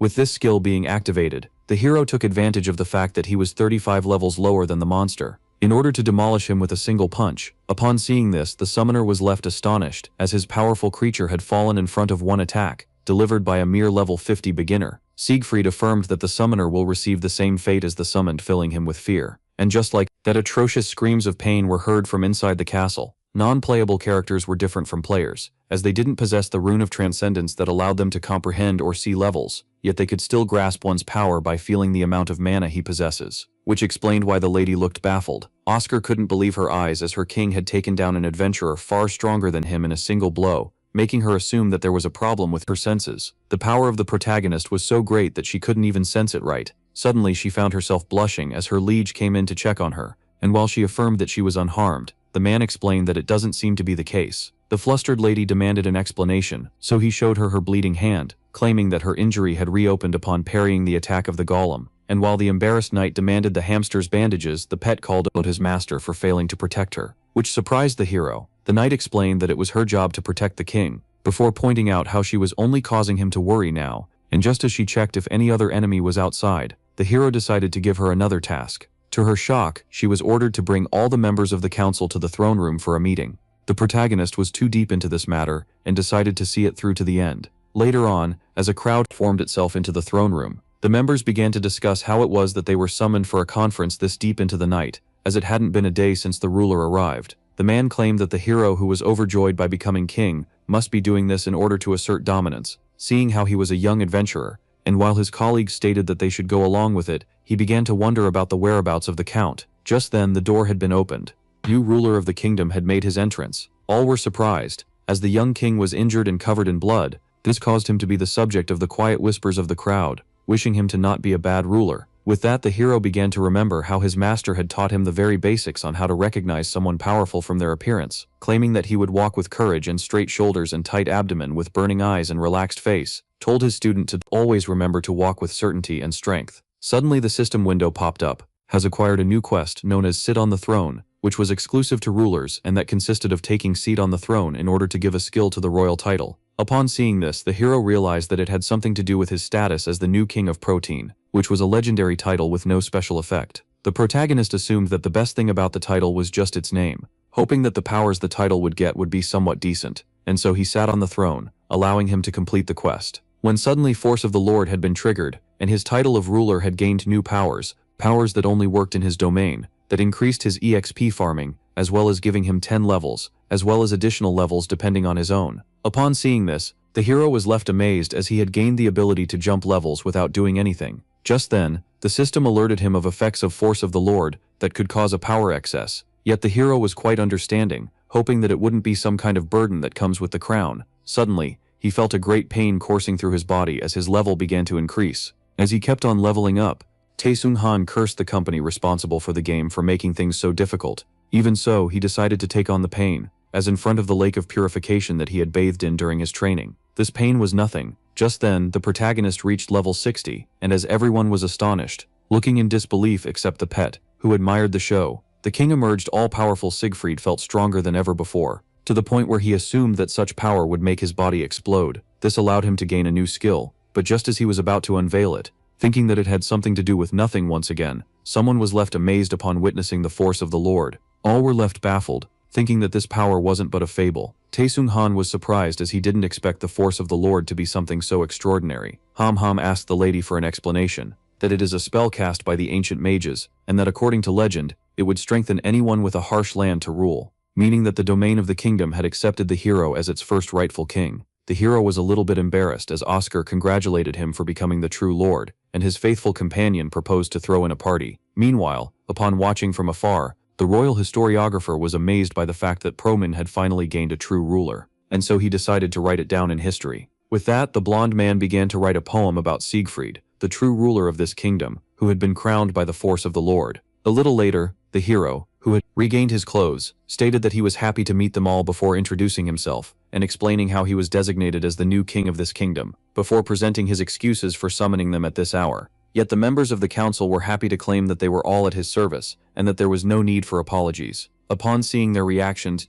the hero realized that force of the Lord had given him great influence as he made his first announcement regarding the former lord, who had been sentenced to death, which shocked everyone. The king explained how the count had used his power for evil, cutting deals with criminals, committing atrocities in the name of justice, and sacrificing to the vampire, as he claimed that he doesn't negotiate with criminals, and that order couldn't last if it's built on the misery of others. A noble claimed that this was out of proportion. The ruler explained that it might be the case, but also affirmed that he will choose death over criminals, roaming freely in his kingdom, and so he declared that no one shall oppose him from reconstructing and keeping the public order on his own. That was the will of the new king. He then turned to the female knight, and promoted her to commander-in-chief of his army, which she gladly accepted. For that, he ordered his new commander to assemble all the forces and get ready for battle, as they will make their way to somewhere 3 hours away from the castle, in order to wipe out criminals. Later on, at the mountain fort of the Elf Hunters Guild, elves were crying in fear as a man grew furious at the death of the count. The servant explained to his superior that those they had sent had been slain as well,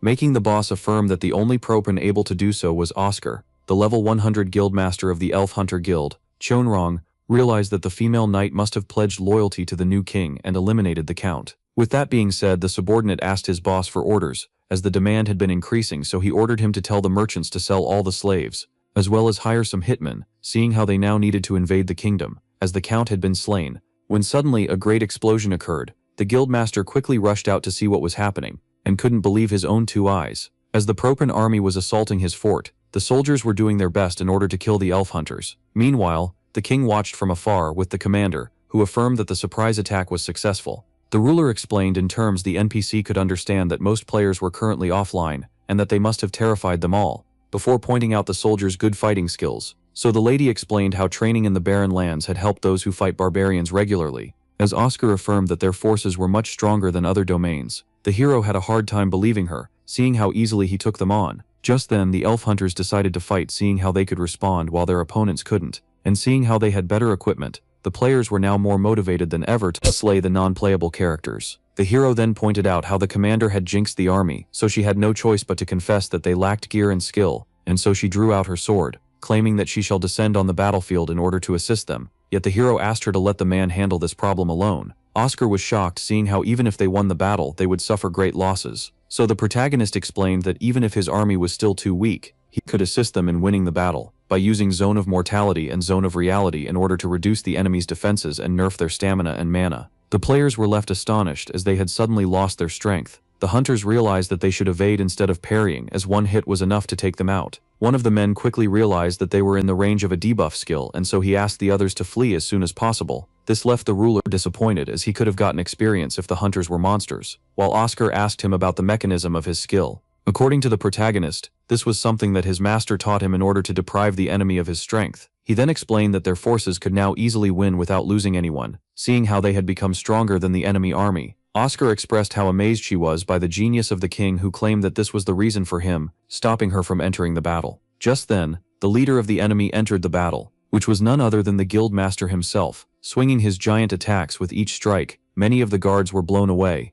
This left the forces terrified by this monster's feat. Just then, the 2 guards who were terrified were grabbed by the face, and their skulls were brutally slammed into the ground by the guildmaster. The hunters were now relieved. Mango and Chonrong entered the battle, making their allies certain of their victory. The leader of the thugs took a deep breath and screamed for the new king of Proa to cancel his nerfing skill and face him in a one-on-one combat. The commander presented the red-headed man as the guildmaster of the elf hunters and asked the king permission to take him on. Yet the hero refused, as he had decided to take on his challenge. Even so, the knight affirmed that it was her job to shield her master, but he interrupted her, stating that he had the power to respond, and claiming that he had a duty of his own just like her, as a true king must protect his subjects. This left the lady speechless, when suddenly the hero threw his cloak at her, claiming that he didn't want it to be torn off once again. The knight tried to argue, Yet the protagonist had already summoned his weapon and decided to descend, and so he asked the people to stay alive for his sake. As he descended upon the battlefield, claiming that he didn't want to lose any one of his new people. Even so,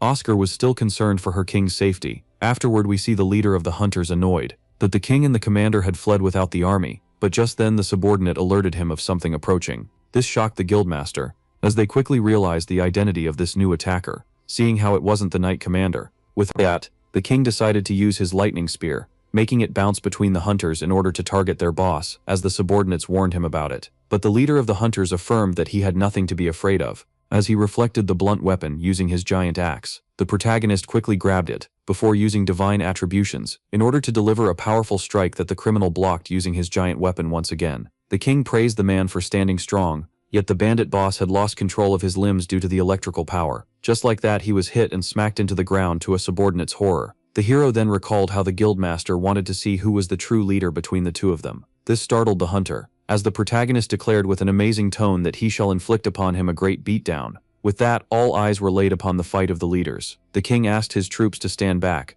as this was his fight alone. This angered the subordinate of the guildmaster, who charged at our hero in order to avenge his boss. But just then, his fist charged with magic was blocked by the commander-in-chief. With that being said, the girl declared that the hunter was unfit to talk with her king, and that she would be his opponent. The man was left terrified as he was now in front of the great commander. Just like that, the protagonist tasked the lady with taking care of the powerful hunter, before turning to his own opponent and calling him out for resting too much, and claiming that he had given him more time than he needed in order to recover. The guildmaster was left ashamed by the situation. He then pressed the hero for his strength despite being a beginner, making him realize that fortune wasn't the only reason he won battle survival, which the hero found ironic. Seeing how he had almost killed the guildmaster with a single attack, the man then explained how BJ Raptor was rumored to have been defeated by someone using nerfing skills, before pointing out the one just used by our hero. Yet the protagonist couldn't quite understand him, so the man unleashed his hidden power, before claiming that the hero managed to hit him with a lucky shot. Seeing how he had caught him off guard, the guildmaster, who had used the skill going berserk, affirmed that he would be fighting seriously from now on. Our hero was left amused upon seeing that his opponent was using a physical buff skill in order to counter his debuffs. With that being said, both leaders were now face to face. The axe wielder charged at the shield holder, only for the protagonist to quickly block his attack, before imbuing his blunt weapon with divine attribution, and delivering an upper strike to the guildmaster's chin. The man pointed out how the hero had used this skill on him before, which is why it wouldn't affect him any longer, as his skill enhances his physique and gives him total protection from attribute skills. With that being said, he delivered a powerful axe swing that our hero evaded at the last moment. Siegfried realized that his opponent's arrogance was coming from his immunity, and so he began to think of how he needed to use a non-attribute nerfing skill, and how Supreme Contempt still had entry set. With that being said, he decided to try another power, as the axe wielder was about to hit him from behind. The guildmaster grew angry upon seeing how unfazed his opponent seemed, and so he decided to make things a little more challenging, by reinforcing his axe using bloody hack slash and daring his opponent to tank his attack. The man claimed that this was his strongest skill, and that its power would keep on increasing each time the hero bleeds, as he bombarded him with attacks, before finally cutting his shield in half and blasting him away. The knight, who was in the middle of the fighting, became distracted by the situation of her king. Even so, she managed to block a punch from her opponent at the last second, yet with great difficulty, the hunter affirmed that it would be their guildmaster who triumphed over the ruler. Leaving the commander worried, the wielder of the axe began to drag his weapon on the ground, as he approached the young man who he decided to enlighten, seeing how inexperienced he seemed. According to the guildmaster, the kingdom of the protagonist was cursed, swarmed by inside and outside enemies, corrupt officials, barbarians, and vampires, before affirming that the hero had no chance of taking care of those problems, even if the emperor made him king. With that being said, the boss of the hunters demanded to be handed over the domain, as it should be handled by an adult, not a child. He then burst out in laughter, claiming that he would still allow the hero to live in Proa under his mercy, yet the protagonist remained unimpressed. With that being said, the king affirmed that the hunter had an annoying big mouth as he summoned a new weapon, and now, with a spear in hand, he revealed that he was well aware of the problems of his domain, affirming that they were many, which is why someone had to deal with them all by taking on this burden. The guildmaster affirmed that he was taking it easy on his opponent, seeing how young he was, but upon seeing how his threats and words didn't reach the protagonist, he charged at him in order to eliminate him. But to the criminal's shock, he was unable to turn on his skill. Just then, he was kicked in the face and blasted away by our hero. Even then, he managed to regain footing on the ground, still wondering about the reason behind his inability to resort to his skills, and just as he began assuming that it was a glitch, seeing how he had enough mana, he suddenly noticed that he was in the middle of a magic circle. The protagonist claimed that his skill must have great efficiency upon seeing the reaction on the man's face. With that, the criminal was filled with fury, as it was none other than the debuff master using his new skill, Wave of Oppression, in order to cancel his skills using electromagnetic interferences. And so the middle-aged man burst out at our hero, calling him a hacker, which the king took as a compliment, before deciding to give him a word of advice. Tai Sung Han then threatened the man, regarding him enslaving elves and entering his domain. While pointing his spear at his face, the protagonist affirmed that the criminal would be tracked down, and just as the guildmaster began to insult the hero, claiming that he could kill him without using skills, he was left shocked, as he was now being targeted by the spear art of Shakiro. Like that, the guildmaster had been the victim of the first form, Lightning Flash, leaving him to die topless. Tai Sung Han was annoyed by the fact that his opponent didn't stop blabbering, even at the moment of his death,